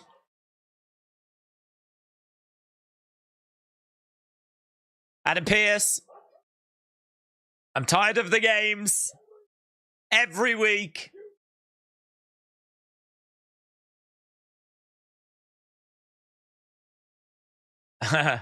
You four want to play games. You four want to play games. We're going to play games.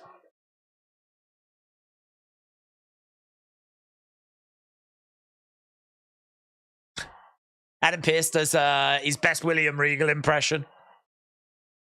Glasses come off. He looks at the camera. War games.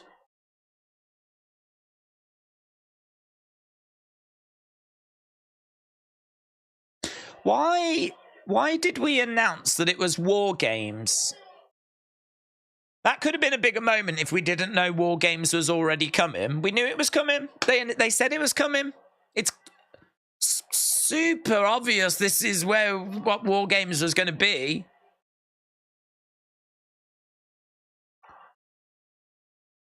I don't know. I'm still disappointed from the Sami thing. I'll never get over it.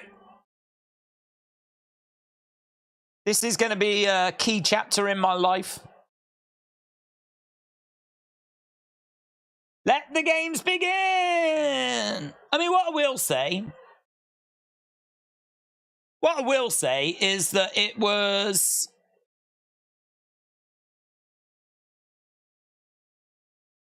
It was probably as good a brawl as you could have done. I've got no issue with the brawl. I've got no issue with the match. It's just...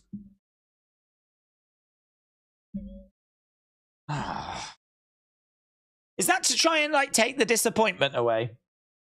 I know you're disappointed about Sami, but look, let's do this big brawl and then we'll announce War Games and you'll feel better. Well, I don't feel better.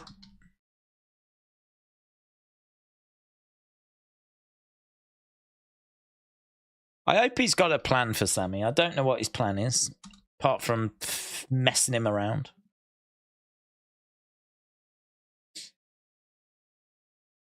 What do you score WWE Raw?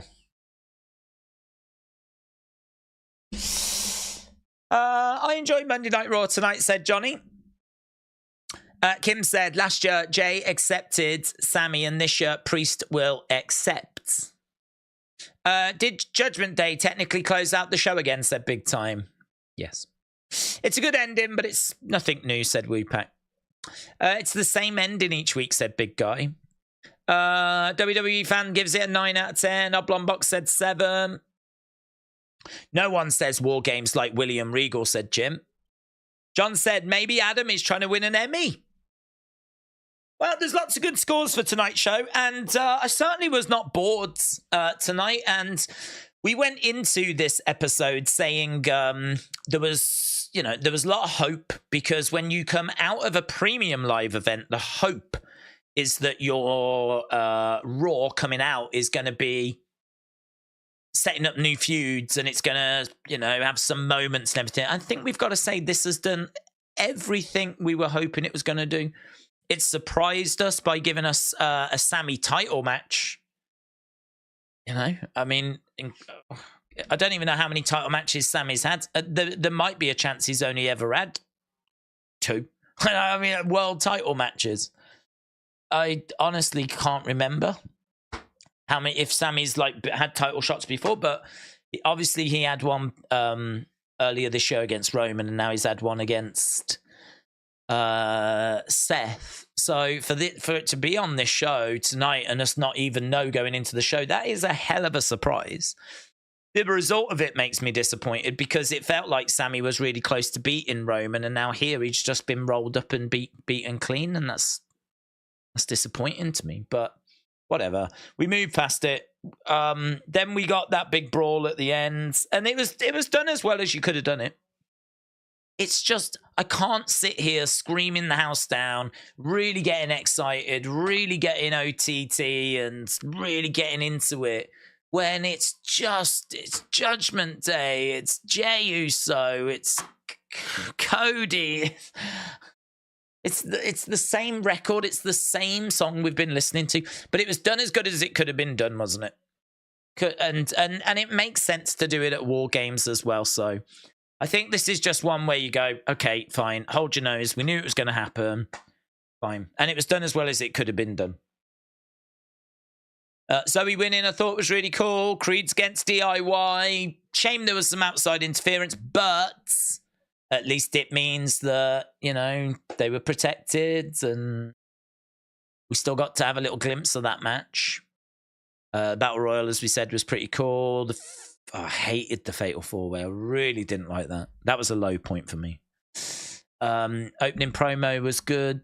Yeah, I mean, yeah, I would agree. I'd say it was a real solid show. Really solid. I don't know if I would say it was good or great. I mean, I feel like, for me personally, I'm probably around like a 7.25 type area, 7.5. 7.25, 7.5. I mean, it was solid. I enjoyed it.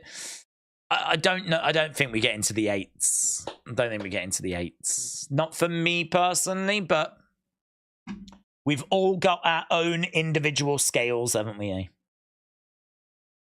Just trying to get into a few comments and then we'll call it quits so that I can go running off and right in the corner. James said, Seth knew a title match might happen. Sami didn't. James, I'm liking that. I'm liking that. That's making me feel a bit better. James Haro, or James Hero, as I like to call you. It's true, guys. Seth knew going in that he was going to do this match. He was fully prepared. He was probably watching tape on Sami all night last night. Probably just watching him going, okay, when he does that, I can exploit this. Sami couldn't. Sami couldn't. I mean, he only had like 3 hours. It's no time, is it? In fact, Seth was probably on the plane watching footage of Sami, getting ready, mentally ready, finding that advantage. God, James, you're right. You're right. I feel so much better now. Sami, Sami, Sami, Sami. James said, I've tweeted you. What's the tweet? What is the tweet? Let's have a look and see.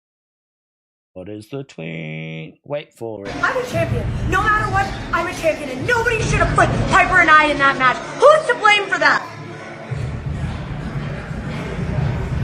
That wasn't my fault. Ah! That's a cool. He's known for his time. He was born in Pennsylvania.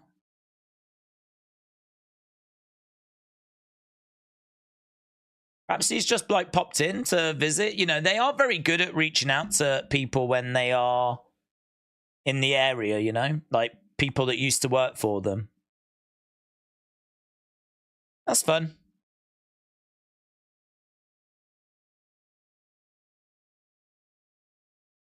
That's fun. Jim said, I've tagged you on MySpace. Thank you, Jim. It's the only social media platform I use.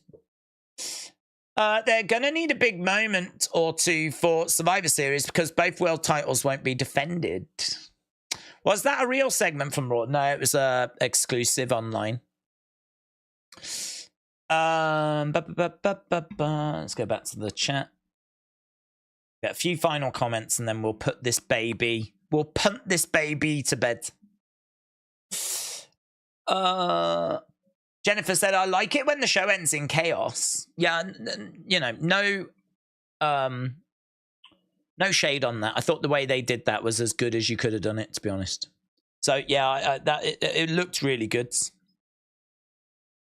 The best episode of Raw this year was back in July, said Jennifer. The night the Viking Rules match with Viking Raiders and Alpha Academy.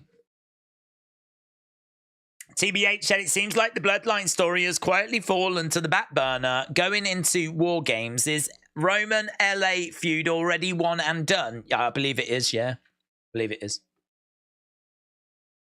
I mean, apparently Roman's not going to be at Survivor Series. That's word on the street. That's what the streets are saying. Michael said they're probably going to have a SmackDown War Games match instead of having a women's War Games match. Snitsky, do you, the wrestlers involved in the feud, want to move on? Getting dragged for months. I can imagine everyone just feels stale.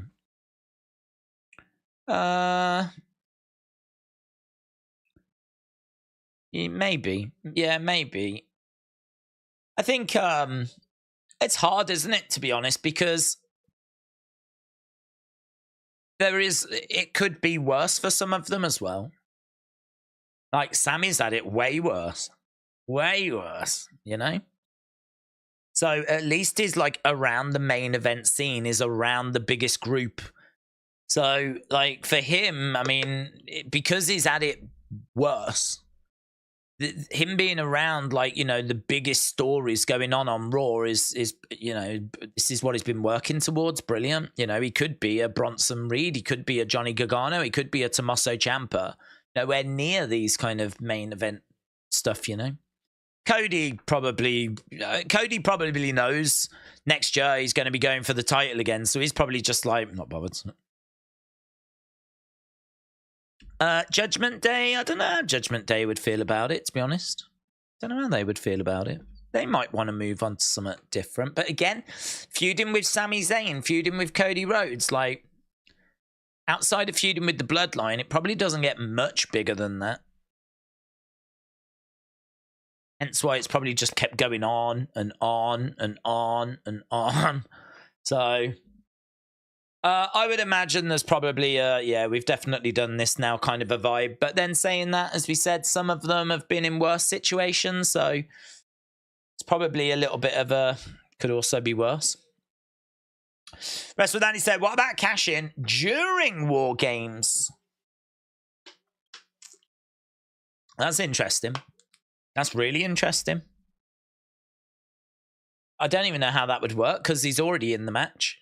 So how do you have a title match when you're already in the match? Does the match just become a title match? But then if it comes a title match, does that mean someone else could pin them?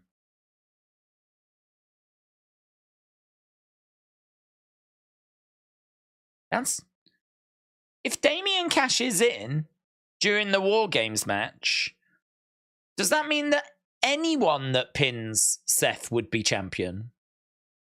Because they're all in that same match, and that match has now become a championship match. Don't know, man. I mean, that would make it all really confusing, wouldn't it? I think. But then it's never been done. Never been done.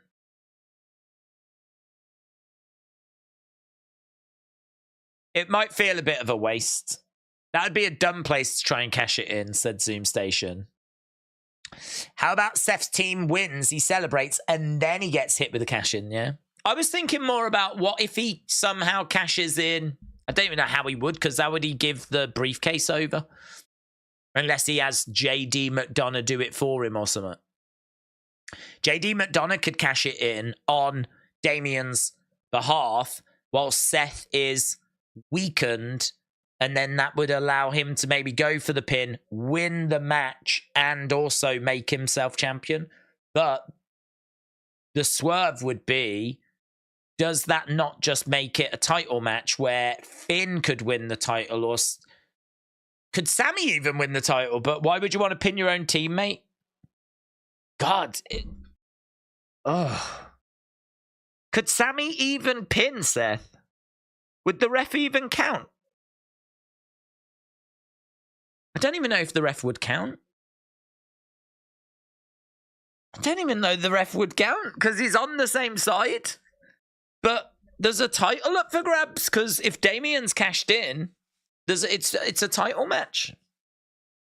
I don't think the ref would count. I don't think the ref would count because I think it would be Team A against Team B. If Damian cashes in, then anyone from Team B could pin Seth to become the champion. But I don't think anyone from Seth's own team could pin Seth. Plus, also, it wouldn't be a very good look for Sami, would it? I'm not saying it would be a good idea. I'm just trying to figure out, would it be allowed? Could you even do it? Well, I don't think the ref would count it if it was from someone on his own team. But I think Damian could cash in during War Games, and then if he pins Seth, he wins the title, and then they win the match. But honestly, it's so confusing that I think that you'd have a load of people going, what? Huh?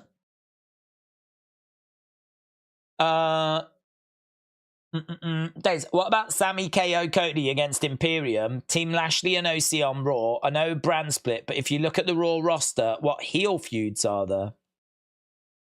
What about Sami KO Cody against Imperium?